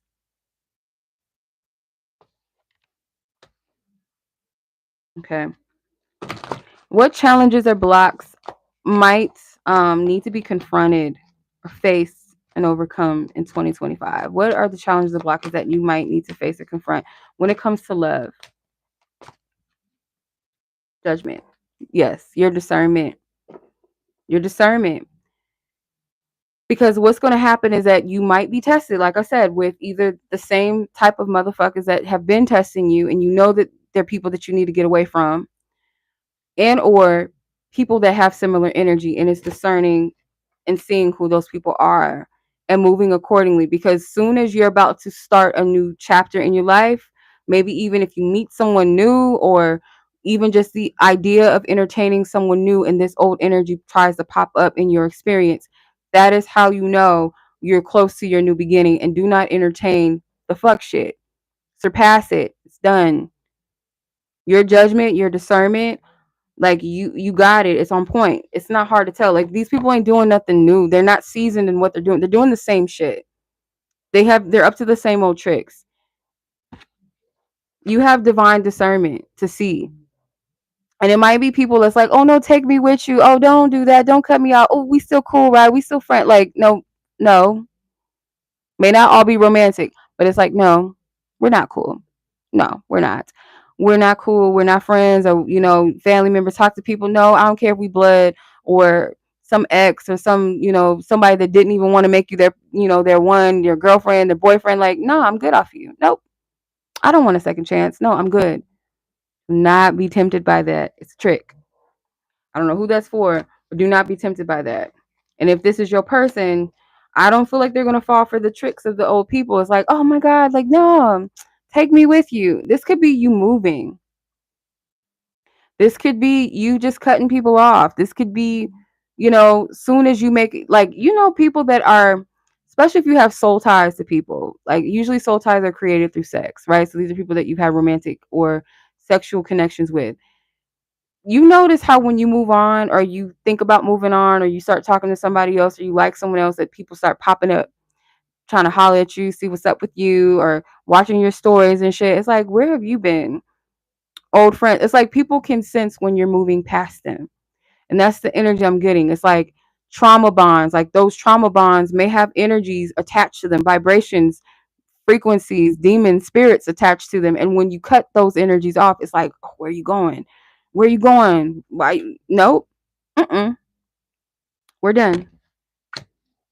We are done here. So what unexpected blessings or twists will arise or come in for you in love in 2025? So what twists or blessings will come in for you in 2025 in love? Let's see.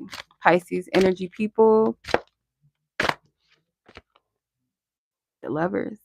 More togetherness between an existing connection that's healthy. Or if you're single, this is you coming into a connection with somebody that feel like is real and genuine for you. It's a breath of fresh air. There's no, the hand in this is all divine. This is why your spiritual team is like, you got to be discerning, you got to be wise. Do not let these people latch onto you.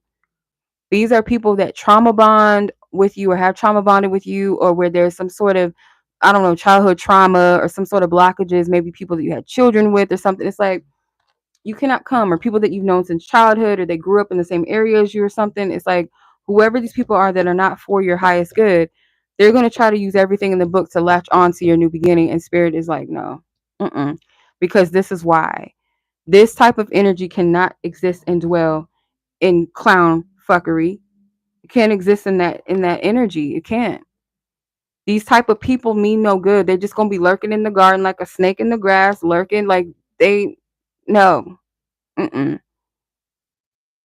So a true divine loving union does exist for you. Spirit has called you to separate and distance yourself from people for a reason, so you can see shit for what it is and make better decisions moving forward and be able to call that thing out as it is. See it for what it is. Because these are people, I want to break down the Seven of Swords real quick. If you look at this card, there's two swords left behind, right? He forgot two swords, or did he? Did he leave these two swords so you can be confused? Like, oh, or them, they, whoever this person is, did they leave those two swords behind to keep you in conflicted confusion? Like, maybe I'm tripping. Oh, that gaslighting yourself shit, double-mindedness. Because what they're carrying, the things that they're carrying, the energy that they've stolen, they have two swords in one hand and three swords in another. This person takes pleasure off causing confusion and pain in people. It's like a one-up, right? They're carrying five swords essentially in their hand. Five of Swords energy is like that one-up energy. I got you. I'm going to get you back before you get me type energy, that competitive, backbiting energy. This person operates in that. They operate in that. They operate in confusion. They operate in harming and hurting people, because hurt people, right? And what it does is it puts you in a space of confusion, like, oh, maybe they didn't mean that. Oh, maybe they just, deception. Don't fall for that shit. Fuck them. Whoever this person is, to be, quite frank, fuck them. Nope. Forget them. They don't have your best intentions anyway. So who gives a fuck what they think? And why should they be entitled to your new chapter? For what? They're gonna do is, like I said, bring that energy into this. And that's why Spirit's like, no, I'm calling you to separate. Or someone's union is suffering. If they don't get away from certain people, this is the type of energy that they're bringing into your union that you're already in. It's like you can't change people, but you can change yourself and change the environment that you're in by removing yourself. And that's what I keep getting: remove yourself. Remove yourself. Okay. What is the love fortune message for Pisces before we close this thing out? Breakup. Okay. Breakup, it could be that you're saying goodbye to a partner that's not for you. For some of you, you're breaking up and saying goodbye to people in general that are not for you. It says goodbyes, ending short-term relationships. Exactly. I can't make this shit up, y'all. These readings been on point, like to the T. Okay. So let's get some advice. If any advice, more advice wants to come through, let's see what that is for Pisces placement people. You have new moon, plant new seeds. Exactly. It's time to eliminate what was. Same here. Same here, sis. Pisces North Node over here. Yeah, remove yourself. You don't have time for whatever this energy is right here. It's old. It's done. It's shit. It's just not necessary. Okay, it's a non motherfucking factor. As Evelyn Lazan was say, it's a non fucking factor. Yeah, it's really it is. It is. These people just like, because they're making themselves non-fucking factors by being this type of person. So it's like, I have better fish to fry. So plant new seeds. New moon energy. It is a new moon tonight, right? Capricorn, if I'm not mistaken. The 30th and 31st. But plant fresh seeds is like, that is what you're doing. And in order for these seeds to grow, you got to pull the weeds out of your ground, eliminate all the pests, eliminate all of the things that could try to choke the life out of your seeds that you're planting. Remove it. Okay. Or remove yourself and plant in a more healthier garden. Remove yourself out of these places and spaces of these connections. Okay. Because you got other things coming. Okay. So Pisces, that was your reading. If you guys enjoyed this live, I would greatly appreciate some love and some likes here. If you guys also would like to book your own personal 2025 forecast reading, where I break down 4 quarters of the year, as well as tap into other key areas of your life and other messages that want to come through to guide you and prepare you for 2025. And it's just not about predictions. It's more than that. That will be in the description box. You can book that anytime. And yeah, and check out the other zodiac signs. Maybe you'll get more guidance or messages if you haven't already. Timestamps will be available. If you're watching this already, you already know the timestamps are available. So much love to you guys. Thank you so much for watching. And until the next one, Happy New Year. Be blessed, be safe out there.